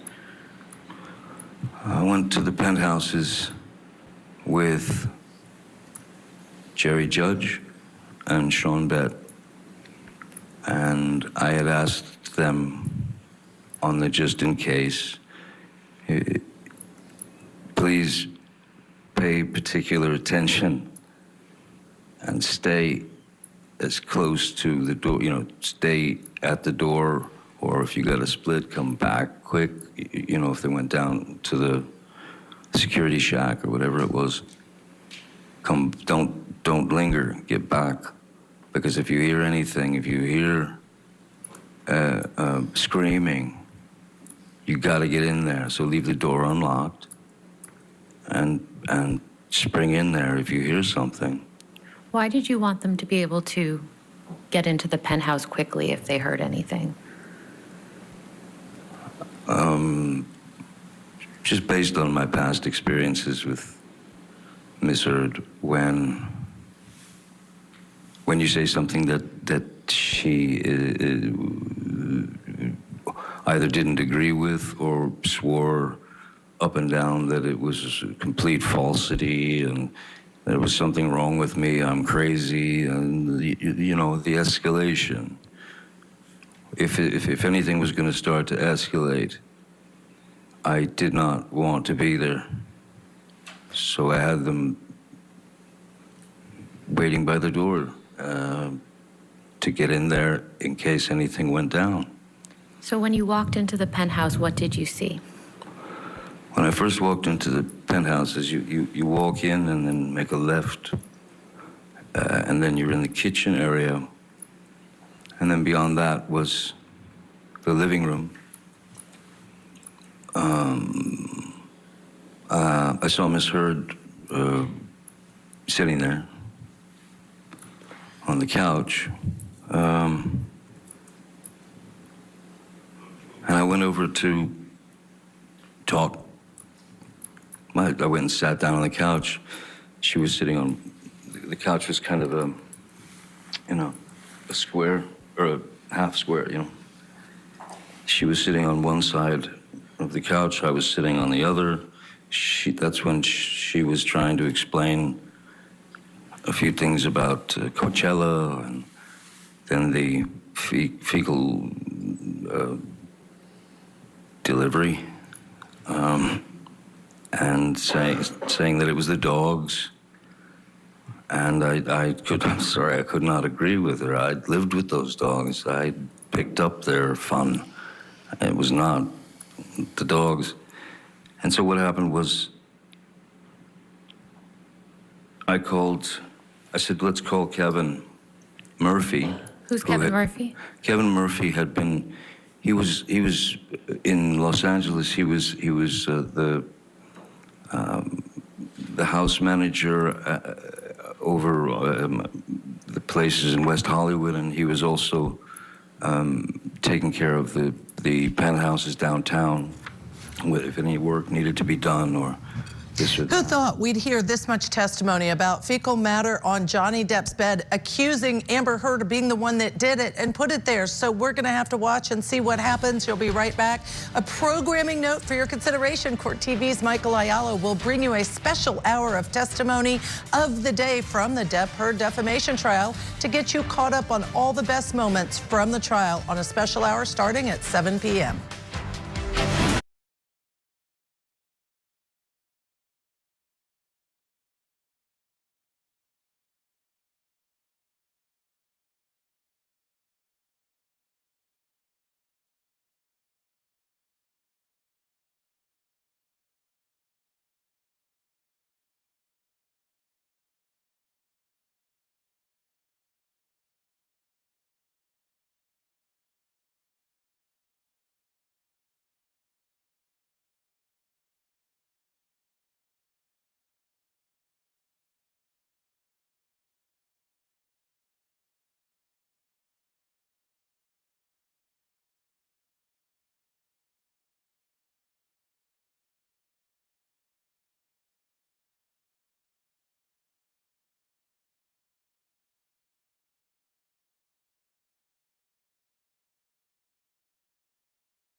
Good Wednesday afternoon. Welcome back to Court TV Live. I'm Judge Ashley Wilcott. Of course, my honor to be with you. We want to take you back into the courtroom in Virginia, where Court TV cameras have been bringing you the defamation trial of Johnny Depp versus Amber Heard. Johnny Depp is on day 2 of direct examination by his own attorneys. We're going to take you right back into that courtroom. You've missed none of his testimony. Scheduled the girls who come in, the ladies like Hilda, to do their work. And he'd had a conversation with Ms. Heard.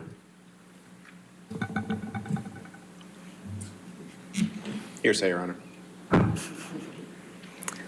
Let's move beyond the conversation that Kevin Certainly. Murphy had with Ms. Heard. So after you called Kevin Murphy, what happened? I asked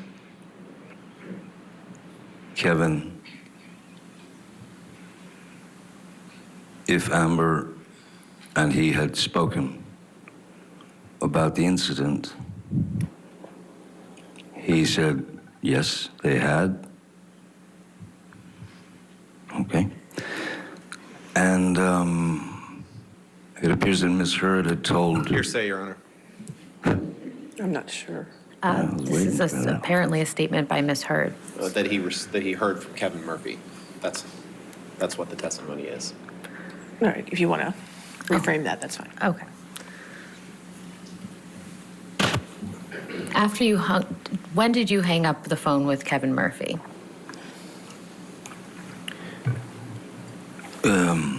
Right about the time that Ms. Heard was screaming obscenities at him and calling him a liar, and that he was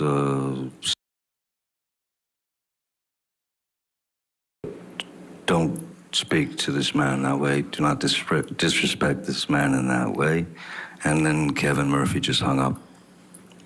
And so at that point, she was riled, of course. And I went upstairs to gather belongings. When I came back downstairs, she was on the phone with Io Tillett Wright, and they were making a wonderful point of just how funny it was that I thought that some human being had actually dropped a grumpy, pardon the term, onto the bed.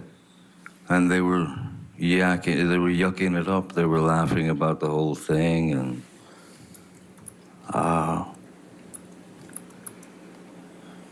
it was,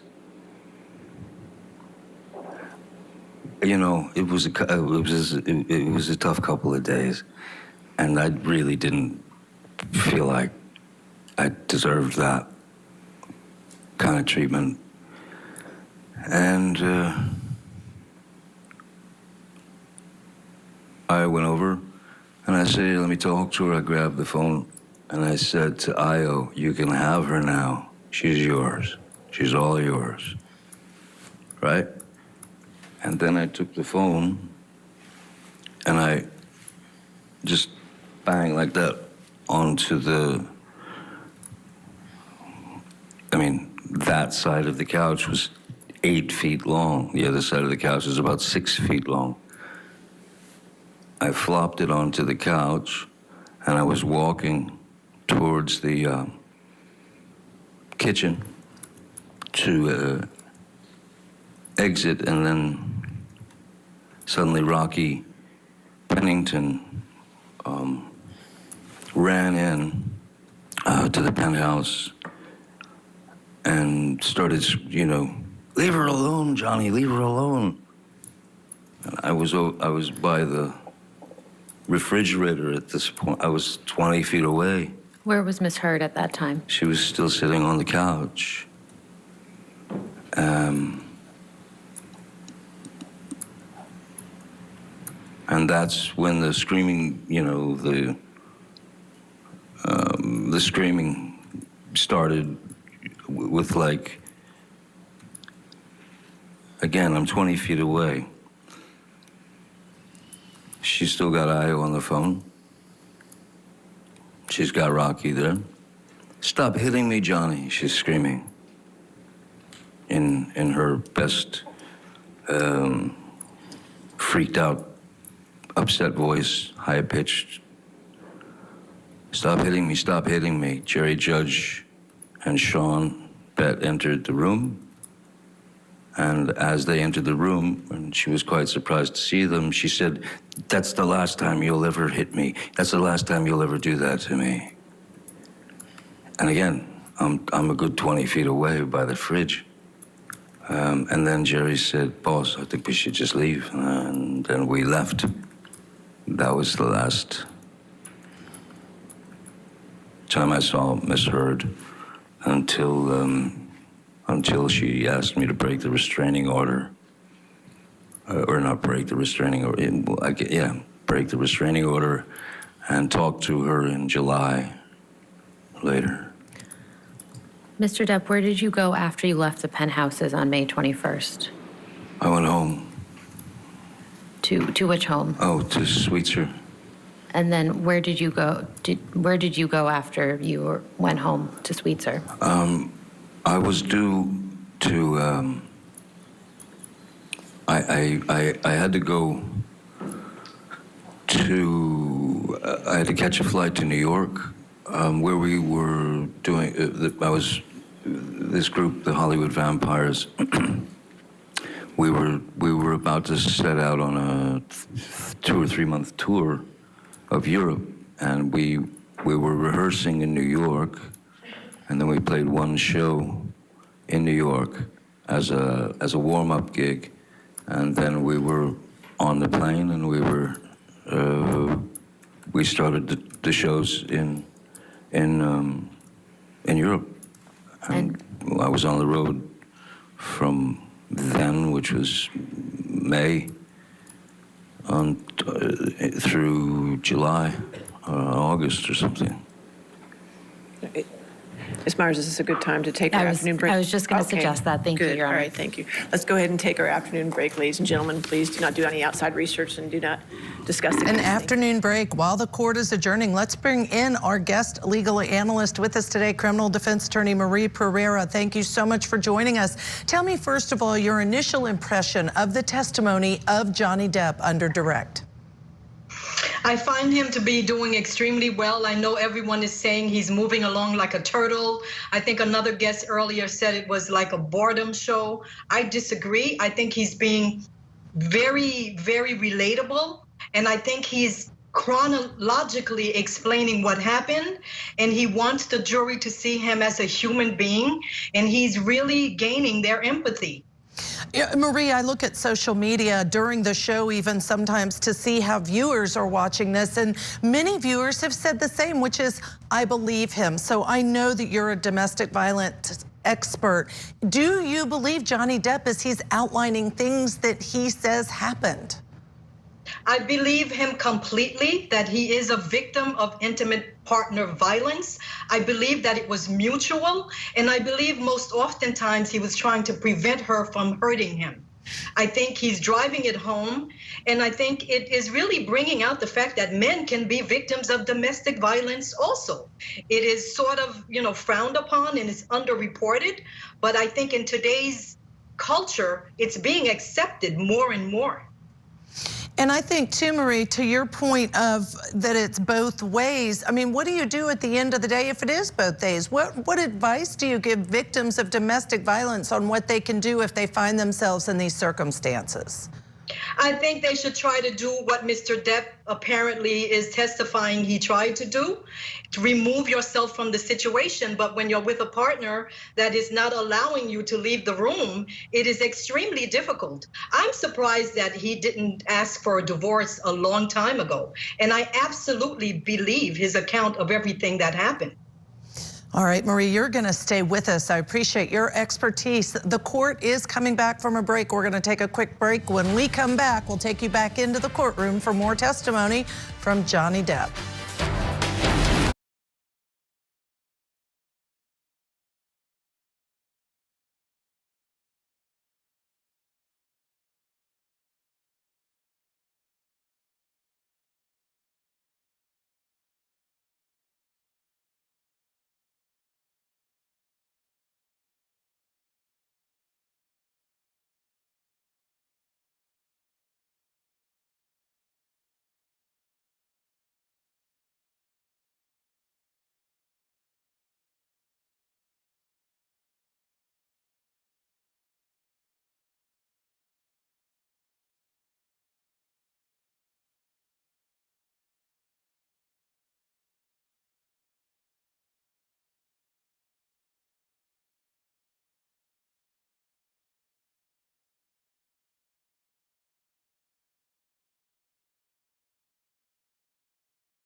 now.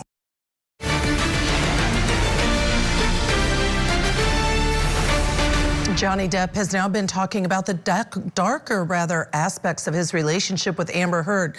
The jury is back from a break-in in the courtroom. Let's go back. All right, thank you. All right, your next question, ma'am. Thank you. Mr. Depp, I'd like to show you another audio recording that is Plaintiff's Exhibit 397. And for the record, we intend to play the portion that is 1 hour, 4 seconds to 1 hour, 2 minutes and 50 seconds. All right, so there's no objection to 397 coming into evidence its entirety? Okay, audios are coming in. It's 397 in evidence, and then you want to play that part. It's fine.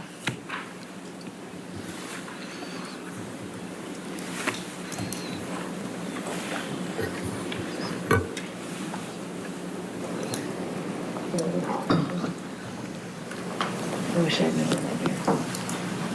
Well, those wishes don't come true.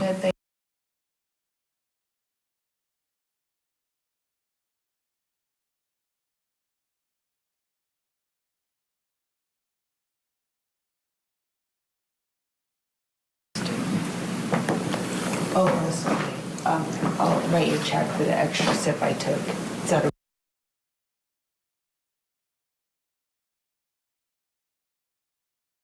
You did. You said don't drink my wine. That's mine. I didn't say that. Oh, you didn't? I said I didn't think you were looking for anymore. Rewind. Rewind.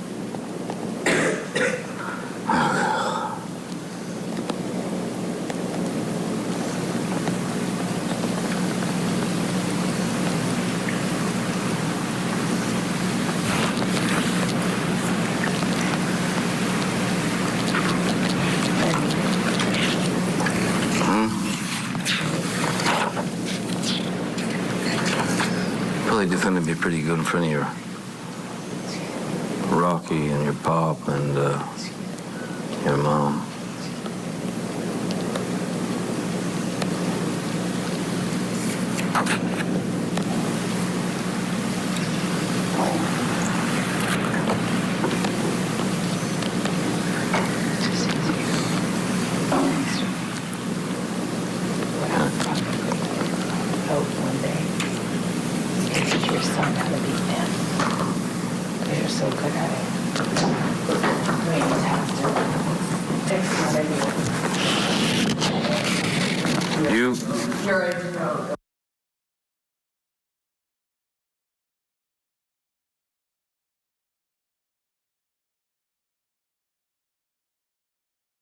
You're never gonna learn.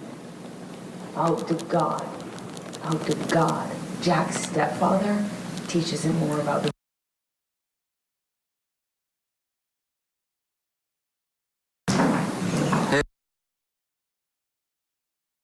It's like in London that you decide. Never again. Stay away. You don't exist. You will not be getting my words.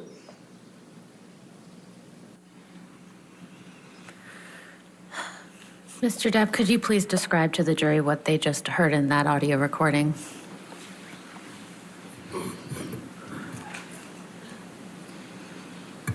I don't know when.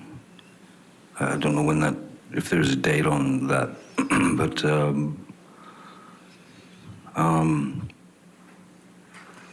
clearly there was some animosity and another clash, and Miss Heard once again felt it necessary to bring my kids, my son into that argument and say that she hopes that my son's stepfather can teach him how to be a man, since I couldn't. And I believe she says something about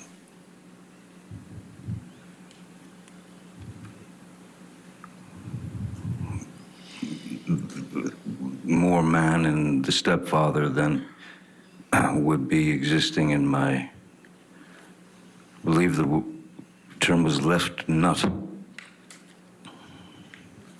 How often did Ms. Heard bring your children into your arguments?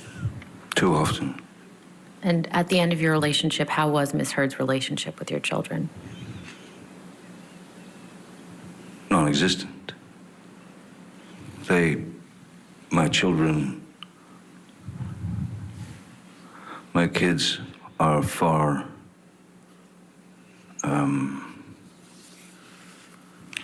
more intelligent than I am, and they broke. They wouldn't be around Ms. Heard they refused to be around her anymore. They didn't like the way she treated me, which was written in a very elegant letter by my daughter, actually, to Ms. Heard. I don't know if that's evidence, but I remember my daughter sent a text to Ms. Heard.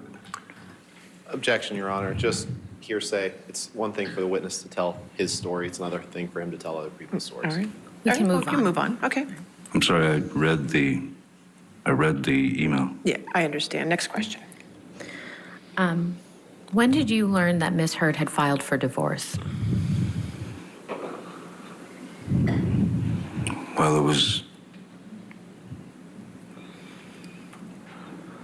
let's see, Betty Sue was the 20th. That night I spoke to her about the divorce. 21st was the kicker. I believe it was on the 23rd, and I had already left town for New York to prepare for the tour. Did Ms. Heard know that you were out of town at that time? I don't know.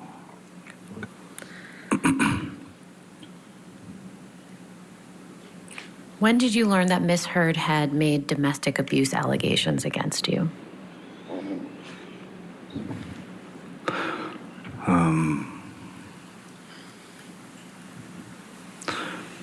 The 27th of May, which is, in fact, my daughter's birthday, I saw that she had gone to a court, I don't know, some court, and there were paparazzi everywhere, and her and a brown mark on her face. And it was also happened to be the day that Alice in Wonderland 2, Through the Looking Glass was opening. And that's the day that she chose to go to the courthouse and get a TRO, a temporary restraining order against me. But I was in Europe already at that point. Mr. Depp, I'd like to show you what's been marked as Plaintiff's Exhibit 487. And just for the record, this is a very long document, and we will be showing pages 492 through 494. There's no objection to the document 487? No, if I could just have a minute or two to scroll through it, that'd be great. Okay. I assume, are you entering this in evidence now, or are you just showing it? I can give them an opportunity Okay, and go sure. through it with Mr. Depp, if that's okay. Mr. Depp, do you recognize any of these text messages that are on the screen in front of you?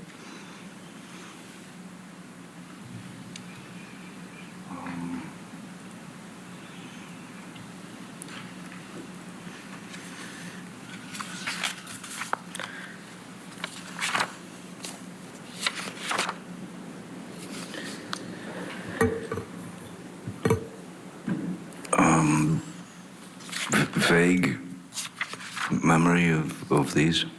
And who were these communications between? It looks like myself in the, it's me in the green, and Ms. Heard's words in the blue. And do your communications reflect that Ms. Heard understands that you're in New York? I'm sorry? What is the date of your text messages here on this page? That's the 23rd of May, 2016. And hers are the 24th of May, 2016. And based off of these communications, does this refresh your recollection that Ms. Heard knew that you were in New York on this date?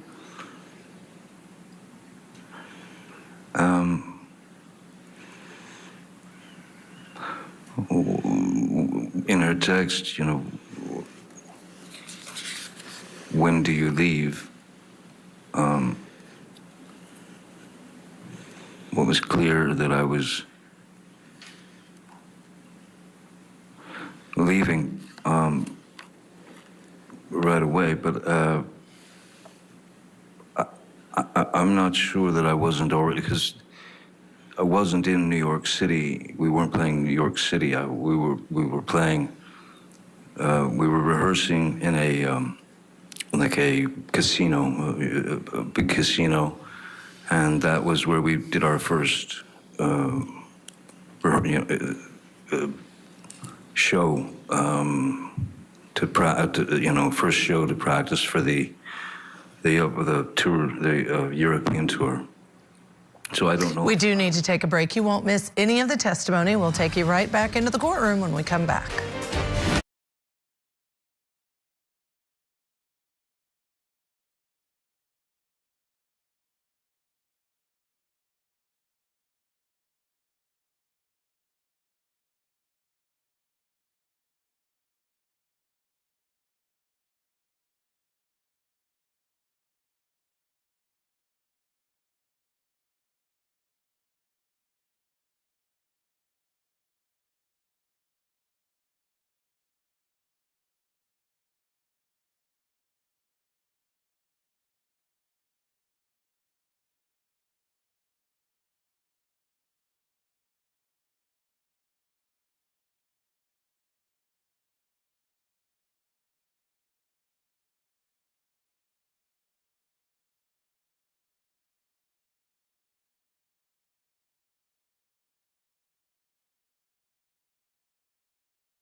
Welcome back to Court TV Live. I'm Judge Ashley Wilcott. Happy to have you with us. We have been providing this coverage with Court TV cameras in the courtroom in Virginia.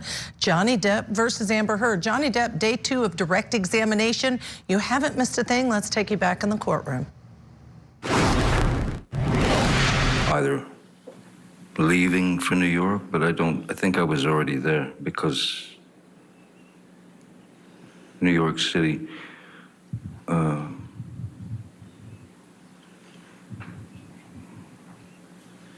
we weren't, I don't recall that we were playing New York City.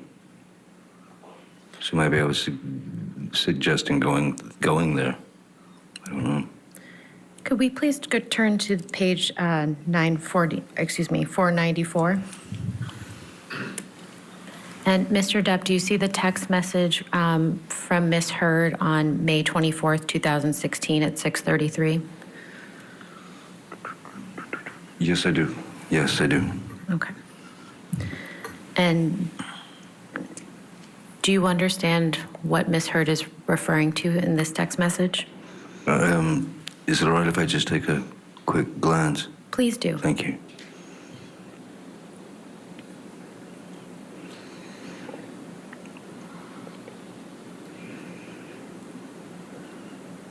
Thank you. That's better.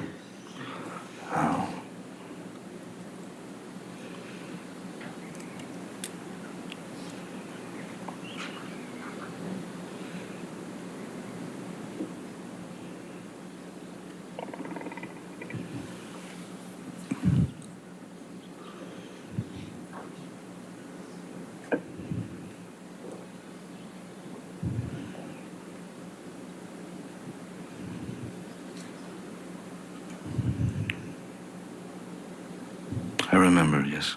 I recall this. And what do you recall about this? That it made no sense to me. It just didn't make any sense to me. Especially about, well, as long as you don't file, nobody will know. It just didn't, again, I'm not all that familiar with these types of things, but if it's two people in a relationship and the relationship is ending, in any case, the outcome is divorce. So I didn't understand these explanations of this can happen or it cannot happen, and I only did this because my lawyers said to, and it just didn't make any sense to me, and it looked like she was kind of grabbing at straws, trying to figure out what, in fact, to do. Mr. Depp, I'd like to just ask you about a couple statements Ms. Heard makes in this text message. She first says, just confirm that the cover letter is completely private and has nothing to do with any public record. Do you see that? It's the first sentence in the text message. Yes, I do. Do you know what cover letter Ms. Heard is referring to? No, I don't. Okay. And then she says, and only included the domestic violence / restraining order stuff because I called the lawyer when the cops were here and I didn't know what to do or why that happened and was scared. Do you see that? Yes. Do you know what Ms. Heard is referring to when she said that? No. And then dropping down to the bottom, it says 2 lines up, I thought you filed. Do you see that? Yes. And do you have any understanding as to why Ms. Heard thought you had already filed? No.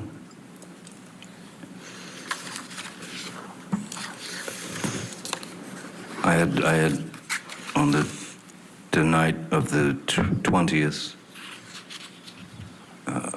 was when I told her on the phone that I was going to file.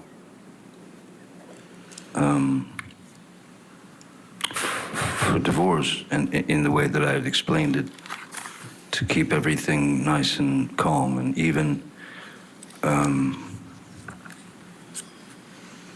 But on the 23rd,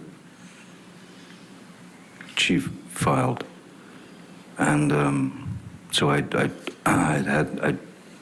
hadn't had a chance to file.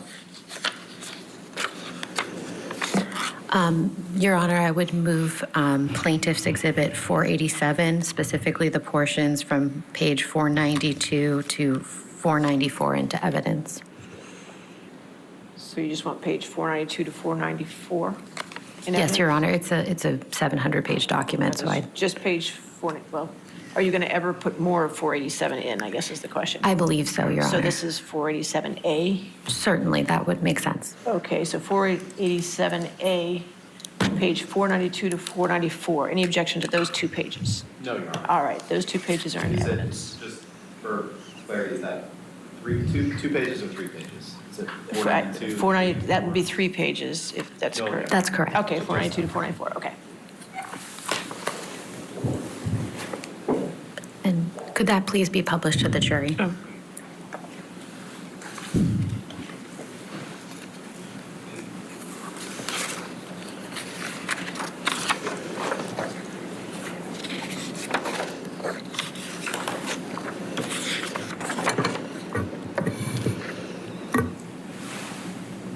Mr. Depp, Ms. Heard did end up seeking a temporary restraining order against you, correct? Yes, she did. And what, I believe you already said this, but could you just remind the jury, what date was that? The 27th of May. And where were you when you learned that Ms. Heard had actually filed a temporary restraining order against you?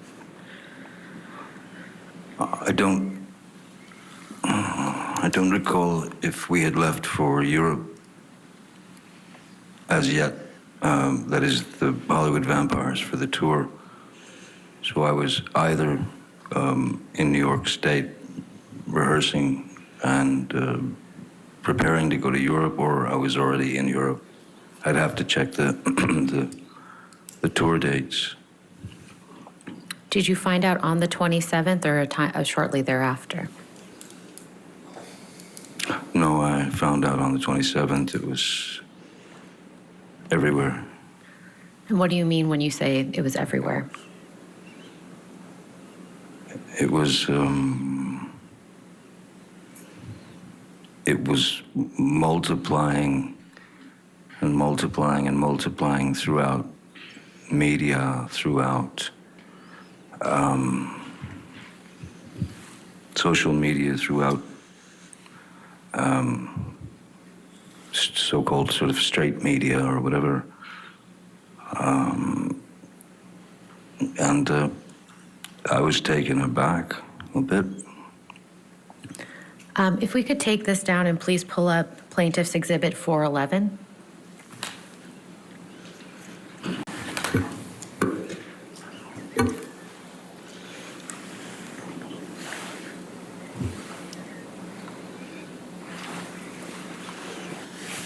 Mr. Depp, is this some of the media coverage that you were referring to? Many things of this nature, yes. Many. And do you recall actually seeing this specific article? I don't remember seeing this specific article, but there were already plenty, and certainly more than I was happy to go through. I think once you read one or two of them, the general idea is I mean, the point had been made clearly. Your Honor, I'd move Plaintiff's Exhibit 411 into evidence. Any objection? No, Your Honor. All right, 411 in evidence.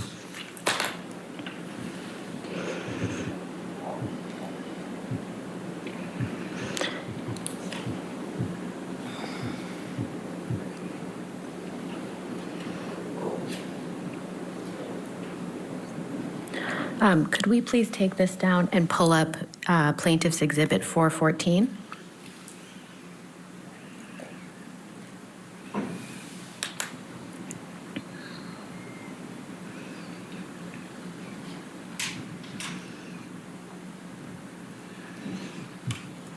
Mr. Depp, Yes.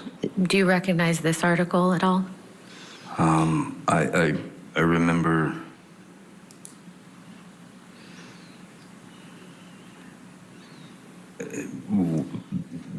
Yeah, I don't know if it was this one in particular, but I do remember seeing all the various reasons behind her reasons behind her needing to get a temporary restraining order, a TRO against me, which they just started to metastasize into these. There were abuse allegations, and then there was alcohol, and then there was drugs and violence, and it just it was already right then and there before my eyes spinning out of control, and there was not a word that I could say. Your Honor, I would move Plaintiff's Exhibit 414 into evidence. Any objection? No, Your Honor. All right, 414 in evidence. Johnny Depp, in his own words, detailing when Amber Heard took a restraining order out against him. Do you find Johnny Depp credible? Let us know on all the social media. We have to squeeze in a break. When we come back, you will not miss any of his testimony. We'll take you back into that Virginia courtroom.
know better.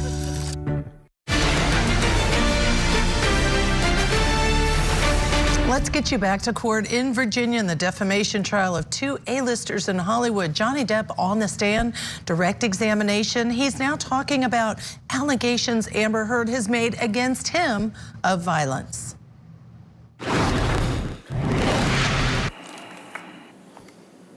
And if we could take this down now, please, and put up Plaintiff's Exhibit 409.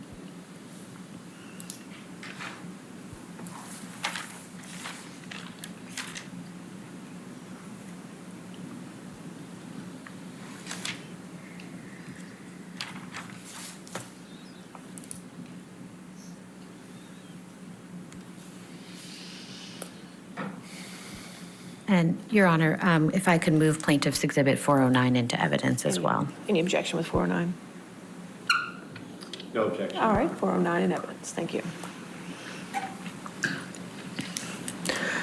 Mr. Depp, do you recall seeing this People magazine article? Yes, I do. And when did you see it?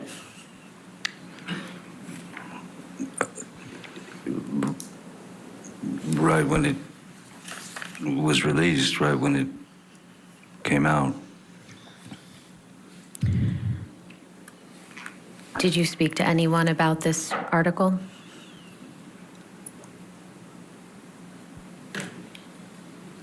Yes, I did. Who did you speak to?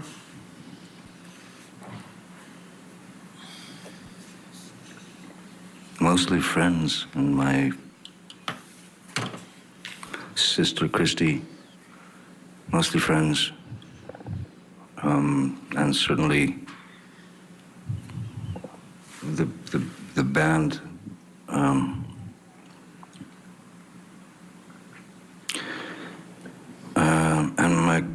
And my kids. I had to alert them that there might be some ugly things coming out that were most assuredly going to put me in the position of some violent, drug-addled, alcoholic,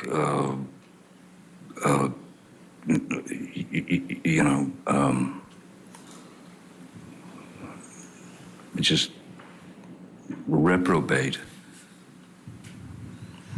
And I wanted to warn them before they were approached with the People magazine cover in school by other kids, you know.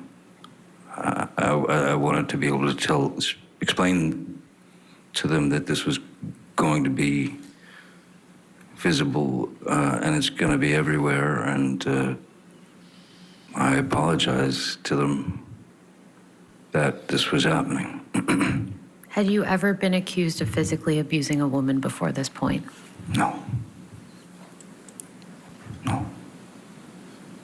How would you describe the impact of these allegations at the time they were made? And Arnold, if you could please take this down.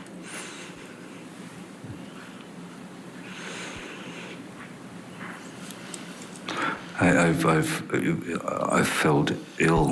I felt sick. I mean, I'm sick in a sense that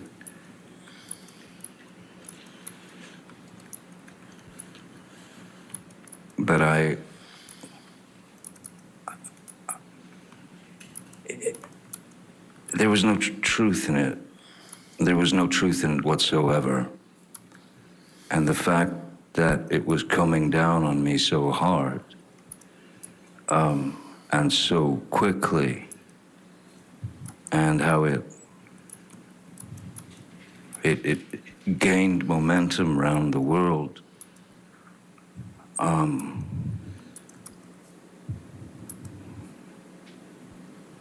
And then you notice people looking at you differently. And then you notice calls stop coming from agents and producers and that sort of thing. This was before, in fact, the Me Too movement had come around. This was a while before that, so I couldn't have expected the Me Too movement to happen, but once that happened, then it just went into skyrocket mode. So you're showered with you're running between drops of lava. You're trying to run between raindrops that kill you and destroy you. So I was very confused. I was very hurt because,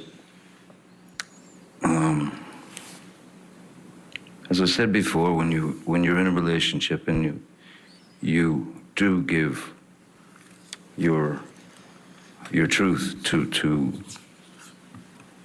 intimate truths to that person that you're with, and then they start to use all that information and stretch it out into something that is completely shocking, because as I said, it just didn't happen. And so I felt like it was incredibly cruel and I felt it was treachery. It was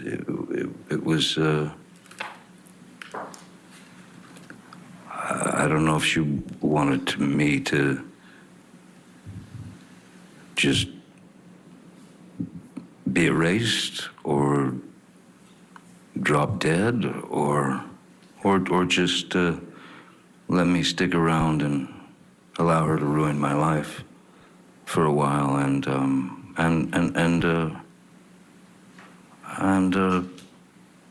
go out of her way to shame me and hurt my kids and hurt people who I've known for many, many years. No, it was, I mean, to say that it was unfair is about the largest understatement that it's actually the smallest understatement. I mean, it controlled my.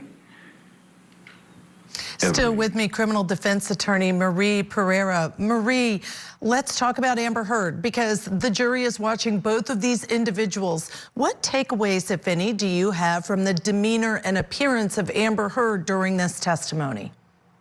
You know what? It's interesting you should ask that. I was just thinking about it. And I said to myself, if someone said that I threw a vodka bottle at them, it exploded on the edge of a bar, severed his finger, and then while he was in shock and in pain, I took a cigarette and burnt it on his face, I think I would have jumped up and said, "You're lying, you're lying." The fact that she's sitting there listening to it makes me feel like, okay, you did that.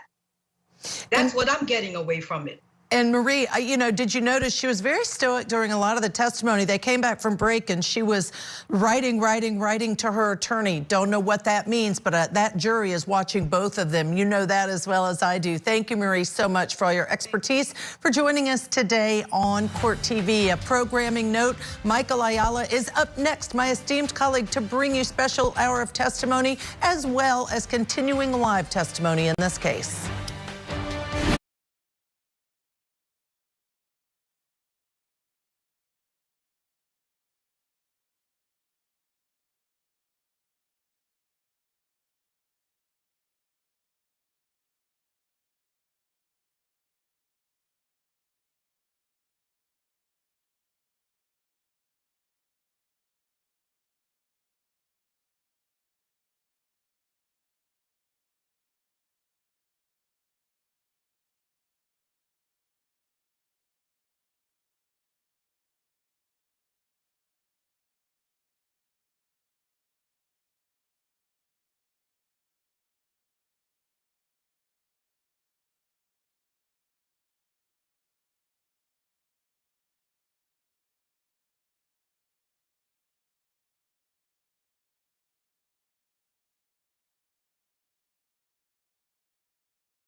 and welcome back to Court TV Live. I'm Michael Ayala. Thank you so much for joining me this evening.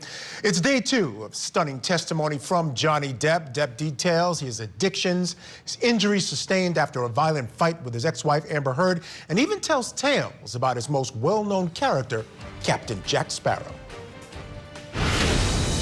Cartoon characters can get away with things we can't. Captain Jack Sparrow can do things that I could never do. He could say things that I could never say.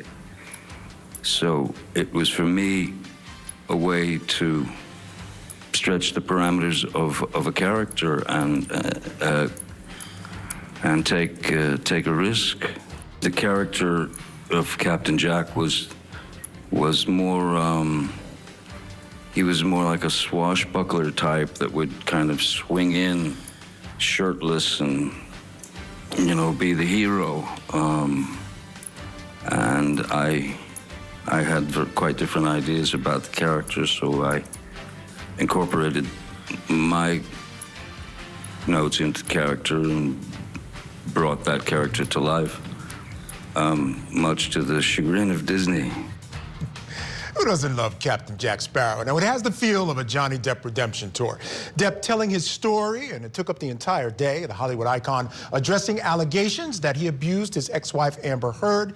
And from all accounts, the gallery was hanging on his every word, but it's not the gallery that matters, it is the jury. How will they consider his testimony? The actor was candid about his addictions. He talked openly about his volatile relationship with Heard and went into detail about how and when their relationship took a dark turn. And after struggling to remember the exact date, Depp also detailed the pair's wedding day, a day he says was filled with drugs. And at one point, Depp compared his relationship with Heard to that of his abusive mother.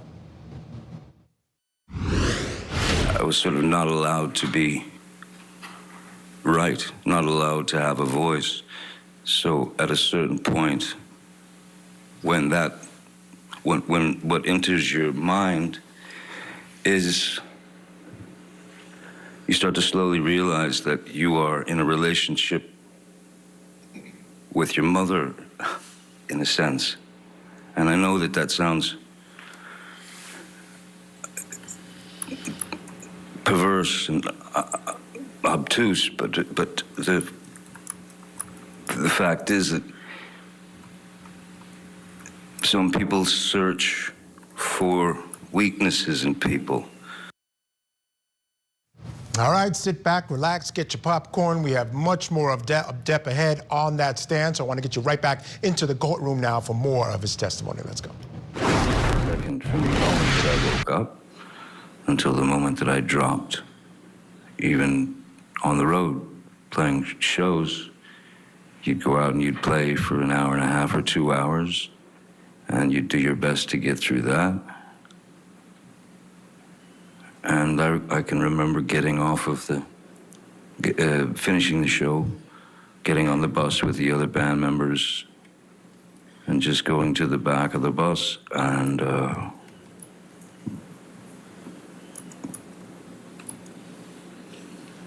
just, you know, you had to get it out. So I just sat back and in the back of the bus and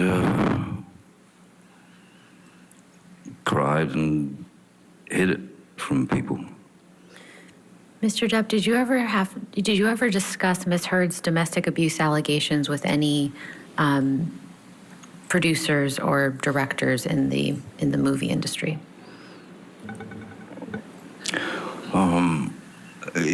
Only if they fell into the category of friends. For example, Tim Burton, who was one of my dearest friends, and we've known him since we made Edward Scissorhands together in 1990, and we've been very, very, very close friends ever since then.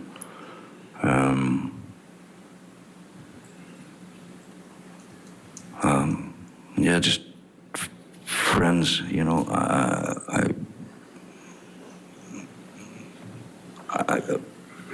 And then, of course, as we were on the road, you know, the fellas in the band, you know, Alice Cooper is the singer of the Vampires, who's a dear friend, and Joe Perry from Aerosmith is in the band, and he's also a dear friend. And then a couple of the other members are just very close friends. And I was bereft of any. You just don't know what to say anymore. You just know what to. So I tried not to talk about it very much at all. But just to friends. Mr. Depp, when did you and Miss Heard divorce? When was the divorce final? Yes. The divorce was final January 2017 on Friday the 13th. And how were your divorce proceedings resolved ultimately?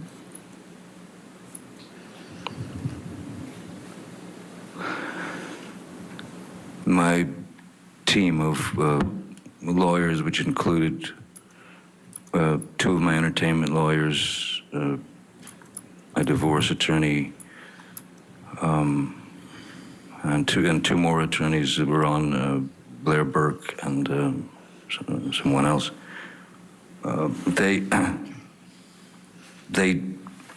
I wanted to, for lack of a better word, I wanted to fight it. I wanted to fight it because it was because there wasn't an ounce, not a grain, not a molecule of truth to it. So I wanted to fight it. Calls for hearsay, Your Honor. All right. He was speaking about what he wanted to do in the context of the divorce. I understand. I think the next one was going to be they said. I don't know. Something like that was fine. So. Okay. You can go to your next question. Sure, certainly. Did you pay Ms. Heard any money in connection with your divorce? Yes. And how much was that? Her settlement, she wanted $7 million. I believe that was the settlement, wasn't it? Yes, $7 million. And was there a joint statement that you and Ms. Heard released? Yes, that's where I was getting. The advice that I was given was not to fight. Objection, Your Honor. Hearsay. All right. I'll sustain the objection. Next question. Who wrote the joint statement? I have no idea. Lawyers.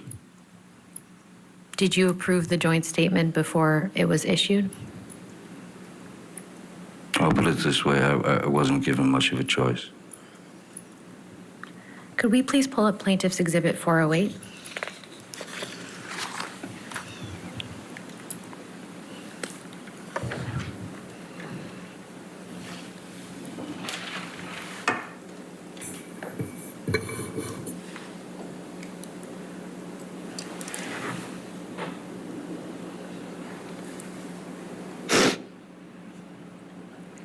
And Mr. Depp, do you see this second paragraph from the bottom of this page? Is that the joint statement that you and Ms. Heard released together? That's the joint statement that was released, yes. And could you please read that joint statement for the jury? Our relationship was intensely passionate and at times volatile, but always bound by love. Neither party has made false accusations for financial gain. There was never any intent of physical or emotional harm. Amber wishes the best for Johnny in the future. Amber will be donating financial proceeds from the divorce to a charity.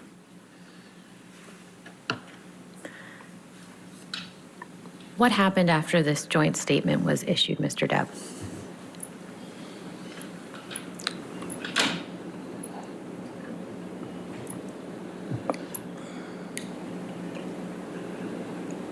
What happened after that?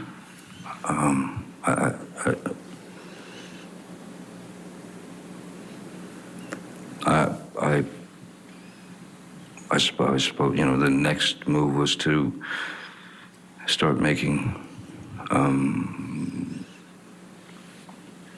payments to Miss Heard.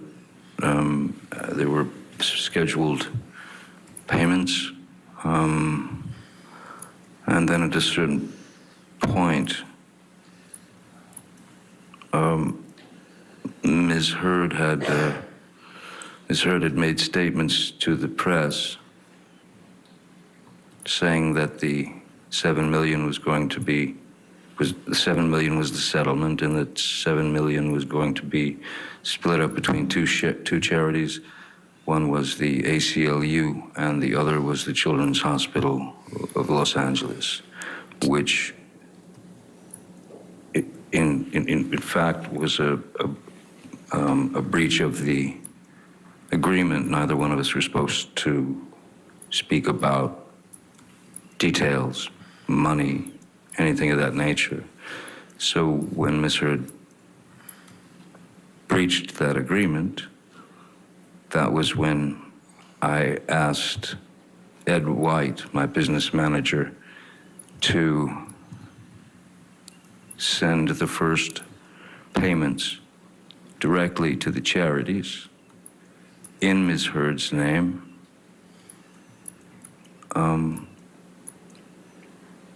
And after I did that, Ms. Heard was very, very angry that I had made those first payments, and she went into a kind of a tirade about how I should be charged double the 7. I should be charged $14 million, so that because she thought that I was looking for a tax break. All right, a little breakdown there of that relationship, a little peek behind the curtain of a celebrity divorce, that cute little statement we thought was put together by them. Johnny Depp says it was all put together by attorneys, and he had no choice but to agree with it. All right, we're going to take a break, get you back into the courtroom right where we left off. When we come back, keep it right here on Court TV.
withoutguilt.com today.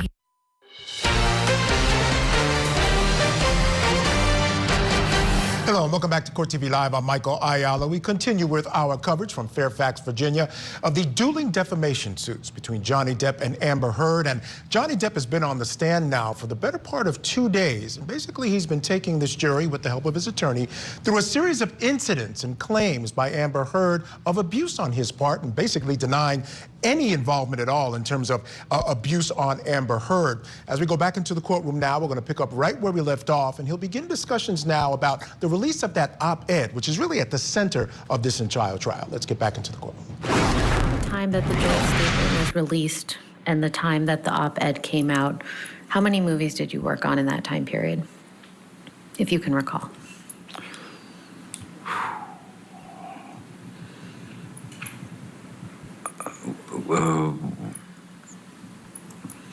When did the joint statement come out? Was it, I'm sorry.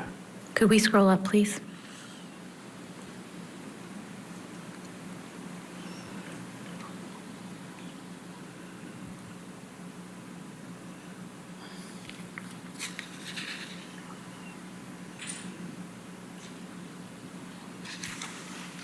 I'll withdraw the question for the moment.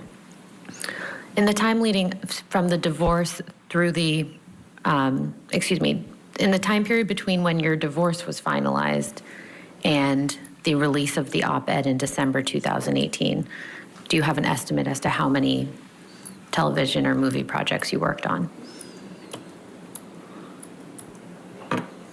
I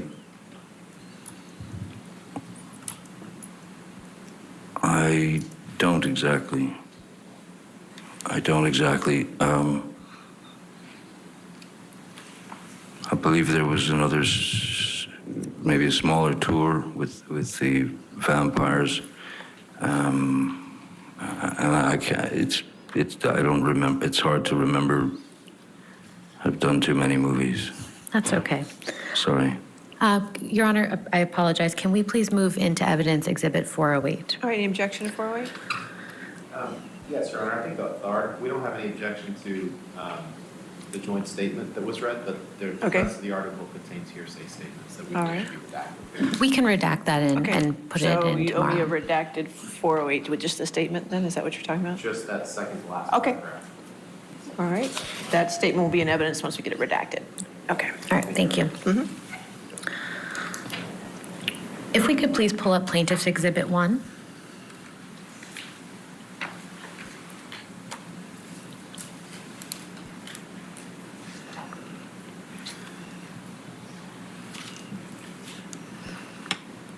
Mr. Depp, do you recognize this document?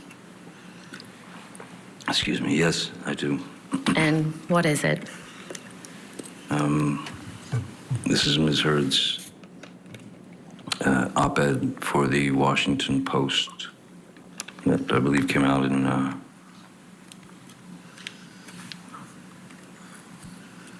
December of 18. I recognize, yes, I certainly remember this.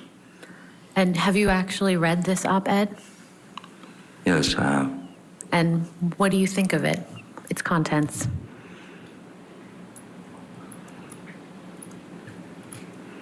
Well, it was a hell of a start, I'd say, in terms of the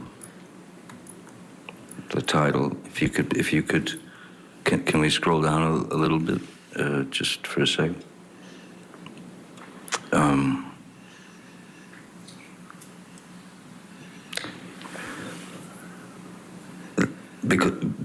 Because I'd like to make a point.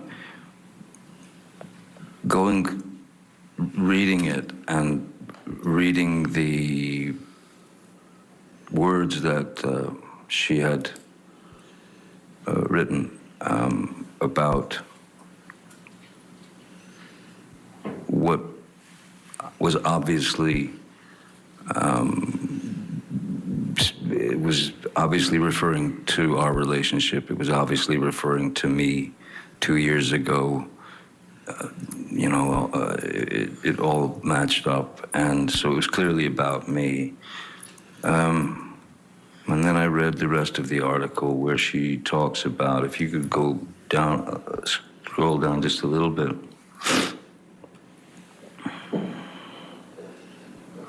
After the imagine a powerful man as a ship thing. Because she goes into,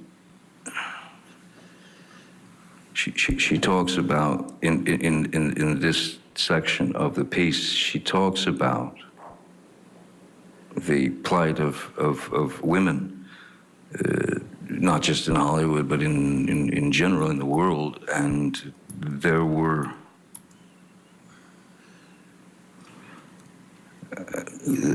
many things that I did not disagree with in terms of this part of the article. I understand anyone's passion to right the wrongs that have been done for countless years against any being who's suffered at the hands of domestic violence, be it women, men, children. That's something, of course, coming from my background, that I am very, very against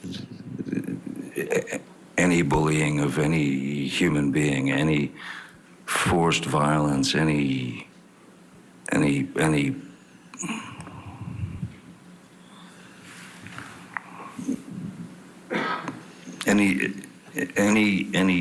injustice committed against any human being. So all this part of the article was strangely, I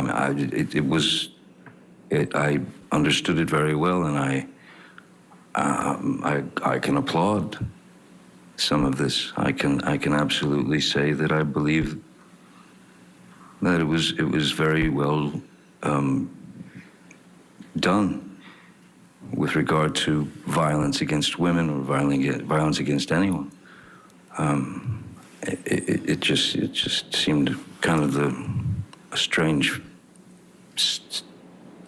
other side, like a two-headed coin. Mr. Depp, did you experience any consequences after the release of the op-ed?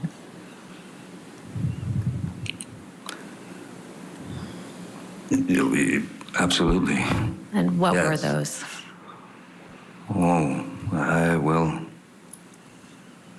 I believe it was, I don't think it took Disney very long, maybe a couple of days, to announce that I had been removed from the Pirates of the Caribbean films franchise, which I learned about reading in reading one of these type of, some magazine, or the article where Sean Bailey. Johnny Depp talking about the consequences of the op-ed article written by Amber Heard back in 2018. We'll have more of his testimony when we come back. Keep it right here on Court TV.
.com.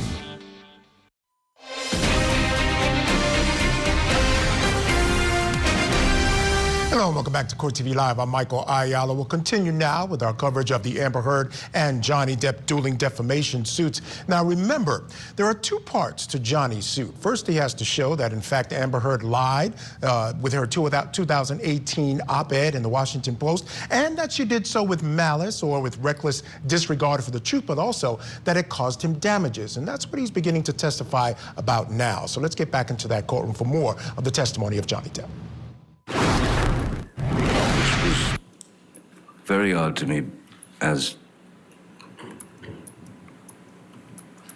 I have had many creative conversations with the Disney people, even to the point of where they were asking me to come back and write Pirates. No. Sorry. What Disney executives told him is hearsay. We can move on. If you want to just restructure. So, I see. So I can read it out of someone's article, but not from the man's mouth. Is that what happens? Next question. Mr. Depp, what to your understanding is the status of Pirates 6? At this point? Yes. I believe it's in dangle mode.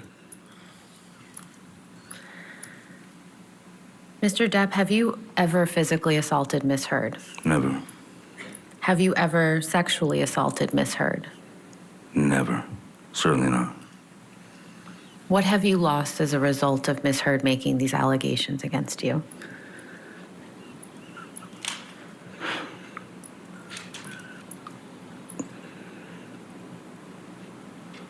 Nothing less than everything. Nothing less than everything. Because when the allegations were made, when the allegations were rapidly circling the globe, telling people that I was a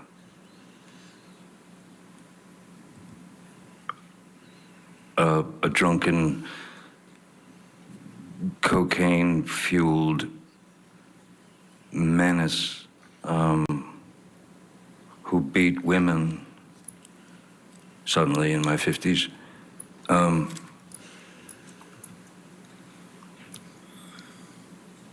It's over. You know, you're done. So, what did it do to me? What effect did it have on me?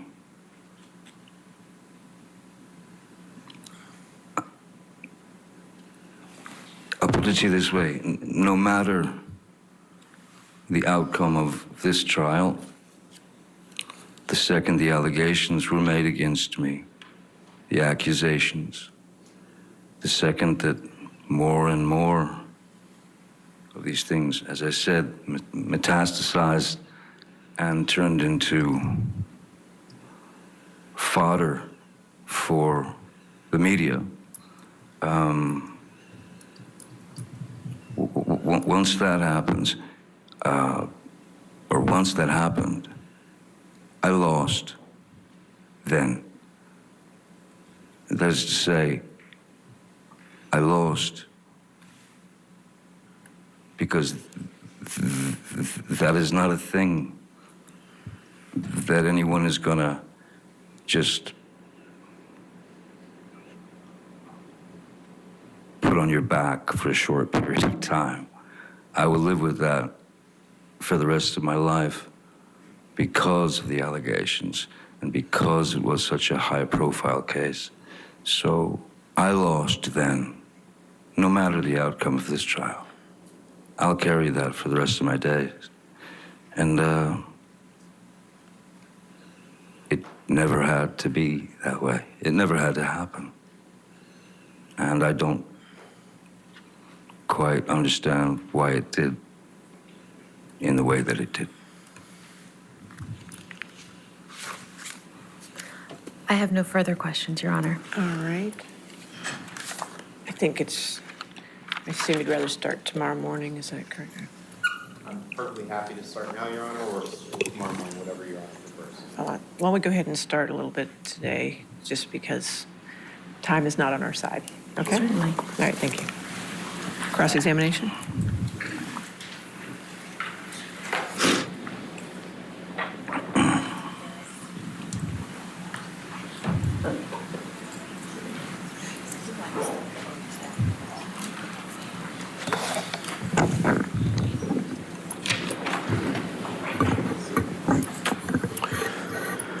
Good afternoon, Mr. Depp. Good afternoon, Mr. Rottenborn. I'm happy that in the last little bit we've gotten to the reason why we're here, and I'd like to start with that. If you could please pull up Plaintiff's Exhibit 2, Michelle.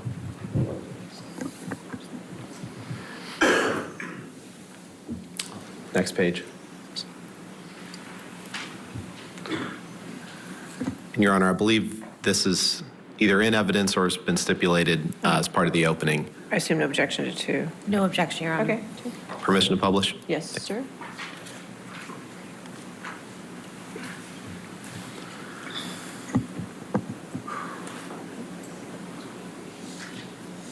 This article, this opinion piece in the middle of the page there, Mr. Depp, this is the opinion piece that Amber Heard wrote in the Washington Post that was published on December 18th, 2018, correct? Doesn't that say December 19th on it? At the top of the page, doesn't that say December 19th, 2018? Go ahead and blow that up, I believe that the Michelle. 2018 was the online, was it not? Okay, so December 18th, December 19th, this piece in the middle of the page is the opinion piece Ms. Heard wrote, right?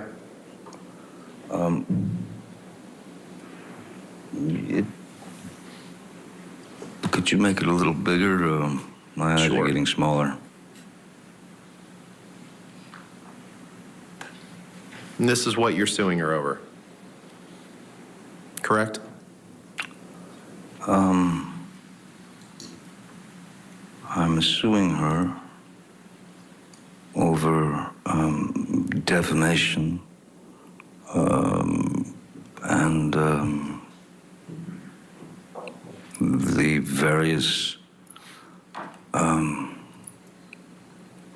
falsities that she used to bring my life to an end.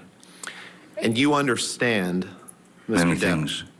you understand, Mr. Depp, that you cannot, you are not suing her for any damage, alleged damage, or any accusations she made prior to writing this article. You're aware of that. You'd agree with that, right? Could you say that again, Mr. Rottenborn? You are not bringing a lawsuit against her, bringing her into court in Virginia for anything that she did prior to writing this article, correct? You know that you can't do that, right? I have to say that I, as I said at the top of this, I've never seen this version of the op-ed piece. The version that I saw was the other one that I identified that was on the 18th. This is on the 19th. I believe the 18th And 2 years quite before, possibly, was quite possibly, maybe that was the online version that came out first. 2 years before there's a either the very online or the different- print. I'm sorry, I was just No, going I to think finish my you answer. answered my question, sir. Thank you. Oh, 2 years before the online and the print version came out, in 2016, Amber obtained a domestic violence restraining order against you from a California court, correct? yes, sir. And in obtaining that domestic violence restraining order in May 2016, she accused you of domestic abuse, right? Yes, sir. And Michelle, if you could blow up the third paragraph down, please. All right, now this cross-examination is going to be interesting. You can see the attorney, Benjamin Rottenborn, for Amber Heard beginning to sort of hone in on the real issues in the case. It's going to be very, very interesting. We're going to take a break, get you right back into the courtroom. You won't miss a thing. Keep it right here on Court TV.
From Copperfit.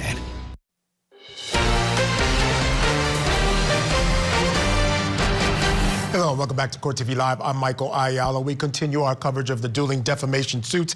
Johnny Depp has been on the stand now for the better part of a day and a half. But now cross-examination begins. The easy part is over. His attorney has been leading him through a number of incidents. He's proclaimed his innocence, but now he's going to face cross-examination. So let's get right back into that courtroom for the continued cross-examination by Benjamin Rottenborn.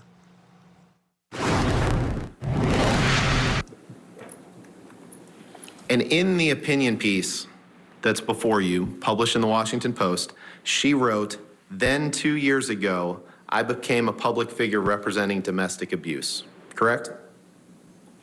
I can't say correct. She wrote it. And the or piece somebody did. doesn't contain your name, correct? No, it does not, no. And other than mentioning the fact of abuse accusations that were made 2 years prior to the publication of this article, the opinion piece doesn't contain any details of your time together, correct?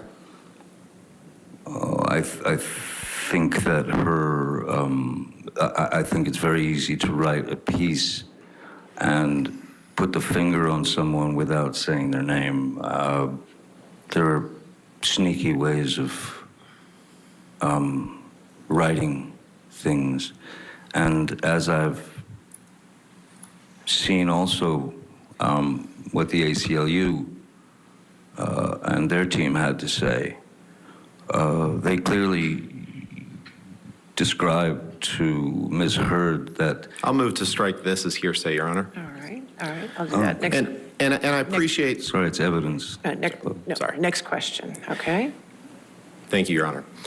Mr. Depp, I appreciate you've gotten a lot of chance to talk, and I'm trying to be respectful of the court's time and the jury's time. So I'm going to ask you that question again, because I think it's a pretty simple yes or no question, which is... You'd like it to be, sir. Nothing simple in this case. Other than mentioning the fact of abuse accusations made 2 years prior, this opinion piece does not contain any details of your time together. Yes or no? It contains fragments.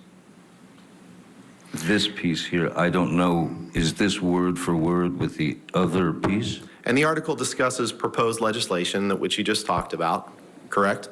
You'd agree with that, right? Yes, yeah. And it discusses Amber's experiences after she had separated from you. You'd agree with that, right? 2 years ago, I became the public face for domestic violence.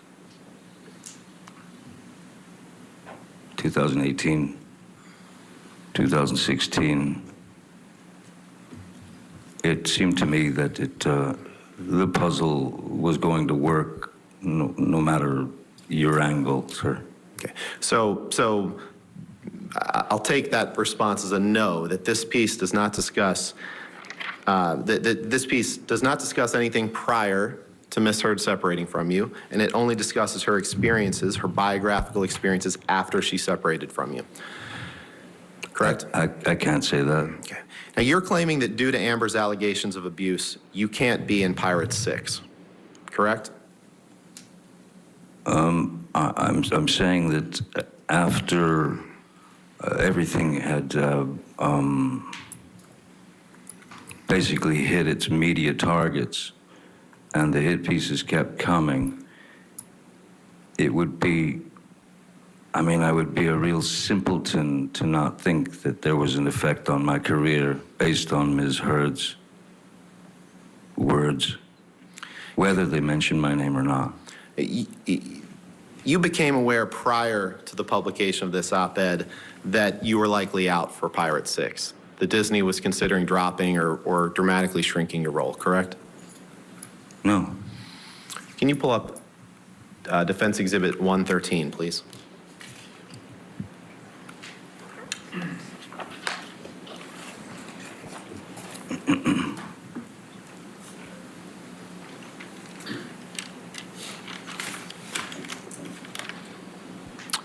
Let's go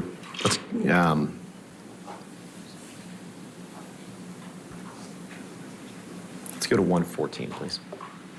Are you changing on me? Yeah, I'm sorry, Your Honor, but it's the next one, so it's... Okay, 114? All right.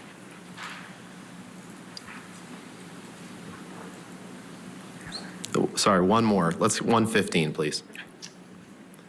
115.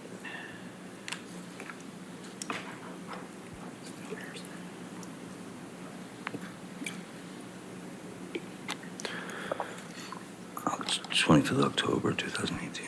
Hide in a room.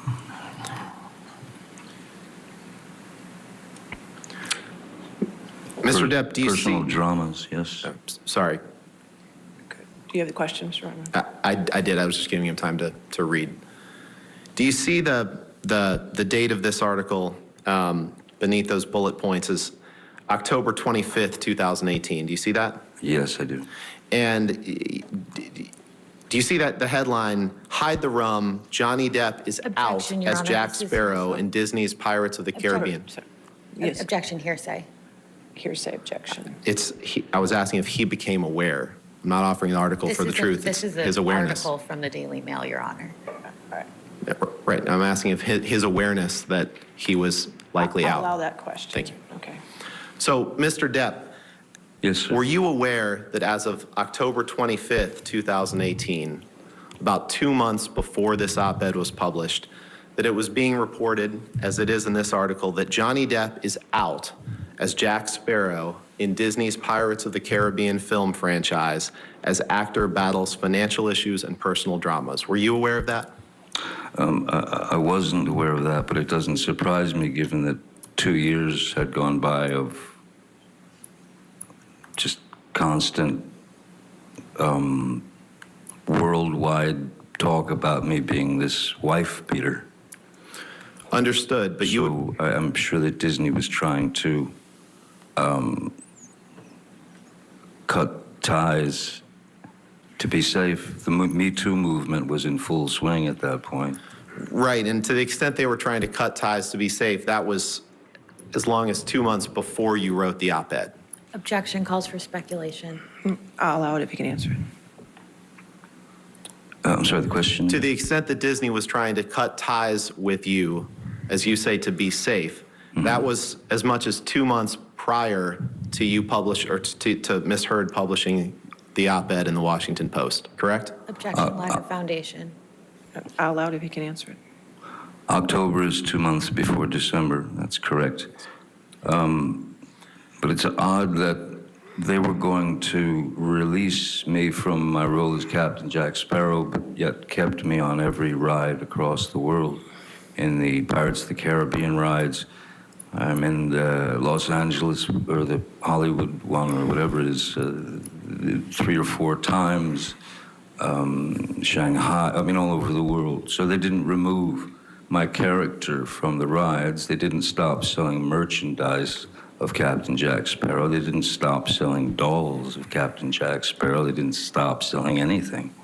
They just didn't want there to be something trailing behind me that they'd find. And you aren't aware, you said Pirates. We're going to hit the pause button for a second as we approach the top of the hour, but it gives me a chance to bring in my guest for this hour, prosecutor and Commonwealth attorney Anton Bell. Anton, you can see what the defense is going here. They're not warming up in the bullpen at all. They're going right into the idea that, number one, the allegations in the article, right, don't necessarily amount to all the things he was talking about, as well as the fact that, as far as damages are concerned, he was going to be released anyway, so it didn't have the effect that he said it had. Your thoughts on the way this cross is beginning? Well, I could definitely see where they're going in reference to the damages. The one part that was kind of making me think a little is this article that they're showing the same as the online article? Because Johnny Depp continues to mention, I have not read this article, but I'm familiar with the online article, which came out a day earlier, which makes me wonder, why isn't the defense just addressing the issue to say it is the same article? They're not saying it, and they're staying away from that. So it makes me question, and if I'm questioning, you got to believe there's going to be some jury members also questioning, because don't forget, he still has celebrity status. And because he has celebrity status, people are going to want to believe him, regardless of what he is saying. Yeah, I would have to agree. I mean, he's got a commanding voice. It makes you want to pay attention and believe him. Quickly, before we have to go, what advice would you give Johnny Depp as the cross-examination continues? He's done a good job so far, but there is, I see a little bit of him in terms of contention that could cause a problem later on. What advice would you have for him? The same advice that I would give any witness on a stand, which is the attorney is doing their job. So please don't get into a cat fight with the attorney and don't become combative. Answer the question and answer the question to the best of your ability, because the facts are, if it's truth, then people will see that. If it's authentic, people will see that. But do not get tempted to get into a combative situation with the defense attorney. Yeah, no question about it, especially in a case where combat or him being combative is at issue, right? So I see some of that in him, but we'll have to wait and see. Anton Bell, man, I wish we had more time to sort of chop this up, but unfortunately, because of the testimony, I didn't have more time, but we'll get you on again soon. Thank you so much for joining me this evening. And we still have much more ahead in our next hour from Virginia and the Depp Heard trial. Hear more of Depp's testimony from his second day on the stand as cross-examination continues when we come back.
E93. you start to slowly realize that you are in a relationship with your mother. She threw the large bottle, and it made contact and shattered. Tears streaming down my face, begging another human being to please give me the meds that will take this away.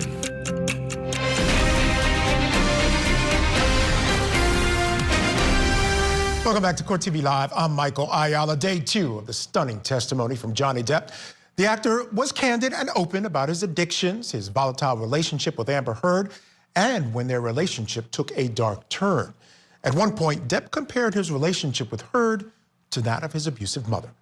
I was sort of not allowed to be right, not allowed to have a voice.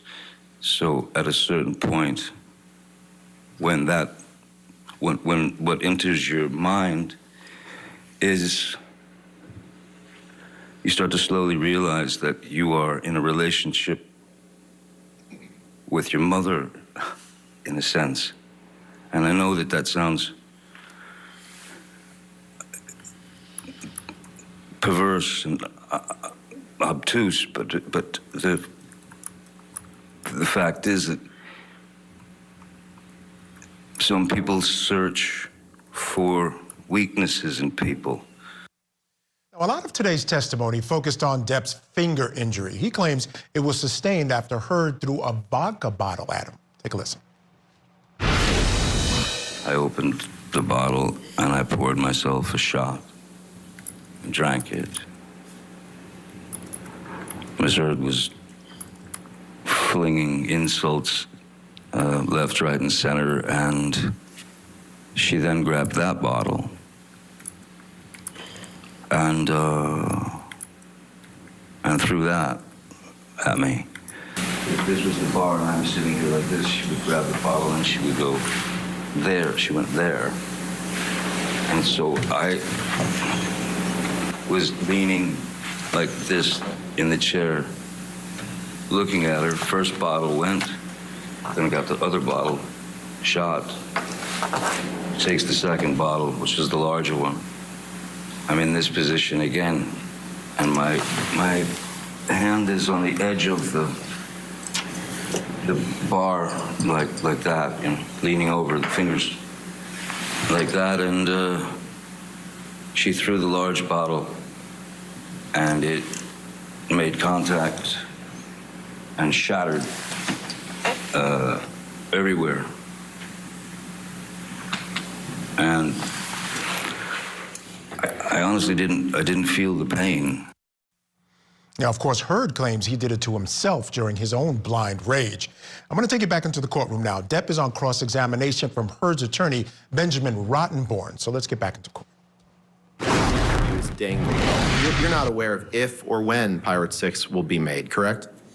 No, sir. No. And the fact is, Mr. Depp, if Disney came to you with $300 million and 1 million alpacas, nothing on this earth would get you to go back and work with Disney on a Pirates of the Caribbean film, correct? That is true, Mr. Rottenborn.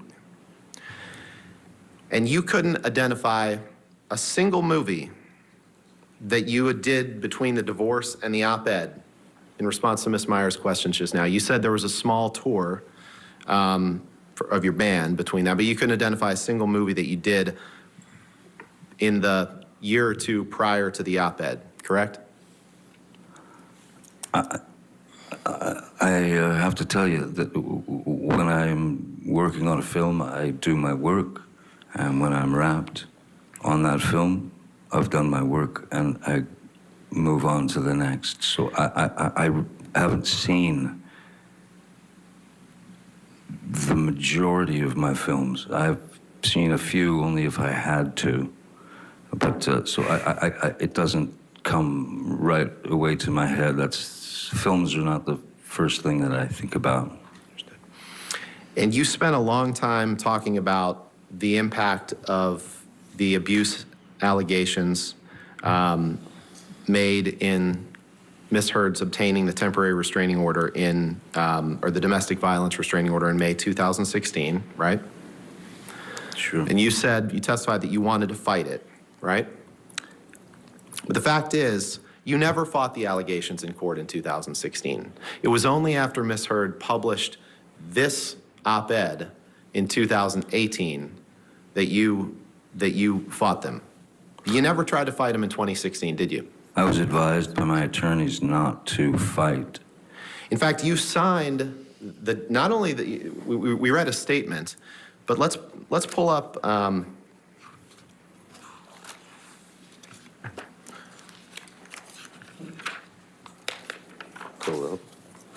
Let's pull up.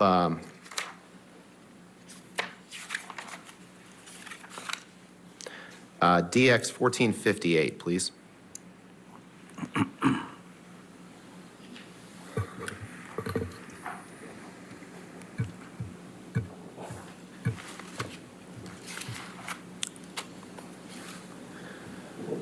And Mr. Depp, you see that this says marriage of Depp, correct? I see that. It's a legal document. Can you scroll to the signature page, Michelle, please? This was a document that you signed as part of your divorce proceedings, correct? That's my signature indeed, yes. Okay. Your Honor, move for admission of this document. Any objection to that document? No objection, Your Honor. All right, 1458 in evidence. May we publish, please? Yes, sir. Mr. Depp, that is your signature on the right, correct? Yes, it is. Dated August 15th, 2016, right? That's what it says, yes. And this is this is a document you signed, right?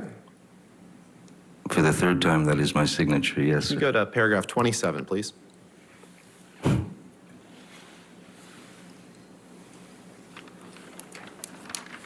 Paragraph? Paragraph 27. Okay.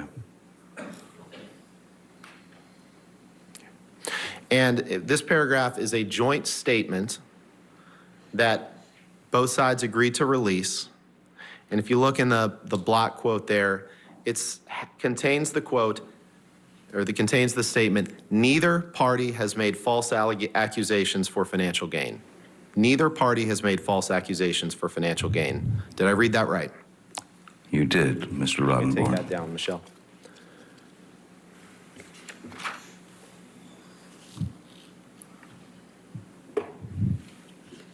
And that was a document you signed in August of 2016, correct? Is that the same one that I signed 3 times before? Yes, Yeah. that's the 4th. Well, I wanted to make clear that you signed made it that in clear. the summer of 2016, 2 years before Ms. Heard published her op-ed. I don't have anything else for the day, Your Honor. Okay, okay, all right. We'll go ahead and take our evening. If that's okay. That works for me. I was going to stop you at 5 o'clock anyway, so that's fine. All right. Ladies and gentlemen, that'll conclude our day-to-day. Again, don't do any outside research. Do not talk to anybody. We'll see you in the morning, okay? All right, have a good evening. Wow, do you guys see what happened there? Pretty good job there by Benjamin Rottenborn, the attorney for Amber Heard. He's leaving this jury for the day with a very important piece of information, that Johnny Depp signed something that said the allegations that he abused, or the allegation by Amber Heard that he abused her, he signed a document that said nobody here told any lies for any kind of gain. You're still testifying. That basically is de facto saying there was some abuse in the relationship. Let me bring in my guest. Joining me now is trial attorney Rachel Fazer. I need another eyes on this, Rachel. This has been incredible stuff. I want to get your comment on what just happened there. My sense was that that document from 2016, 2 years before what was written in the paper came out, it's an effective piece of paper because 2 things. He doesn't deny the allegations of abuse in that document. As a matter of fact, he does the exact opposite, which then would make what she wrote in 2018 true, which then vitiates his entire lawsuit. Your thoughts on that? I'm with you, Michael. I think that Johnny Depp has put forth a ton of testimony, both on direct and now we're seeing on cross, that he's been wronged and that she hasn't been telling the truth and that there was never any abuse and that, she was abusive towards him. But then, right before close and good night's sleep for this jury, they get to see a document that says she didn't lie and our relationship was volatile. And what more do you need, right? At the end of the day, that's the document that that her lawyers can rely on to say that what she wrote in 2018 is in fact the truth. Now, they're not even conceding that it's about him, even though the time frame is about right, the 2 years, but they're saying the only mention that even remotely connects to you is that time frame. Everything else relates to what she was dealing with after. So there's an argument to be made there that they're going to claim this isn't really even about you. It's what she had to deal with after. Do you think that might hold water? I think that might go a step too far. That's a little bit of a closer call. But just given the time frame that they were married, that it was so public, I think that's a closer call, that it wasn't about him. However, in defamation, if she was really out to get Johnny Depp and defame him, she would have said his name, most likely. So I think that the opinion piece is circling around him. It is likely about him, but I don't think, given this piece of information, given some of the prior testimony that we've seen, that they're going to get to a place that she was trying to defame him through this article. But here's the further problem for Depp, Rachel. They're going to claim, and I think they're setting this argument up, was that this restraining order that she got in 2016 is the true cause of all his damages, all of his problems. They're going to claim that because when that information came out, that's when all these other articles that you're talking about that hurt your career came out. It wasn't this op-ed that started this problem. You've had problems before that, and they showed a letter from, or actually it wasn't a letter, it was an article from the Daily Mail, which is kind of a rag. It kind of, but a lot of times they're true, the things that they write. But at the end of the day, they showed something that said Disney was considering replacing him at that time, back in 2016, because of the restraining order and that exact document that they're showing right now. I think it's shaping up as a pretty good way to go. They're just honing this jury in on the specific details. I agree with you. And so it's a very different tactic than Depp's attorneys took by letting him kind of ramble on and create a narrative, his own narrative, with extremely open-ended questions, and you get to tell your story. This, to me, looks like a true everybody deserves their day in court case, because Johnny Depp wants to be heard. Now, I think what this may shape up to is Johnny Depp wants to be heard regardless of the elements of defamation and regardless of what the facts will show once the jury applies those elements to the facts that bear out through the case. I agree 100%. When I first started the show today, I said it feels like a redemption tour. What he wants to do is tell his story and not, he doesn't care about the money. 50 million, I don't think matters to him at all. I don't even think he's going to win. He thinks he's going to win. He just wants his friends and family to hear his side of this story here, stateside in the United States. That's what I think he really cares about. And I'll tell you something else. As this, I don't know if you noticed this, but as the cross continued, he kept referring to the attorney as Mr. Rottenborn. Now, clearly that's an unfortunate last name, and I feel like Johnny is playing that up and sticking it to him a little bit. I think doing that is the absolute worst thing he could be doing under the circumstances. I don't know, did you pick that up at all?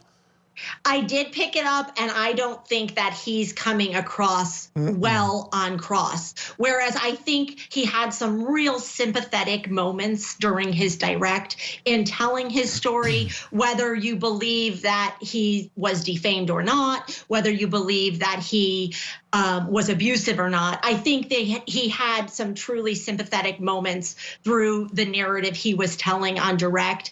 It is not working so much on cross, where he has to stay short. He has to, answer the questions that he's asked. It's not open-ended. This is no longer his moment.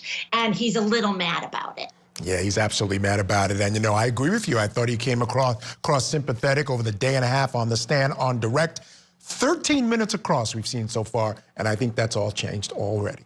All right, Rachel, stand by. We're going to take a break. Coming up next, it can be difficult to sort through the timeline of these allegations, so we're going to break it all down for you when we come back. And then later, in our Talk Back segment, we want to know what you think.